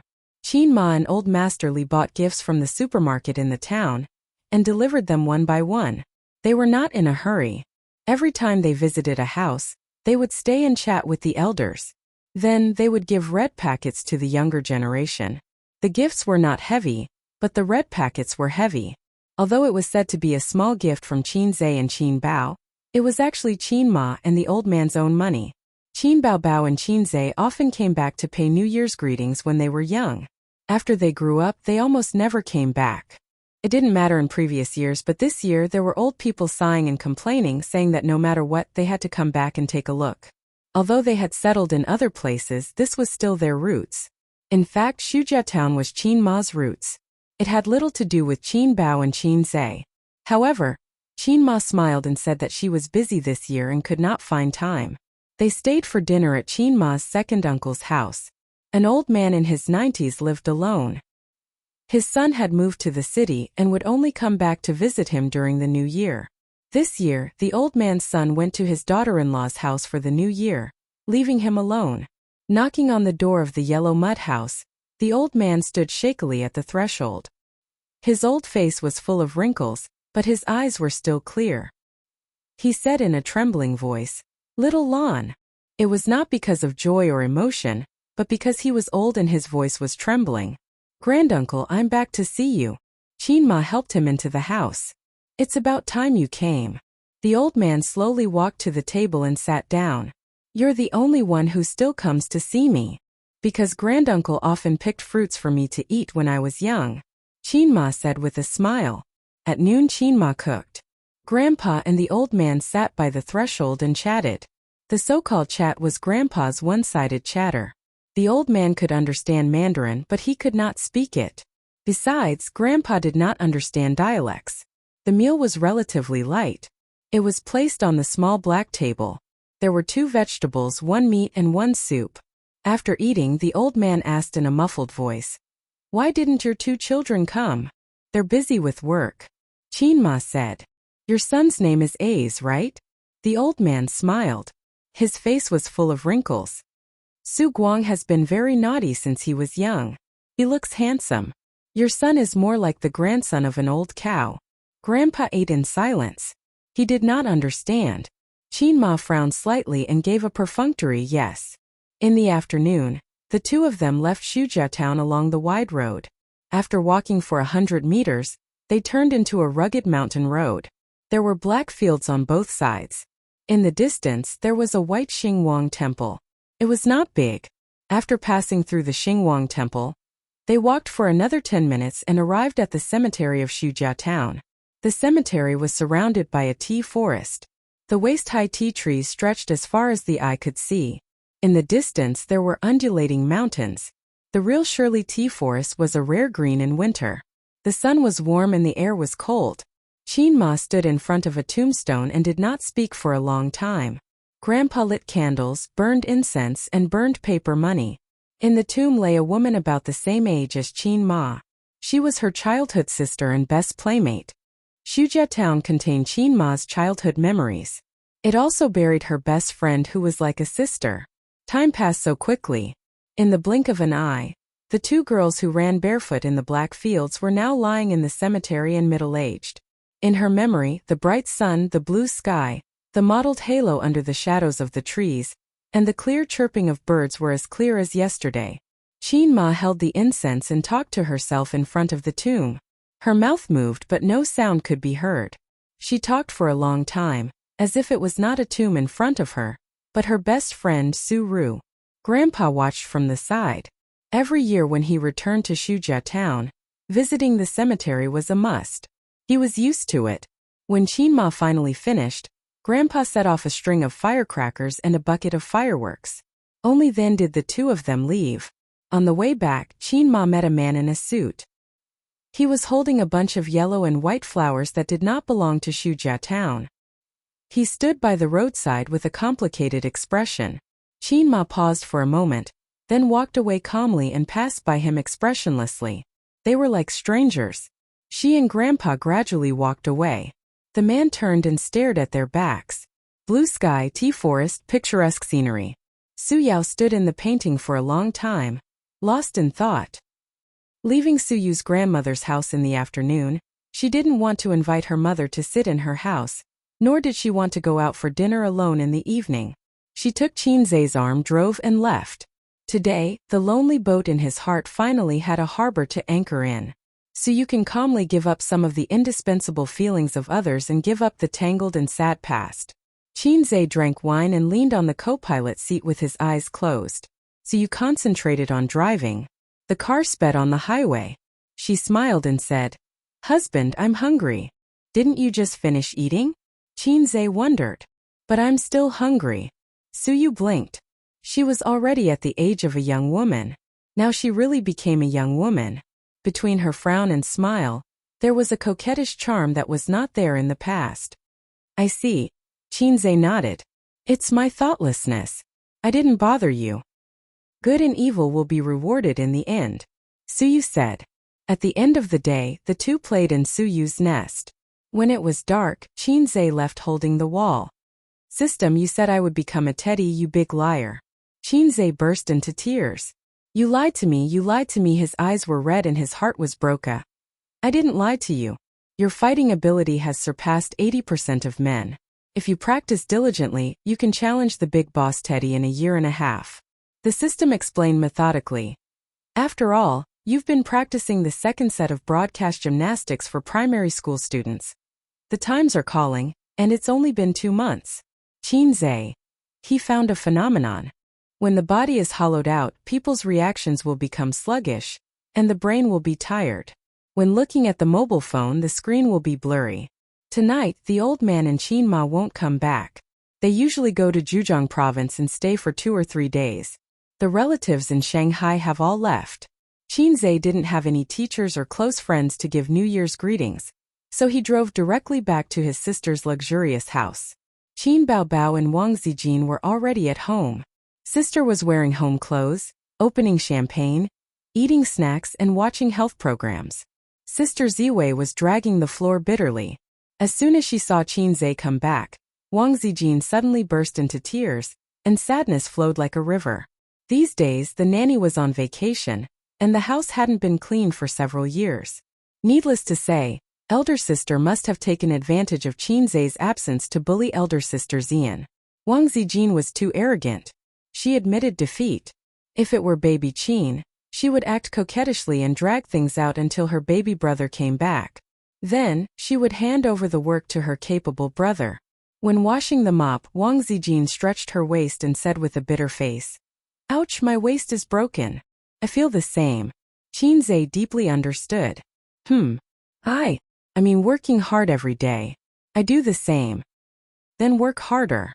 Sister will massage your waist tonight," Wang Zijin said with a smile. Actually, she wanted Qinzai to massage her, but she was shy, so she changed the way she said it. After doing the housework, he had to help his sisters cook. Qinzai felt it was unfair. There was only effort and no return, and it was annoying. After dinner, when his sister fell asleep, he sneaked to Sister Ziwei's room. Wang Zijin lay on the bed and patted the spot beside her. "Sister's waist is broken. Quick, massage it." "Aren't you going to massage it for me?" "Massage is mutual.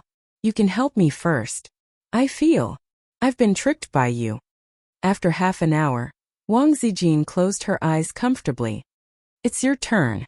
"But I'm so comfortable. I just want to sleep." "How about I reward you by sleeping with me tonight?" "Can I really?" "Yes." Wang Zijin's cheeks were red, and her voice was as soft as a mosquito's. "You can massage it." She didn't know if Qinzai hurt her. He crawled under the blanket, hugged Wang Zijin's waist, and buried his face in her hair. Wang Zijin's heart was beating fast. She froze in Qin Zhe's arms and didn't dare to move. She was afraid that his hands would touch the forbidden place. That feeling of anticipation and hesitation. She thought about where her bottom line was. Well, she definitely couldn't take off her clothes. She couldn't touch the forbidden place. Yes, this was her bottom line. Then she heard a snoring sound. Snoring? Wang Zijin looked sideways and found that the little guy had fallen asleep. Wang Zijin. Damn this salted fish. Chapter 381. Qin Zhe woke up naturally at 7 o'clock in the morning, half an hour later than his usual 6 o'clock. He was probably exhausted from last night. Wang Zijin was lying in his arms with her face buried in his chest. Her messy hair covered her face, and one of her legs was on his waist. She was sleeping soundly. She had turned off the air conditioner when she went to bed. Perhaps she felt cold in the middle of the night, so she subconsciously moved closer to the heater beside her. Wang Zijin's body was very soft, unlike his sister's. His sister's body was very elastic and flexible, especially her small waist. It was simply enjoyable to hug. Sister Ziwei's body was really soft and cute. Thinking of this, Qin Zhe touched her little butt with one hand. It was warm and soft to the touch, and it was very elastic. At this time, Wang Zijin mumbled and opened her eyes. Her biological clock was exactly 7 o'clock in the morning. Wang Zijin rubbed her eyes. Her sleepy expression was very cute. Thinking of this, the sun was not bad today. Why haven't you left yet? What if I get up? Wang Zijin sat up and pushed him with her little hand. Sister Ziwei, don't set flags. I'm experienced in this. Qin Zhe also sat up. Wang Zijin looked at him with a complicated expression. Ace, you're such a gentleman. Qin Zhe said happily. Sister Ziwei, I have absolute respect for you. However, he felt that Sister Ziwei's gaze was strange. Was it an illusion?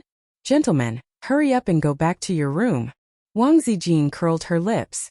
Let me hug you for 5 more minutes, just 5 more minutes. Qin Zhe shamelessly moved closer to her. This was a rare opportunity. Wang Zijin would at most let him hug her waist and kiss her lips. Anything more than that she would not give him. Shoo shoo shoo. Wang Zijin lifted the blanket and chased Qin Zhe out of bed. Then she saw the man's crotch that was always propped up in the morning. She blushed and scolded. Stinky hooligan. Qin Zhe thought to himself, luckily I'm a hooligan. If I couldn't be a hooligan in the morning, you would be the one crying.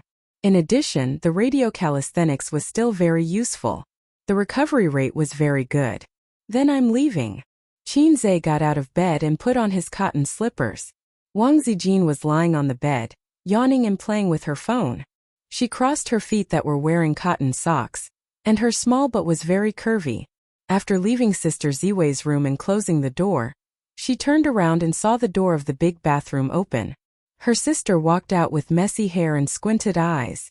Why did you come out of Zijin's room? Qin Baobao glanced at him. I woke up late today. When I woke up, I came to wake her up. Let's do morning exercises together later. Qin Zhe was so scared that he peed his pants. The small tent shrank back with a chirp. Oh, I want to go back to sleep. Wake me up at 8 for breakfast. Her sister squinted and turned back to her room. You have a toilet in your room. Yes, I forgot. I thought I was at Mom and Dad's house. I forgot that we were back in our own house. Qin Baobao scratched his head and slammed the door. Elder sister must be muddle-headed from her sleep. Obviously, he was being intimate with his girlfriend. Why did it seem like he was having an affair? He was scared, but Wang Zijin was also scared to death. The style was completely wrong. He always felt that Sister Ziwei was the little wife, and his sister was the husband. He was the old man next door. Hey, thinking about it this way, the style was actually very similar. Qin Zhe. The Spring Festival holiday passed quickly. Tens of millions of people flocked back to Shanghai. After the Spring Festival, there was a railway boom. The internet complained incessantly. Netizens complained that they didn't want to go back to work, and lamented that the holiday was short. Bao's company group had more than 200 people. The company's total number was less than 10 people. Now it expanded wildly and the number of people skyrocketed to more than 200. Su Yu's ability to manage the company was absolutely first class. However, she admitted that she was almost at a bottleneck. If the scale continued to expand, it would be very difficult for her. Therefore, she wanted to discuss with Qin Zhe and promote a general manager from the senior managers. The two of them talked about the 108 postures during the break. I'm going to work tomorrow. I'm so tired. I want to stay at home and mold. Every time the holiday ends, I'm very homesick. I've already carried my bag and set off silently. Brothers, see you tomorrow. See you tomorrow. Li Linfeng, the manager of the investment department, said. At the beginning of the new year, everyone continued to work hard and take care of each other. With that, he sent a red envelope. Thank you, boss. Thank you, boss. Long live boss. A lot of people grabbed the red envelope and sent thank you pictures. The lurkers were blown out. Soon, the second manager jumped out, copied and pasted Li Linfeng's words and sent red envelopes.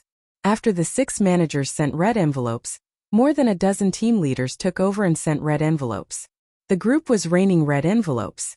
Qin Zhe didn't say a word and silently grabbed red envelopes. If he was lucky, he got dozens of yuan. If he was unlucky, he got a few yuan. Happy. He couldn't help but think of the words on the internet.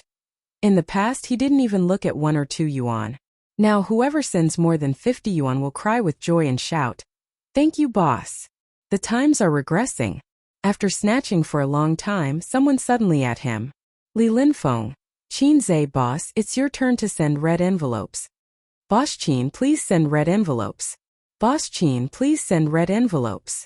Boss Qin, we want red envelopes. In an instant, there were dozens of its. Qin Zhe didn't want to bother. The employees were making a fuss in the group. As the boss, it wasn't convenient for him to chat. But Li Linfeng obviously didn't want to let him go. Boss Qin, I saw that you snatched every red envelope just now. In that case, Qin Zhe sent out a red envelope without hesitation. OF*CK. 20 yuan? I'll give you 50 yuan. At 1 yuan. The poor employees were crying. Other managers had red envelopes of a few hundred yuan. You, on the other hand, only got 5 yuan. Big boss. Qin Zhe sent a red envelope. In 3 seconds, all 20 red envelopes were snatched. 10 yuan. 10 yuan. It's all 10 yuan. Li Linfeng. Wiping sweat. Jiang Jinghua. Wiping sweat. Wang Guoqing. Wiping sweat. All the employees. Wiping sweat. Qin Zhe sent a red envelope. In 3 seconds, all the red envelopes were snatched. Boss Qin, you can't do this. Still 10 yuan? 10 yuan. 10 yuan. Ha ha, you bunch of weaklings. I'll give you 20 yuan. Ha ha ha, 20 yuan weaklings. I'll give you 25 yuan. Reality proved that the times were indeed regressing. People's hearts were easily satisfied. Qin Zhe. I'm done playing. Inform everyone that next year's red envelopes will be cancelled for everyone who's late and asks for leave. The employees were so excited that they clapped and posted pictures. 3,000 red envelopes were equivalent to half a month's salary for many people. The benefits were reasonable. Bao's scale was not large. Compared to some financial giants, it was very young. But it was definitely not weak. In fact, it was full of vitality. First of all, Qin Zhe was a golden signboard and a stabilizing force. Second, there was no messy faction fighting in the company at the moment. Even if they didn't get along like a family, at least they were living in harmony and working together.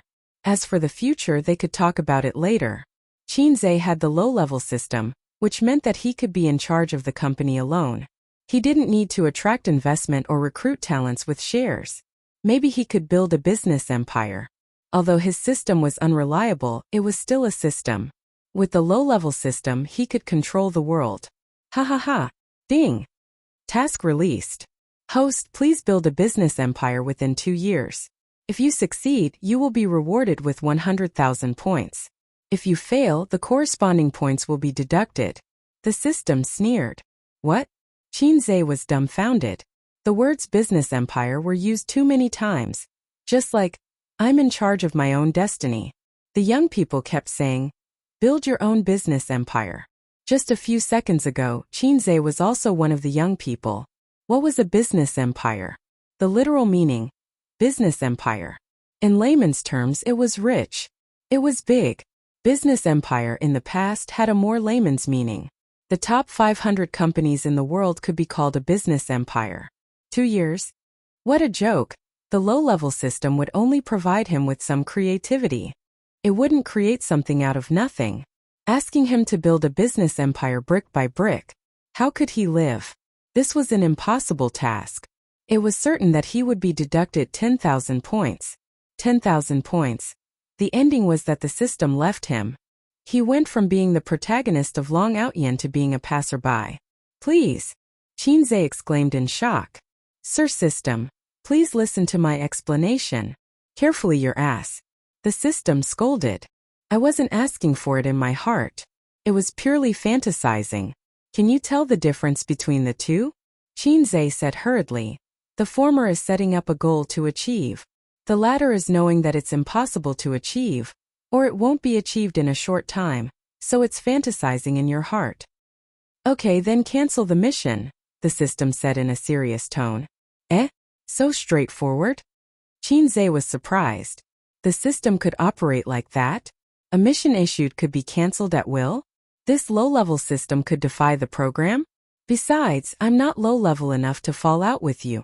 I'm just comparing to know my place. Unlike those lowly systems that cause trouble all the time. The system found a reason for itself, then quickly changed the topic.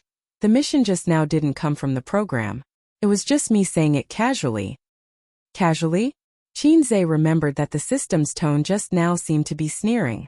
In the past, when it issued missions, its voice was a standard electronically synthesized voice without any fluctuations. Qinze sighed in relief. But salted fish, didn't you forget something? The system changed the topic. What is it? The mission to become a big shot in the entertainment industry within 2 years. It's already been 4 months. Your Tianfeng Entertainment is developing slowly, making the system anxious. At this rate, you'll at most reach the title, Small Fame. Not the title, Salted Fish Big Boss. Then what should I do? Qinze frowned deeply. System. Who's the system? Who's the host? You want me to do your mission? Do I have nothing better to do than to issue missions myself and use my own brain to complete them? Maybe I should have entered your sister's brain that day instead of choosing you. Probably because there's a slut living in my heart. The system gritted its teeth. It's quite interesting to think about it. Then Qin Baobao will produce and sell her own products, write her own songs, sing her own songs, start her own company, and with her beauty, she'll definitely attract hatred everywhere. Today she'll fight this person, tomorrow she'll fight that person all the way out of the country, all over the world. Just thinking about it makes me sick. Qinze's imagination was running wild. I think she'll be the first to fight you. Why? She'll send you to Europe for treatment. Chapter 382. Since Tianfeng Films took over, they had taken in a few famous celebrities. For example, Li Wei, a B-list celebrity in the film industry. There was also a C-list male celebrity and 2 singers between B-list and C-list celebrities. Just taking in these celebrities would cost a lot. That was why Chan Qinghong borrowed money from Qin Bao, and Qin Bao discussed it with her brother. On the one hand, she wanted to use the opportunity to educate her best friend. On the other hand, she really had no money. Now, these celebrities were on the right track and developing well.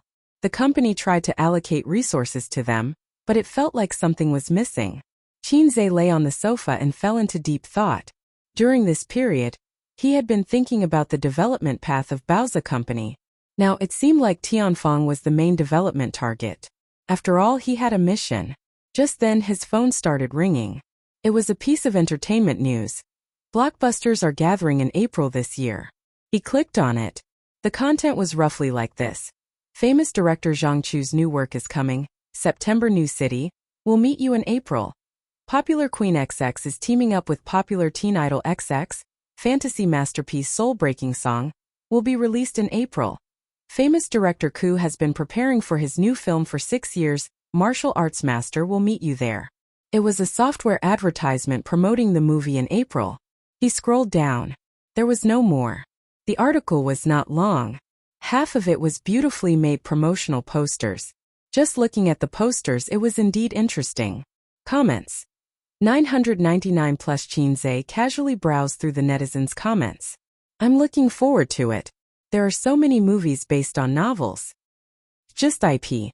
Basically, every movie is destroyed. Only the novelties and ethical movies are worth watching. Fantasy movies, the special effects are awkward and the plot is awkward. Even so, even if they keep scolding, there are still a lot of people going to watch it. Let's wait for April. Damn, I've waited for more than a year. It's finally going to be released. There's still 1.5 months left. April. I feel like it's going to be good movies.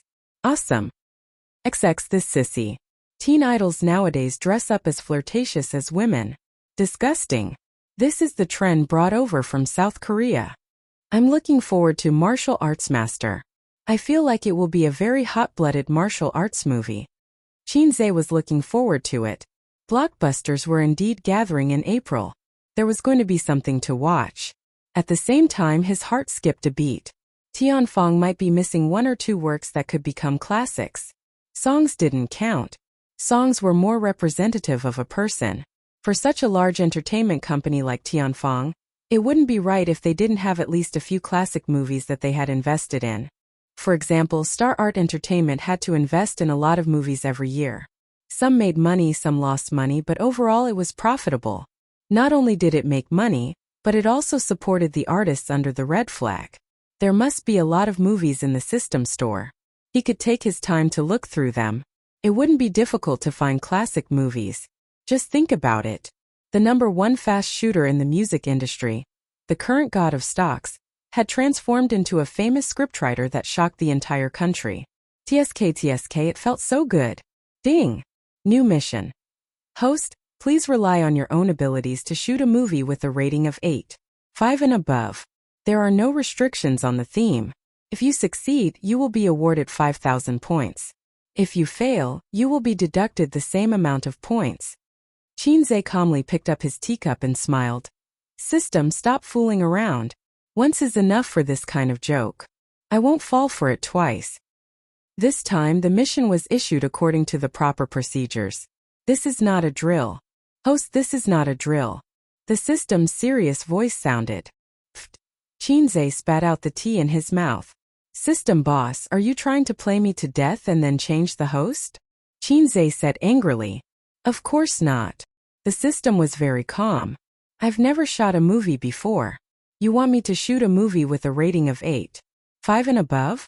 Relying on my own abilities, I can't use points to exchange for it, right? Chinze scratched his head. Do you know that our country's trolls, the moon is round in foreign countries? They will also give high scores for bad movies. Domestic movies, if there's even the slightest flaw, they will curse and slander. This is not good. So, cancel the mission. I'm sorry, host, but the missions generated by the proper procedures only have completed and incomplete. There is no option to cancel.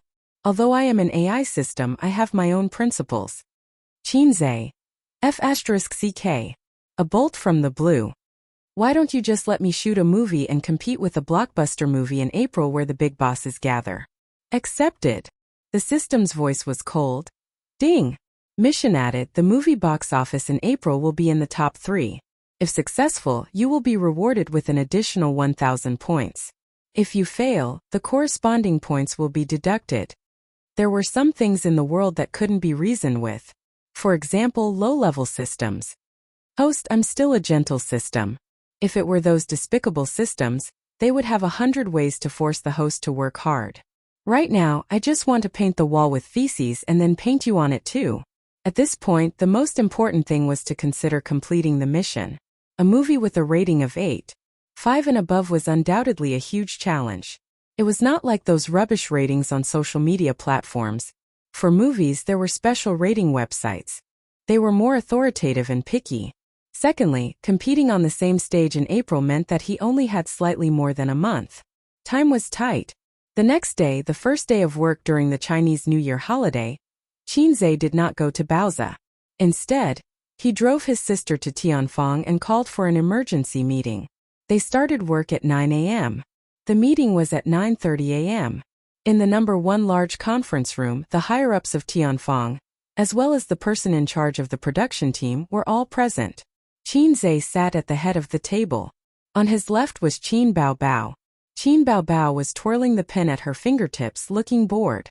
She was the big boss of Tianfang in name, but everyone knew that the real boss was the man behind Qin Baobao, her younger brother. Today, I'll talk about my purpose for calling this meeting. Qin Zhe looked around at everyone. I plan to make a movie. I want to release it before the end of April. The time is a bit tight, but I hope to ensure the quality. Does anyone have any suggestions? Below the stage, more than a dozen faces were stunned. But since the boss had spoken, the underlings could only follow the topic. The general manager Zhang Fu was the first to speak. CEO Qin, this is too rushed. Usually, from the preparation of a movie to the official start of filming, it takes a long time to prepare the script, crew, actors, etc. Isn't Tianfang a professional? They don't lack props, professional staff, and a director, right? Qin Zhe frowned. Although the crew is there, there's a lot of preparation work to be done. Choosing actors and scripts is troublesome, and the scenic spots are even more time-consuming. One of the leaders analyzed. Qin Zhe slammed the table, scaring Qin Baobao, who was beside him. He said, "That's why I called for a meeting. I want to hear your thoughts, and not shirk responsibility and complain. You guys get millions of yuan a year. Do I raise you guys just to hear you say this won't do, or this is very troublesome?" Everyone was stunned. This was the first time Qin Zhe showed his boss's fangs and behavior. In the past, he was smiling and approachable. In front of his employees and leaders, he lacked love and dignity. But a boss was still a boss. Just because he didn't show his fangs, it didn't mean that he didn't have them. Qin Baobao watched the show from the side, thinking, "Brother is so domineering today." Moi. 3. An experienced filmmaker said, "Chairman Qin, if we have to release it in April, then the movie's theme will be very limited. I suggest we film some suspense, youth, literature, romance, and other low-budget movies. These kinds of movies can be shot quickly." Qin Zhe nodded. Continue. He had hit the nail on the head. The filming period of a movie could be as short as 10 days to as long as a few years. The key was the theme. Suspense, mystery, literature, and other such movies would not pay attention to special effects or scenic spots. The whole movie would probably be repeated on a few occasions. The filming time would be shorter. Some mystery movies about locked room murders would be filmed in villas. The cost was very small, but the movie was exciting and the box office was very high. These kinds of movies had very high requirements for the script. As for some historical movies and adventure movies, special effects and scenic spots were very troublesome and expensive, and the filming period was also very long. In terms of the script, I suggest we adapt the novel of the same name. This way we can save a lot of time," the experienced filmmaker said again. Qin Zhe thought for a while and nodded slowly. "This can be done. Do you have a suitable novel?" It was a great idea to adapt the novel of the same name. Not only would it have a very high fan base, but it would also save the time of writing the script. It was convenient, affordable, and cost-effective. Therefore, it was popular nowadays to adapt novels into movies and television dramas, and then the scriptwriters would polish and modify them. It would greatly save the filming period. However, it also caused a phenomenon. Almost everything that was filmed was destroyed. It was very rare to restore the original work to its original state. It was because the production team was too unskilled and did not put much effort into it. It was also because the scriptwriters could not get the charm of the novel, and modified it beyond recognition. Chapter 383. The senior filmmaker smiled and said, "That's not difficult. There are many novels with high traffic online. Boss Qin, you can ask the marketing department to contact them. If there's a clear direction, we can choose it today." In this day and age, efficient filming was the last thing to be afraid of. In today's society, everything was about efficiency, including making money. No one in the domestic entertainment circle would do something stupid like preparing for 8 to 10 years for the sake of art. As long as they could make money, they didn't care about what art was or what moral integrity was. The fastest he had ever shot a movie was 2 months. The fastest film he had ever seen only took a week. It was a literary film about a down-and-out man who was betrayed by his wife. He entered a pawnshop with pink lights to save a woman who had lost her footing. The male lead performed 108 poses in a small house and exhausted his vitality to save the woman. The two of them smoked cigarettes and chatted. They talked about their experiences. The man said he was pitiful because his wife took all his money and ran away with another man. The woman also said she was pitiful because she had to pay off her gambling addict husband's debts. Most of the film was shot in a small house, interspersed with the memories of the male and female protagonists. In the end, the two tragic men and women seemed to have feelings for each other, but also seemed to have no feelings for each other. Literary films love to see flowers in the fog. 1.5 months was more than enough to shoot a romance or a mystery film. Chinze clapped his hands and said, "Then I'll leave this to you. I want to read the novel before I get off work today. Is there any problem?" The filmmaker's face flashed with excitement. "No problem. Right, what's your name again?" Chinze realized he didn't remember this person at all. It was very awkward. "Boschin, I've been filming and studying outside. You haven't seen me much." The filmmaker smiled. "My name is Mo. You can call me Old Mo. Old Mo, get this done as quickly as possible. If you need anything, just look for General Manager Zhang." Chinze looked at Zhang Fu. "Is there any problem?" Zhang Fu asked earnestly. "Boss Qin, is there any problem with the cost?" "By the way, CEO Qin," Mo said, "I suggest that we hire a popular young hunk to star in the movie to attract as much attention as possible. Although the little fresh meats have both praise and blame on the internet, no one is a fool. The reason why their pay is so high is because of the market demand." These words were quite interesting. They were referring to the trolls on the internet. They were scolding the little fresh meats, but at the same time they were watching the movies and dramas of the little fresh meats. Chinze waved his hand. "No need. As long as we make a high-quality movie, we don't have to worry about the cost. Mou, take a look and find a little fresh meat with a good reputation. Don't look like a rat crossing the street." Mou nodded. "I promise to complete the mission." Chinze said. "All right, dismissed." After the meeting, Chinze and his sister returned to their big office. Chinze lay on the sofa and closed his eyes. "Sister, my head hurts. Help me rub it." Chinze pretended to be pitiful. Qin Baobao lifted his head and gently placed it on her elastic legs. Her white fingers gently massaged his temples. "Why did you suddenly think of making a movie? Even if you want to make a movie, you don't have to be in such a hurry. You're making me feel like you're in a hurry." His sister frowned. She realized that things were not so simple. Chinze pondered for a moment and then sighed. "I had no choice." "What's the matter?" "Nothing. I just want to save enough money for you to spend for the rest of your life before I turn 30. "Good boy." Qin Baobao smiled brightly. Her eyes narrowed into crescents. She patted Chinze's head lightly. His smart sister could only be easily won over by Chinze's sugar-coated bullets. Chinze also closed his eyes comfortably. His sister's long legs were too elastic. A woman's thighs were indeed the most comfortable pillow in the world. He finally understood why so many heroes like to lie on a beauty's lap. "What about after that? What do you plan to do?" His sister asked. "I don't know how to make a movie. At most I'll supervise on the set. If I'm not satisfied, I'll continue until I'm satisfied." Chinze fumbled in his pocket with his left hand, took out a pack of Yushi cigarettes, and bit it in his mouth. Although he was now very rich, he was not willing to change cigarettes after he got used to it. "Don't smoke. You don't take my words to heart." Qin Baobao raised her eyebrows. "Don't snatch it. I'll just bite it." Chinze felt wronged. "I only smoke 3 cigarettes a day. If I'm hungry, I'll bite one. Of course, I have to take my sister's words to heart. A's, let me be the female lead. My acting soul is burning." Qin Baobao's eyes were shining. She had acted in 2 movies since her debut, The Bloody Battle of Shanghai Beach and The Legend of the White Fox. Both movies were popular. His sister suddenly became arrogant and felt that she was outstanding. "Your acting skills are still lacking," Chinze said. "Nonsense. I'm a drama queen." "Awesome." Qin Baobao puffed up her cheeks. "Go ahead." Chinze ridiculed, and his head was hit hard by a hand knife. "My acting skills are not good enough. Dance to make up for it." Qin Baobao pushed his head away, took off her high heels and spun on the spot. Her figure was plump and tall, and she was as graceful as a swan. Look so hot and beautiful. You have a good figure. You can play all kinds of roles. I feel that I'm a natural drama queen. Qin Baobao was infinitely arrogant. Haha. Am I wrong?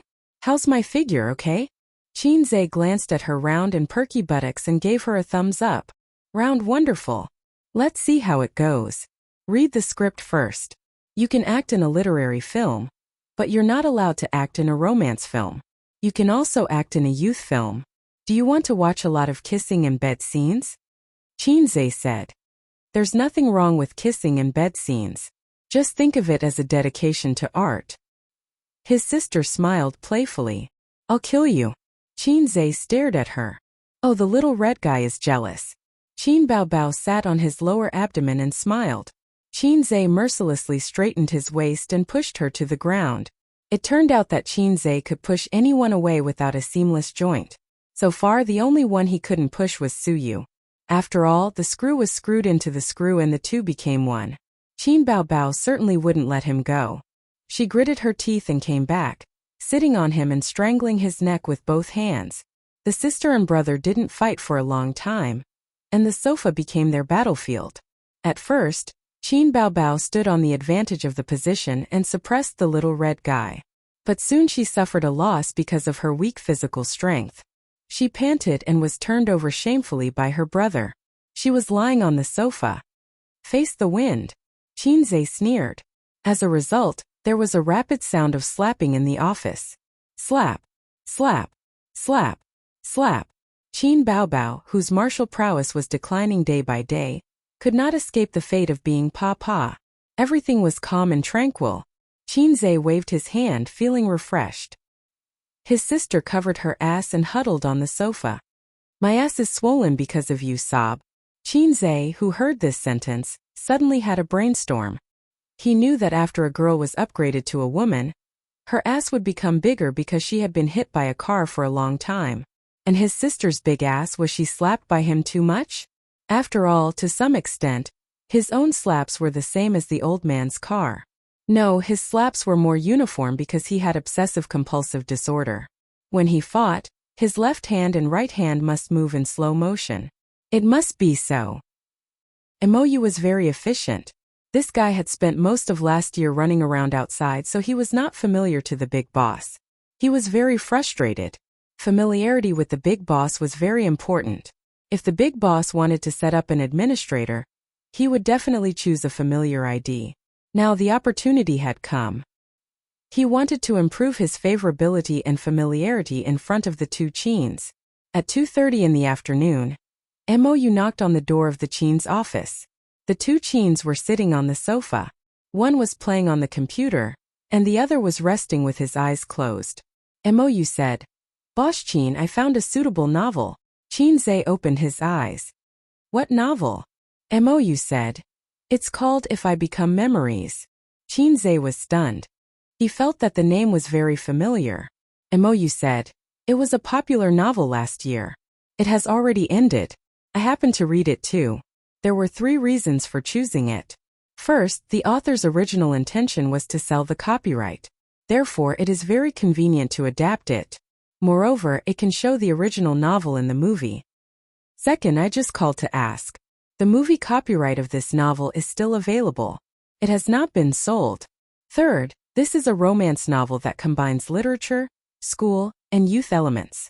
The plot is very rich. Qin Zhe nodded. Sounds good, but I want to read the novel first.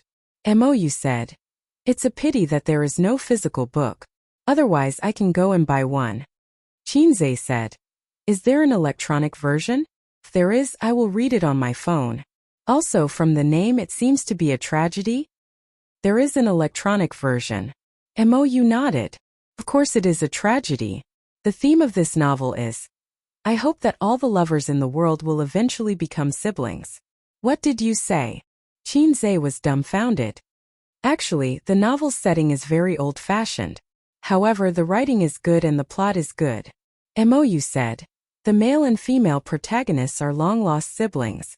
They have the same father but different mothers. This is the plot that often appears on TV. Actually, He is your older brother, younger brother. Although it is a little melodramatic, it has cheated waves of tears. It has a lot of fans. Qinzhe. Qin Bao Bao. Chapter 384. The mission given to Qinzhe by the system was to shoot a high-quality movie with his own ability. He really didn't know why the system would give him such a mission.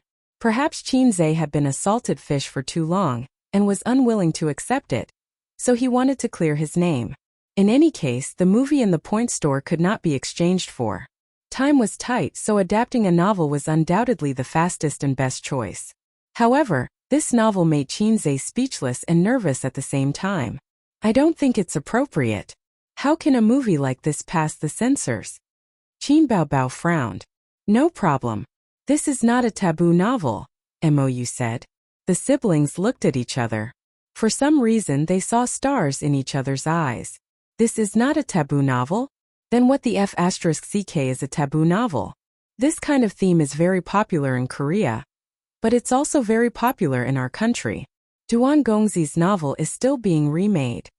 There's also a famous novel by a certain big shot in the Republic of China.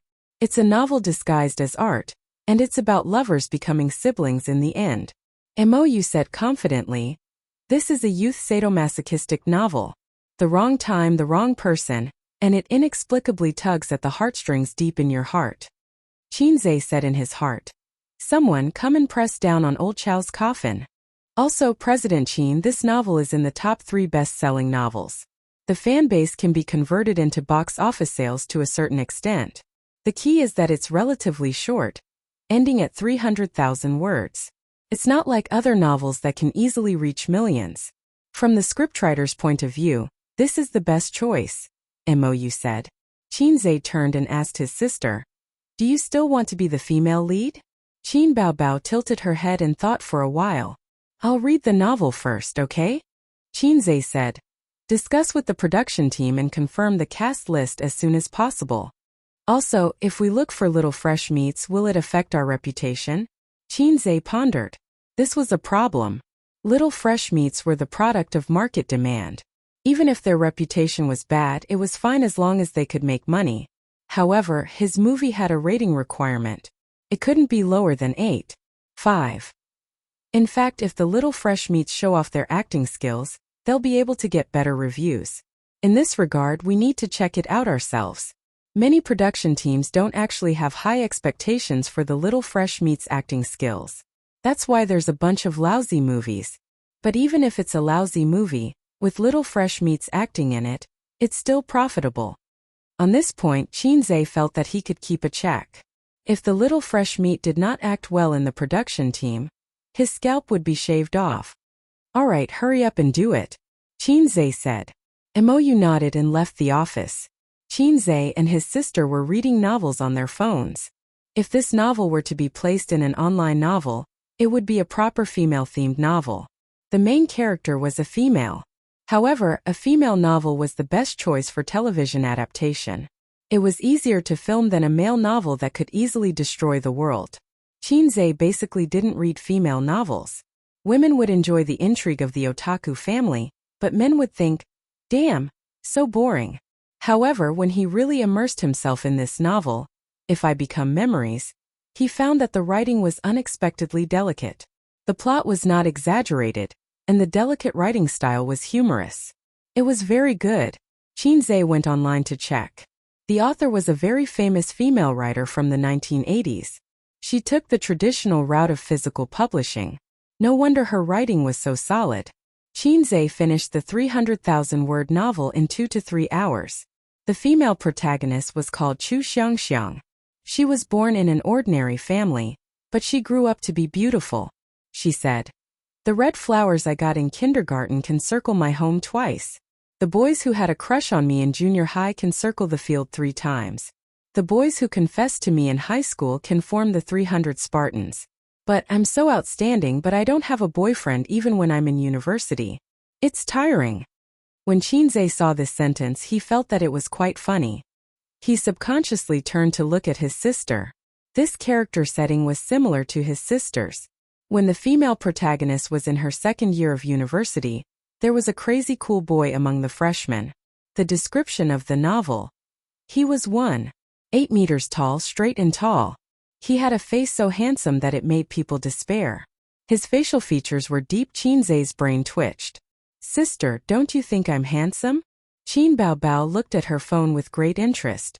Handsome? Is he handsome enough to make you despair? Crazy. It seems that the distance between the male protagonist and me is only the word despair. Such a handsome male protagonist immediately attracted the attention of countless girls.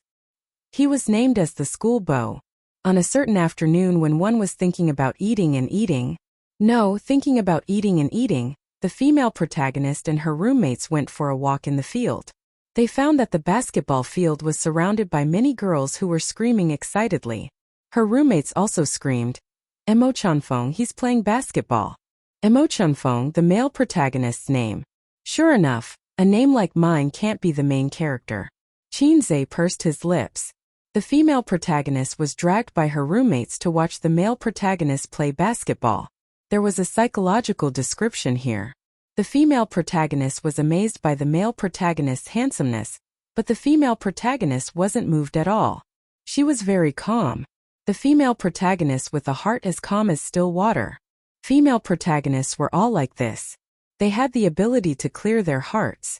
Then, a ball flew over and hit the female protagonist's roommate. The male protagonist came over and said coldly, "Are you okay?" The roommate was instantly infatuated. "I'm fine." The male protagonist picked up the ball and turned to leave. The female protagonist's brain twitched. She stuck out her chest and said, "Stop right there. What's the matter? You're not going to apologize after hitting someone." The male protagonist's face darkened. It was as cold as ice, but it made the girl's hearts beat faster. Facing such a charming man, the female protagonist didn't move at all. She was really determined. Then, "I hit you. You should apologize for hitting my friend." "Boring." The female protagonist scolded angrily. "Scumbag, shameless." She dragged her roommate away. The male protagonist looked at her back silently. This woman is a bit interesting. He smiled evilly. "Sister, look at me," he said. Qin Baobao looked up. "What's the matter?" Qinzai smiled evilly. Qin Baobao. Qinzai smiled evilly twice. Qin Baobao. Qinzai smiled evilly 3 times. Qin Baobao. "Is your face cramping?" So what was the meaning of this evil smile? Qinzai's mind was full of crap.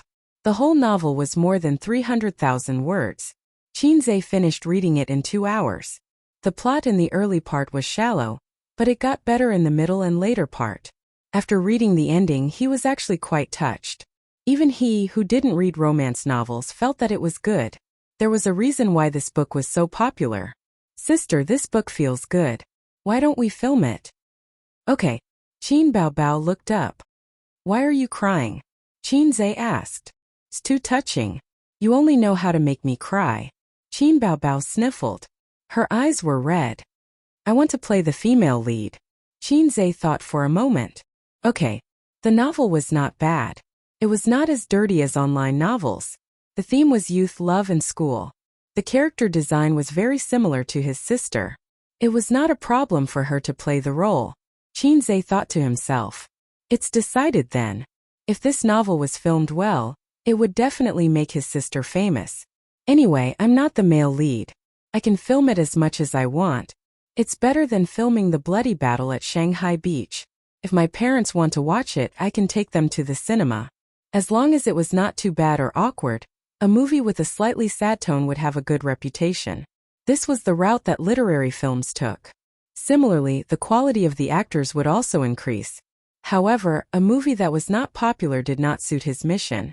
The system's mission was to call it good and then call it good. Therefore, the filming method of this movie could not be too literary. It had to suit the tastes of the public. He had to make this clear to the director. It was not that there were no youth romance movies that used a small budget to achieve a big box office. There were such examples in the past. 2 days later, the revised script was out. At the same time, the actors were basically gathered and the crew was officially established. The male lead was a popular young hunk. He was not as handsome as Qinzai but was more beautiful than Qinzai. Inexplicably, Shinzei thought of a saying, "You're different from those flirtatious sluts outside. You're more flirtatious than them." When the young hunk heard that he was going to work with Qin Baobao, he was very happy and happily accepted the movie. Before signing the contract, he had to read the script first. Besides the male lead, Shinzei left the other supporting roles to the artists under Tian Fong. However, just a day before the filming officially started, MOU, as the director, had just finished mobilizing the actors. There was a problem with the actors. The young hunk's manager requested for a raise before the filming started. Otherwise, he would not sign the contract. MOU asked him how much he wanted. "Raise it to 100 million. The Little Fresh Meat's manager replied on the phone, his tone full of conviction. MOU did not agree or reject him. He said that he had to ask his superiors. MOU told Shinzei about this and said, "I heard that a production team wanted to sign him. They offered 100 million and the other party agreed. They really have all kinds of idiots." Qin Baobao frowned. In the current market, there were not many young hunks who dared to ask for 100 million for a movie. This was definitely not a price that a young hunk should have. In the film industry, a few $100 million investment was considered a blockbuster. It was not like you were the only one filming the movie. There were other actors, crew, post-production, and other miscellaneous expenses. If the box office was not high, it would be a flop. MOU. CEO Qin, do you want to increase it? Qin Baobao. Let's change it. MOU. But the other young hunks A-listers all seem to have their schedules. Those who are not A-listers are not as good. Also, the pay is high. Why don't we use this? Qin Baobao was about to say something when Shinzei waved his hand and said loudly, "Ask him to get lost." MOU. Then we can only delay the filming. I'll see if there are any suitable male leads. Shinzei frowned. At most, delay it for a day. Time is points money. We can't delay it for too long. Although he did not know why his boss was so anxious, it was too difficult to find a suitable actor in a day. Those who could not fulfill his boss's test would not get a raise or a promotion. MOU pondered. The filming was going to start tomorrow. Where could they find a popular young hunk? It was not easy to sign a celebrity. They had a lot of work to do and needed to contact their management companies first. Then, the management companies would help them screen or ask for their opinion. Therefore, it was very troublesome to sign a young hunk in a day. How good would it be if Tianfang already had a popular young hunk? Chapter 385. MOU suddenly realized something. A popular young hunk? Wasn't there one standing right in front of him? He was a popular young hunk who knew how to write songs and compose piano pieces. He was also a famous stock god who had countless fans who wanted to bear his children. Moreover, he had experience in movies. The Bloody Battle of Shanghai Beach was the #1 movie at the box office. MOU had seen it before. His acting was 999 likes. "Boss Qin, why don't you play the male lead?" MOU suggested. Qin Baobao's eyes lit up immediately. "Me?" Shinzei paused. "I don't think that's a good idea. I'm not an artist." MOU smiled. "Didn't you act in the Bloody Battle of Shanghai Beach? Your acting is good. You found a suitable male lead in one day. Boss Qin, it's not that I'm kicking the ball, but it's really difficult." "I don't think so." Shinzei shook his head. "I think it's possible," Qin Baobao said. Shinzei looked at her. His sister was calm, but there was excitement in her eyes. "This black-hearted maggot wants to drag me down." Shinzei shook his head. "Boss, it's not like you don't know how to act in movies. Why are you so reserved? Moreover, you have a good reputation. Not only do you not attract negative comments, but if the movie is good, you'll get a bonus. When you were in the Bloody Battle of Shanghai Beach, the netizens said that you were just playing around and had no acting skills. The more they looked down on you, the more they praised you." Shinzei thought about it. It made sense. Ratings were one of the requirements of the mission. But it was still inappropriate. "Sister, it's not good for us to act in this movie. If Mom and Dad see us." Shinzei leaned in front of his sister and whispered, "Are you stupid? Just don't take them. It's not hard to do what you did last time. I don't think it's very reliable. Trust me. It's fine." Okay. The two whispered for a while. Shinzei nodded. "Okay, tell him we don't need him. I'll be the male lead." He remembered that he swore to himself that he would never act in a movie with his sister again. Once again he set a death flag. He had to change his bad habit. Most importantly, acting in a romantic movie with his sister was very exciting. Last time her sister had a stomachache in her period, so she brushed it off. This time it's my turn. Why don't I try Uncle's pain? Mou was stunned. He had prepared a long speech to convince his boss, but in the end he suddenly agreed? She nodded too quickly. Didn't she disagree? Wasn't she very reserved? Inexplicably. Fudan University. The words Fudan University first appeared on the screen. Then the camera zoomed out to show a bird's-eye view of the school gate. Groups of students pouring into the school gate and the cars coming in and out were all reflected in the mirror. It was the start of school. As a pure black luxury car drove through the school gate, the camera followed it as it entered the campus. The car stopped and a handsome, long-legged oppa got out. He was like the brightest star in the night sky, attracting the gazes of the girls. Who is that person? So handsome. Which department is he from? I've never seen him before. This car costs at least $1 million. The girls nearby whispered to each other. Mo Chenfeng was such a flashy man. From the beginning he was the center of attention. However, his face was indifferent and he did not smile. Okay, cut. Mou felt that the opening was not amazing, but it was impeccable. The opening was mainly to set off the handsome and arrogant character of the protagonist. Qinze also acted very well. Mou had always been puzzled. Someone who had never received acting training actually gave him the aura of acting from head to toe. The university in the novel was chosen to film in Fudan University. Qinze and Qin Baobao decided unanimously. Qin Baobao was an alumnus of Fudan University, so the school leaders readily agreed. Before filming there was a chaotic fan meeting. Hundreds of students surrounded the crew, asking Qinze and Qin Baobao for autographs and asking all sorts of questions. The students were very excited to see Qin Baobao and Qinze filming a movie. There was no news about it on the internet. Fortunately, the students of Fudan University were very good. After the novelty, they were busy with their own things. At most, they would watch the filming from afar. The biggest advantage of the school was that there was no lack of extras. The second scene was set in the girls' dormitory. The morning sun was warm. Baby Qin, who had a slender waist and perky breasts, was drying clothes on the balcony. She was wearing a white knitted sweater, blue jeans, and a pair of running shoes. Her curly hair was straightened, and the chestnut color was dyed back to black. She looked more innocent and less charming, which was more suitable for the temperament of a college girl. Li Wei played the role of the second female lead. She was also the female lead's roommate and best friend. Her name was Xiaoyu.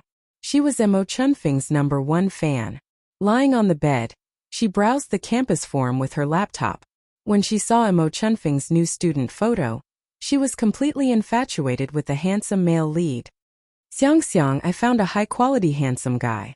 Xiaoyu shouted on the bed. Which grass did you see today? Chu Xiang, who had finished drying clothes, replied casually as she swept the floor. He's really handsome. Which faculty is he from? Luxurious car. Is he a rich second-generation heir? Mo Chenfeng? Why haven't I heard of this person? Her two roommates went over and discussed. He's a new student last year. After registering, he took a semester off. He just started work this year. Xiaoyu said. Someone already found out about him in the post. Chu Xiang was curious. She took a look and was slightly stunned. He seemed to be indeed very handsome. Cut. This scene is over. Mou was very satisfied. Everyone is in good shape today. Let's try to shoot more scenes. The next scene is on the basketball court. Under the accompaniment of the school teachers, they cleared the set, found extras and started shooting. The plot of this scene was the first meeting between the male and female lead. The first meeting between the female lead and the first meeting between the male lead were a little similar. Either the female lead hated the male lead or the male lead hated the female lead. However, the hated one would be inexplicably curious about the other. But this simple scene had to be res-hot 8 times. Director Mou was not satisfied. Mr. Cheens, both of you have some flaws. First, the female lead. Her roommate was hit by a ball. Her first impression of the male lead was very bad. Her eyes should be filled with disgust and anger. This emotion should be expressed through her eyes. Mr. Chin, your eyes are too gentle. Also, Mr. Chin, you should smile evilly. But your smile is too warm and peaceful. The two Mr. Chins reflected deeply. Chin Baobao thought to herself, how can I hate him? Brother's face, it's hard for me to hate him. Chin Zhe thought to himself, damn, how can I smile evilly? In his mind, he imagined a big-breasted and long-legged sister lying on the sofa, crying and showing a scared expression. Then he raised his hand and slowly approached. Chin Zhe's lips curled up. Yes, yes, that's the smile. Mou clapped his hands. An evil and cold smile. Perfect. They continued shooting. The basketball court scene was res hot. Cut. Mr. Chin, your expression is still not right. It's not you, it's you. Mou frowned and felt irritated. He comforted himself, she's the boss, I can't get angry, I can't get angry. The first you was Chin Zhe, the second you was Chin Baobao. Sister's expression was still not right. They took a 3-minute break. Chin Baobao wore a coat and sat on a small chair by the field. Her face was gloomy and her lips were pursed. Chin Zhe walked to Mou and said, Director, just call my name and Chin Baobao's name on the set. It's easier to remember. Also, I'll talk to her. If it doesn't work, we'll pass this scene. Mou smiled bitterly and nodded. Chin Zhe held 2 bottles of mineral water and squatted on his sister. He comforted her. It's okay. If it doesn't work, we'll pass. Chin Baobao felt wronged. I can't grasp the details in your eyes. Chin Zhe curled his lips. Useless. Chin Baobao was stunned. She wanted to hear her brother coax her with gentle words. Chin Zhe sighed. Sister Ziwei is so smart. If she acts, she'll get the hang of it quickly. Chin Baobao was speechless. She looked at Chin Zhe in disbelief. Chin Zhe continued to fan the flames. I like Sister Ziwei the most. With that, he got up and left unhurriedly. Director, let's do it again. Chin Zhe deliberately shouted. Let's do it again, straight through. The scene was quickly shot, and the ending was unexpectedly perfect. Mou felt that Chin Baobao had brought the scene to life. There was anger in her fierceness and hatred in her anger. Perfect. Life was wonderful. Some things were predestined when they first met. Just like Chu Xiangxiang and Mo Chanfeng in novels. The first time they met, Chu Xiangxiang didn't leave a deep impression in Mo Chanfeng's heart. He just felt that this girl was interesting. The second time they met, it was in the quiet library. The afternoon sun shone in through the floor-to-ceiling windows and shone on the campus students. Chu Xiangxiang bought a cup of coffee and planned to read while enjoying the peaceful afternoon. Opposite her, the handsome Mo Chanfeng sat at the brown solid-wood square table. The young master also came to the library to read. The girls around him secretly sized him up, but they didn't dare to approach him because of the schoolboy's cold temperament. Mo Chanfeng was so handsome, but there were also people who secretly looked at him. For example, the girl opposite him. She sat in front of the floor-to-ceiling windows and the warm sunlight was her background. To like a girl, it probably only needed a casual touch. For example, the girl sitting in the library reading under the sunlight was demure and elegant. Her fingers were crystal clear under the sunlight. Mo Chanfeng gradually became infatuated. The camera gave him a close-up. His gaze had to be interesting, as if he had discovered something new. The smile at the corner of his mouth was exquisite. It was the kind of smile of a CEO. Chu Xiangxiang? Let's have dinner tonight. Mo Chanfeng took the initiative, but the female lead ignored him. She glanced at him, ignored him, and continued reading. Is this your coffee? Mo Chanfeng asked. Yes. Chu Xiangxiang replied. I think it's my coffee. Mo Chanfeng took a sip. Chu Xiangxiang glared. There's something on your face. Mo Chanfeng said. Chu Xiangxiang was stunned. She took out a makeup mirror from her bag and looked. There was nothing on her face. She glared again. It's my gaze. Mo Chanfeng said in a magnetic voice. Crazy. Chu Xiangxiang stuffed the book into her bag and left angrily. Mo Chanfeng's character was a combination of a domineering CEO, a cold CEO, and a ruffian. Even with Chin Zhe's proficient acting level, it was difficult to act. He held the script and thought, how could there be such a perfect man in the world? He just got this character and there were no flaws. He hoped that he could maintain it. Okay, cut. Mou was extremely excited. Chapter 386. Good, very good. Mou clapped his hands and said loudly, "Now let's split into two groups. One group will go to the KTV first and the other group will follow me to do some scenes." The filming of this movie was unusually smooth. The quality of each segment was good, and the actors' acting skills were on point. Before this, Mou had already prepared to train the actors' acting skills. Unexpectedly, there was no need at all. Qin Baobao could not be said to be perfect, but she was stable and flawless. What surprised him the most was Qin Zhe. Mo Chunfeng's character was cold and domineering, but he was not an abstinent male god. He was a rebellious young man. The character design was too complicated. Generally speaking, it was not possible for actors to portray such a character perfectly. At most, they could match a certain characteristic. But until now, Qin Zhe had brought this character to life. However, this was just the beginning. As the plot progressed, there were many places where the acting skills would explode. It was not certain if he could control it. When Chu Xiangxiang returned to the dormitory, she was still angry. She was about to complain to her roommates about Mo Chanfeng when she suddenly heard cheers in the dormitory. She pushed the door open. "What are you so happy about?" Xiaoyu came up and danced. "Our dormitory is going to have a social gathering. Dormitory number 2. You definitely won't be able to guess who it is. Dormitory number 3. It's Mo Chunfeng's dormitory. They just contacted us." Chu Xiangxiang. She did not want to go, but she was forcefully dragged by her roommates and went. Chu Xiangxiang was a gentle and obedient girl. She was surprisingly resilient. Otherwise, she would not have chosen management as her parents' request and not her favorite history. The social gathering was, of course, Mo Chunfeng's treat because he was the one behind it. The eating scene between the two dormitory mates passed quickly. The main point was that Mo Chanfeng was cold and did not like to talk. Chu Xiangxiang sat upright and did not look at him at all. It showed that their relationship was very awkward. The main point was singing in the KTV. Mo Chanfeng changed his cold arrogance and became a microphone hog. In novels, songs were not just mentioned. The author described the song name, but it could not be used here. Or rather, it was inconvenient to use it. Because even if Qin Zhe sang a few lines casually and put it on the big screen, it would involve copyright issues and he would have to pay copyright fees.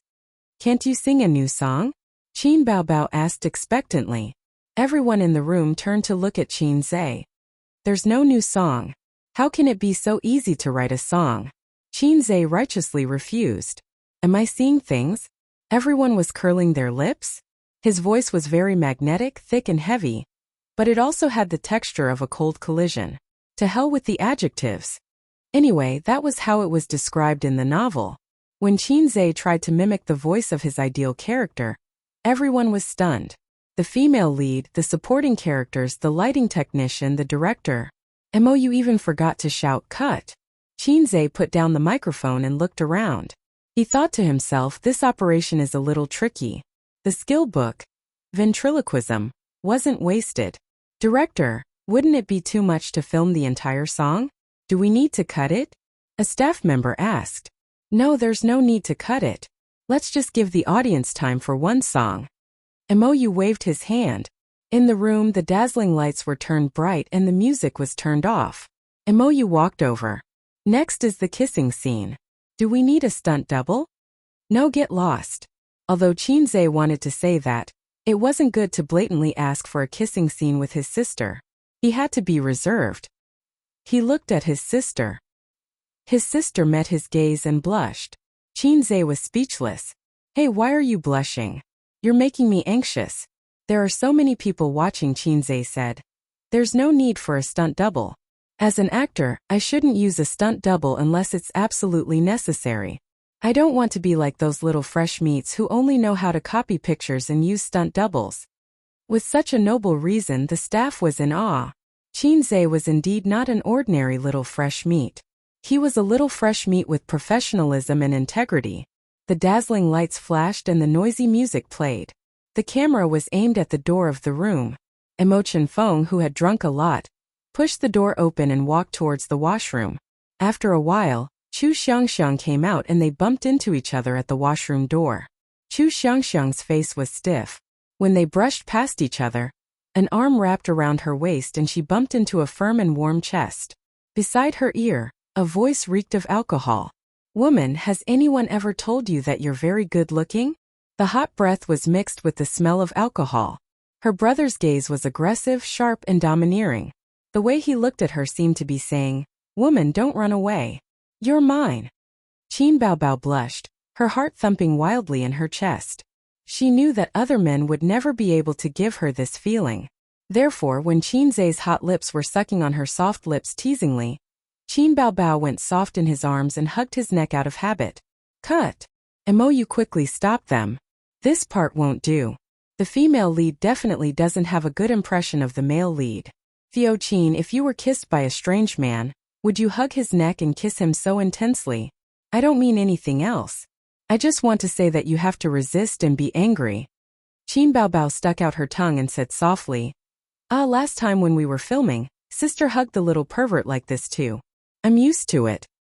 It's different this time. This time you're acting as a pure girl from a humble family. You're not pretentious or flirtatious. Qin Zai said. Then let's do it again. Qin Baobao nodded. Qin Zai turned his head and said, Director, we're ready. Mou waved his hand and asked the staff to prepare the clapper. Ready, action. With a bang, the clapper started shooting. Mo Chenfeng hugged Chu Xiangxiang's waist, his gaze aggressive. Woman, has anyone ever told you that you're very good looking? As he spoke, he lowered his head and kissed her. Chu Xiangxiang twisted her body in his arms and found that she couldn't break free. She went soft in his arms and kissed him. Mou silently covered his face. This scene definitely couldn't be done. They had to do it again. In his heart he thought that this wasn't a forced kiss. This was clearly a golden couple hitting it off. Cut. Mou said. No, it's not done. Theo Qin, you can resist more violently. You can't break free from a man's embrace even if you twist your body. Clapper, ready, action. It's still not done. How could you hug his waist just now? You said you were going to resist. Action. Cut, it's still not done. Theo Qin, you should resist. You're being kissed by a strange man. You should punch his chest with your little fists. A 2-minute scene had to be shot repeatedly for 40 minutes. Mou's heart was about to break down. The KTV company had already come to negotiate with them several times. The opening time was delayed again and again. The crew had no choice but to pay more. Qin Zai and Qin Baobao kissed until their lips were numb. Qin Zai glanced at her moist and bright red lips. They were slightly red and swollen. He said, It's about time. Are we done with this scene? Qin Baobao also felt that it was enough. She was satisfied. She replied with an N and pretended to be ashamed. I'm sorry, director. I'm not very familiar with kissing scenes. I promise to complete it this time. This time Qin Baobao struggled with all her might. In order to make it more realistic, Qin Zai kissed her slightly swollen lips with all his might. She probably felt the burning pain. She struggled even harder and punched his chest with her little fists. Mo Chenfeng stepped back. He covered his mouth and frowned in pain. He was bitten hard by Chu Xiangxiang and there were traces of blood. This was something that didn't happen in novels. Very good, this scene is done. Mou shouted cut, and revealed a relaxed smile. This is very good. It's more perfect than expected. At this moment, he saw Qin Baobao's slightly red and swollen lips. He immediately ordered the crew. Hurry up and bring ice water to Chairman Qin. Hurry. Mou was in awe. Although Chairman Qin wasn't a professional, his professionalism and persistence were something that no young person in the entertainment industry had. He could rely on his face to make a living, but he relied on his ability.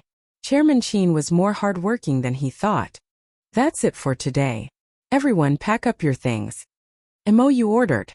Today's filming was over.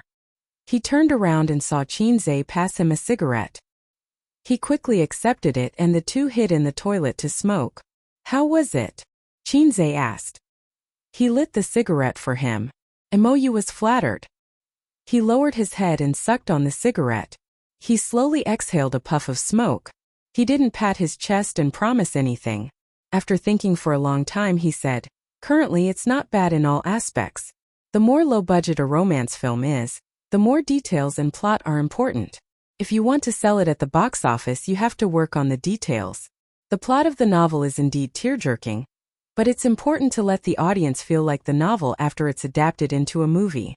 Many movies and TV dramas adapted from novels of the same name have good acting skills, but the audience's response is very poor. In the end, there are only two reasons. The actor's temperament doesn't match the character. The director and scriptwriter didn't grasp the spirit of the novel. After filming, let's go through all the scenes and try to nitpick, Chinze said. Yes. Imoyu agreed. At night, Chinze was driving his sister home when he received a call from Grandpa Chinze. It was his sister who answered. Dad Ace is driving, Qin Baobao said. Baobao, I heard from a student today that you're filming at Fudan University? Grandpa went straight to the point. Qin Baobao was stunned. She subconsciously looked at her brother. Chinze felt inexplicably guilty. It seemed that his sister felt the same. The company is preparing to film a new film. It's a movie, Qin Baobao said. What kind of movie? Grandpa looked very interested. We're filming a school-themed movie. Qin Baobao stammered. Do your best. When it's released, bring me and your mom to see it. Grandpa chuckled. Qin Baobao's hand shook. She almost dropped her phone. Chinze held the steering wheel with both hands. He drove steadily, but his legs were shaking. Chapter 387. I can't bring you to the movies, not in this lifetime. After his sister hung up, Chinze was worried. Hey sister, I suddenly thought of something. Will Dad come to Fudan University to watch us film? Fudan University was very close to the University of Finance and Economics. No way. Qin Baobao was shocked. She frowned and pouted. Don't jump to conclusions. You're pissing me off. She slapped Chinze's face twice with her small hands. Chinze was speechless. It was easy to like someone, but it was hard to like someone deeply. Emo Chunfeng really fell in love with Chu Xiangxiang on the way back to school. It started to rain. The spring rain was as precious as oil, but there was a chill that seeped into the bones. Chu Xiangxiang was at the flower bed outside the girls' dormitory. She broke the bread she bought from the convenience store and carefully fed it to the stray cats covered in mud. Emo Chunfeng, who saw this scene from afar, was in a daze. As for Chu Xiangxiang, she fell in love with Emo Chunfeng. There was no reason for him to save the damsel in distress, nor was there any reason to take care of her when she was sick. It was just that under his tyrannical and unreasonable pursuit, she went from disgust at the beginning to reluctantly accepting his advances. Her heart fell little by little, and when she looked back, she realized that she had already fallen in love with Emo Chunfeng. Under Chu Xiangxiang's reluctance, the two started dating. They read books in the clean cafe, studied in the library with floor-to-ceiling windows, ran in the KTV battlefield, and ran in the field. Occasionally, Emo Chunfeng would take advantage of her. He would hold her hand and kiss her. Chu Xiangxiang started to like Emo Chunfeng's figure on the field. She sat by the field and the warm spring sun shone on her. Do you want some water? Emo Chunfeng sat beside Chu Xiangxiang with a bottle of mineral water and passed it to her. Thank you. Chu Xiangxiang took it but did not drink it. She held the bottle with both hands and lowered her head slightly. Beside her, Emo Chunfeng was supporting himself with his hands behind his back. He looked up and narrowed his eyes. Perhaps because he was too quiet, Chu Xiangxiang said, What are we eating tonight? Emo Chunfeng did not answer. He tilted his head and smiled. This smile was a test of acting skills. In female novels, there was always such an adjective. His face was like frost, his dark eyes were like a deep pool, and the corners of his mouth were slightly raised. Emo Chunfeng had such a smile, and the camera gave him another close-up. Emo, you like to do close-up shots of Chinze. He felt that his facial expressions were perfect for portraying the male lead. I'll eat you. Emo Chunfeng flipped his body and pressed Chu Xiangxiang against his body. Both of his hands propped her up and the two pairs of eyes looked at each other. Beside the two of them, the cameraman was squatting and lying on his stomach, constantly taking close-ups of the two of them. Next was the kissing scene. According to the script, they were to have a French kiss in a crowded field. The reason why the novel was so sweet in the early stages was that the male lead would kiss the female lead on different occasions. Under the glow of the street lamps at night, beside the white walls of the library, and on the playground where the spring breeze blew, it was very romantic. The frequent kissing scenes made Chinze feel that he had used too much strength. Although his sister's lips were soft and fragrant, he accidentally kissed them until they became swollen. Although he had warned the crew not to reveal anything, there were many students in the university, and it was inevitable that someone would take photos. His sister's lips were often swollen, and it was very likely that she would be targeted by unscrupulous online media. Chinze could even guess the title. Shocking! Qin Baobao kisses her swollen lips repeatedly on set. Is it the distortion of human nature or the decay of morality? Stay tuned tonight at 8:30 p.m. Enter Chinze. With that thought, Chinze glanced at the crowd to see how many people were taking photos. Then, he saw the old man standing in the crowd. Nanny? What? Excuse him. Chinze bounced up from his sister's body like a spring, experiencing the pain of a sudden cardiac arrest. Dad, why are you here?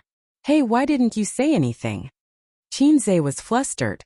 The calmness and enthusiasm on his face were all supported by his proficiency in acting. Life was like a drama. Without acting skills, it was easy to die. I don't have classes in the afternoon, so I came to watch you guys film. The old man waved his hand. Continue, I'll just watch, I won't say anything. Chinze. How can I continue kissing my sister when you're standing there? I can't continue, or you'll soon see your son biting your daughter. Absolutely not, I'll be done for. So what was the old man's mentality now? Had he collapsed? Had he noticed the follow-up kissing scene? Or had he been too excited to pay attention? Oh, my dear father, why are you here? His sister rushed over with a smile. The woman was indeed a natural actress. Her expression and posture were impeccable. I don't have classes in the afternoon. Many students from the University of Finance and Economics came to watch you guys film, so I came to watch too, the old man said with a smile. In the distance, a group of students was surrounded outside. The old man was initially blocked outside.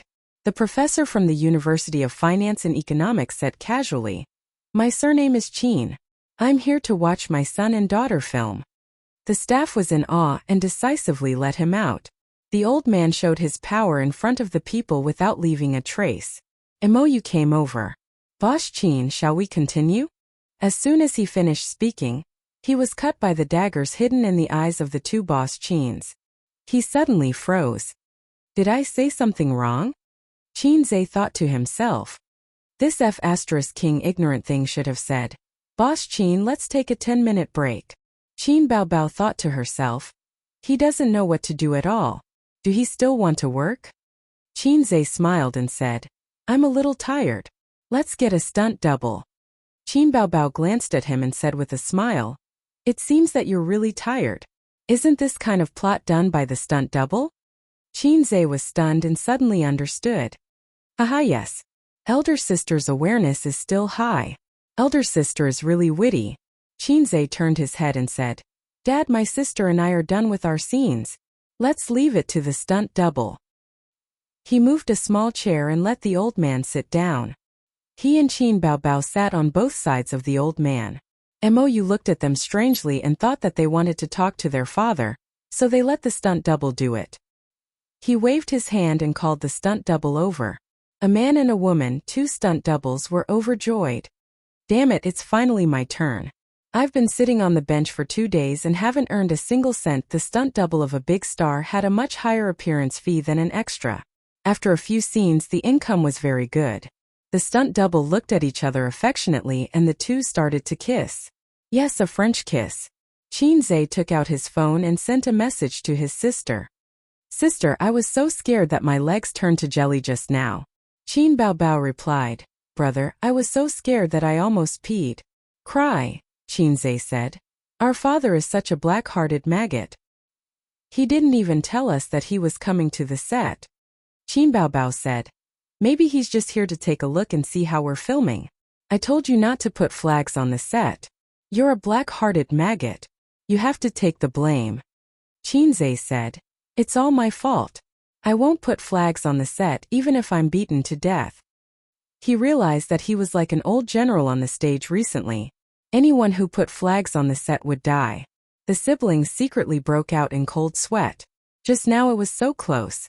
They almost kissed. No matter how open-minded their father was, he would still collapse when he saw his son and daughter kissing each other, and then his son kissing his daughter's lips swollen. The old man didn't collapse. He was watching with great interest. The siblings knew that the old man was probably just here to watch the show and see how it was filmed. However, Qin Zhe and Qin Baobao's mentality collapsed. They felt as if there was a thorn in their backs the whole day, and they felt uncomfortable all over. The quality of the filming was extremely bad. Then Mou couldn't stay calm. Since the start of filming, this was the first time that both the male and female leads' acting skills collapsed. The future of this drama was unpredictable. At this moment, the camera followed the male and female leads. They were obviously a couple, but they kept a safe distance from each other. The most they did was to hold hands and hug, but things like that were thrown to the stunt double. The stunt double was surprised and confused. What was going on? Could it be that the investors felt that they had neglected them for 2 days and felt bad, so they went easy on them to make up for it? They looked back at the camera afterwards. Qin Zhe said, Yes, this part is not bad.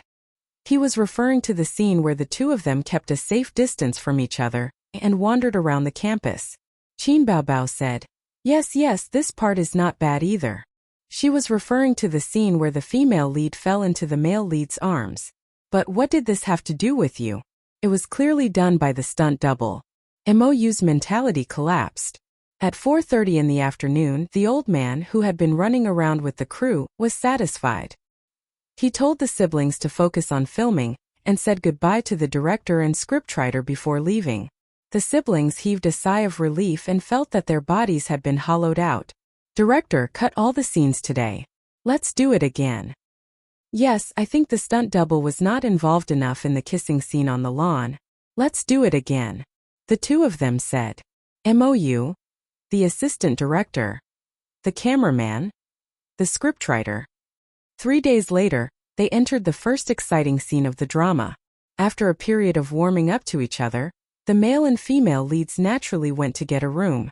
The female lead walked into a luxurious 5-star hotel suite, with the male lead with a nervous and expectant mood. Chapter 388. At 10 o'clock at night, after a sumptuous dinner, Mo Chanfeng sat at the desk in front of the window, smoking and pondering. The dim light from the table illuminated the outline of his face. The door of the washroom opened and steam floated out like a veil. Chu Xiangxiang's tall figure was wearing a bathrobe. Her waist was tied. Her chest was perky and her beautiful face was flushed. A picture of a beauty coming out of the shower. Mo Chanfeng was stunned. He suddenly got up and hugged her. His breathing was rapid and he threw her on the soft bed. Are you nervous? Mo Chanfeng propped himself up with his elbow and looked down at her. Chu Xiangxiang blushed and nodded. First time. Her face turned redder and she nodded again. It's my first time too. Mo Chanfeng's voice was like a bomb. Chu Xiangxiang suddenly opened her eyes. Surprised. Yes. Mo Chanfeng revealed a rare warm smile and said, Do you regret it? Regret it? Chu Xiangxiang asked herself in her heart. At this moment the inside and outside of the movie seemed to merge into one. She shook her head and said softly, I don't know what will happen in the future, but I know that I don't regret it. After that, her eyes lit up and she stared at Mo Chanfeng. Thousands of words, all turned into one sentence. What about you, do you regret it? Mo Chanfeng was in a trance. He should not be in a trance. It was not written in the script, but he was indeed in a trance. And the director Mou also forgot to shout cut. The light was soft and the fragrance of shampoo floated in the air. One sentence, one question. It was obviously very simple, but it was hard to speak. Silence. Silence. After a while, Mo Chanfeng finally opened his mouth. It was no longer the sound of ice, but a hoarse voice with a meaningful expression. He said, No matter in the past or in the future, I won't regret it. Their lips met and the two were entangled on the bed. But when Mo Chanfeng's hand pressed on the belt of the bathrobe, Chu Xiangxiang woke up from her dream and pressed down on his hand. Her voice was soft but firm. No, I'm not ready yet. The camera stopped on Emo Chunfing's face. He was stunned and at a loss. He frowned slightly and finally smiled. Then I'll give you the time for one song. Very good, one take. Emo, you shouted. The staff in the room sighed in relief. The assistant director asked, not a retake? Many of the lines are wrong. It's good that you were wrong. Emo closed his eyes and recalled the scene just now. That feeling, the feeling of acting, is even better than the original work. It was too perfect. With just a few glances and a few words, there was actually so much conflict and so much trouble. What I want is this kind of puzzling and profound scene, because after this the plot will have a turning point. Qin Baobao took off his bathrobe, revealing a V-neck low-cut sweater. His trousers were rolled up to his calves, and he dressed up as if he had just come out of the shower. She put on her outer robe, her expression somewhat gloomy. After acting for so many days, she was deeply immersed in the role of Chu Xiangxiang. To put it simply, she was a little too immersed in the role. He even imagined her to be another Qin Baobao. Why was she depressed? Why was this the turning point of the movie? In fact, according to the conventions of women's literature, under such circumstances, it was more than enough to omit 500 words if it was not suitable for children. However, there was none here. Chu Xiangxiang had rejected him, and this in itself explained many things. Readers who were familiar with the rhythm of female genre novels would frown and realize that things were not as simple as they seemed. At this time, the dormitory door was already closed. Fortunately, Chu Xiangxiang's house was very close to the university, and Emo Chanfeng drove her home without turning on the GPS or giving directions.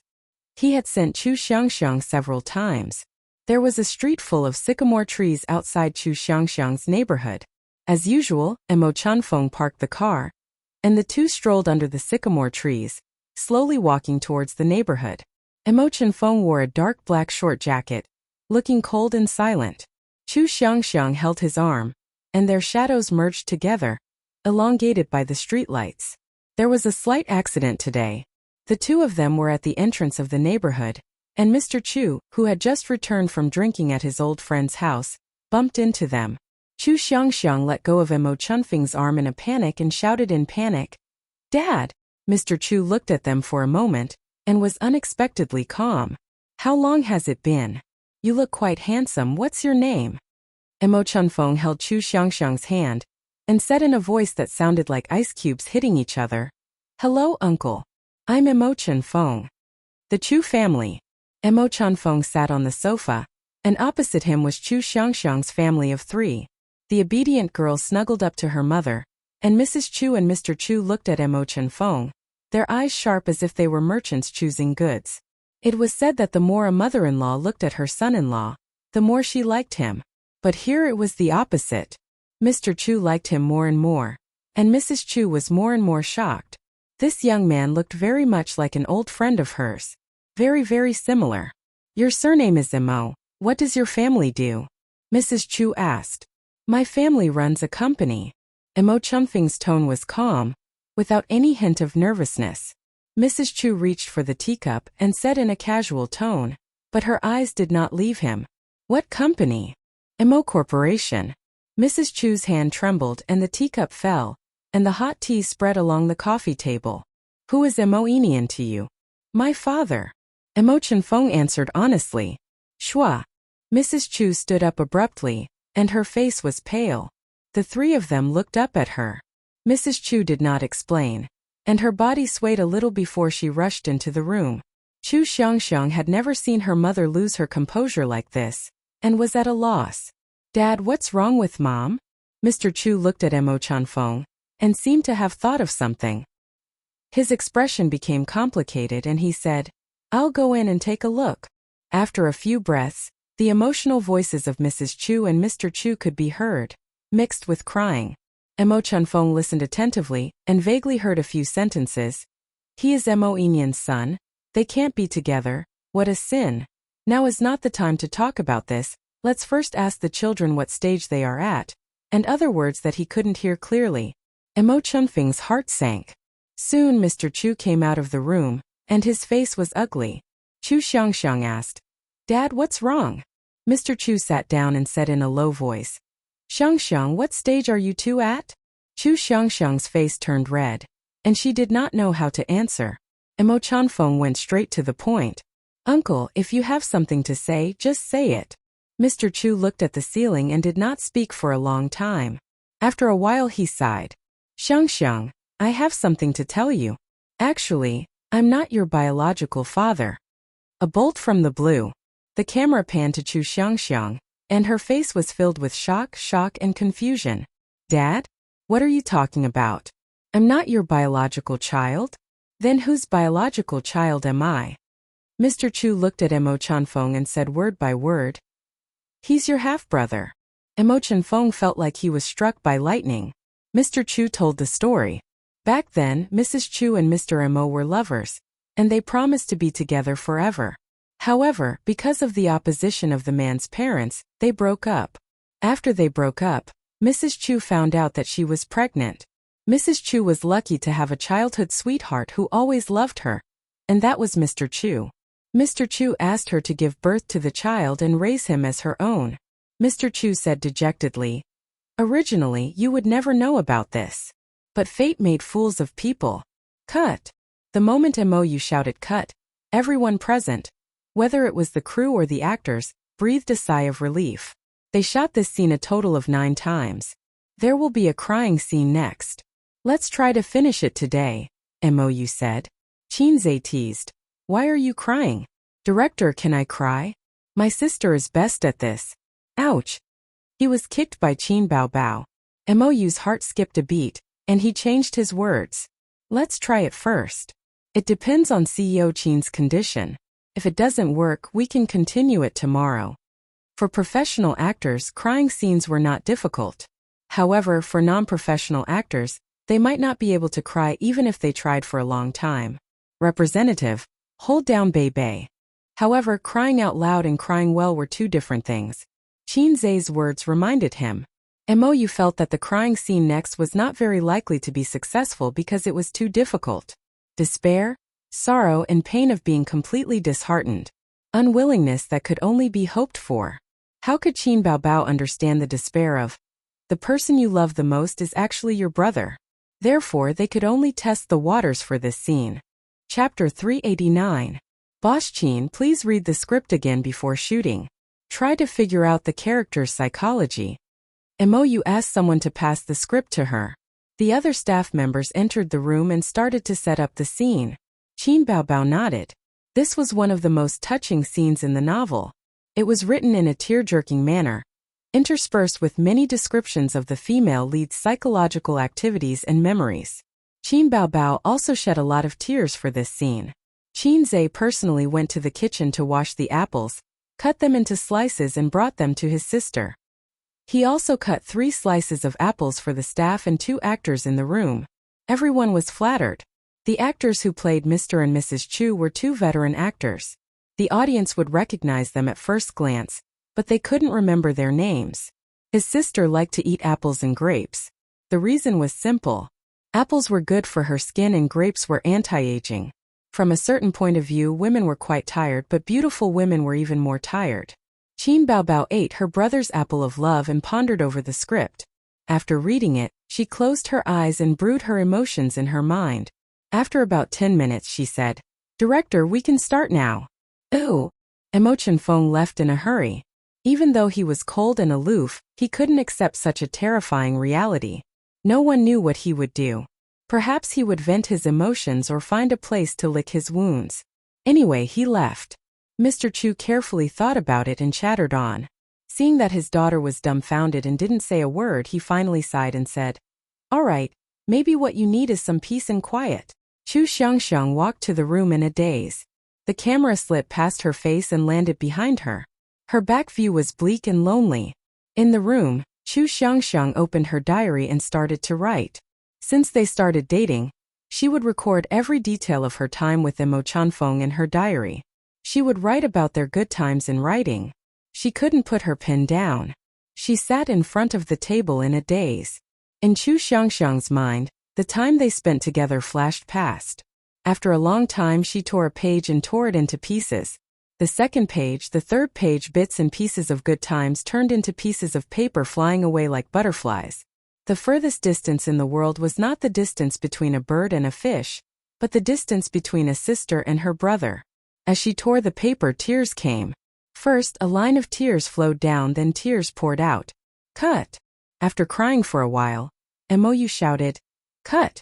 Immediately, a staff member passed her a tissue. Qin Baobao wiped her tears and looked at the director. The others also looked at the director. Mo frowned. No, I owe you something. President Qin, what do you think? Qin Zhe rubbed his chin and muttered. Not enough strength? No, it's not that. There are too few feelings.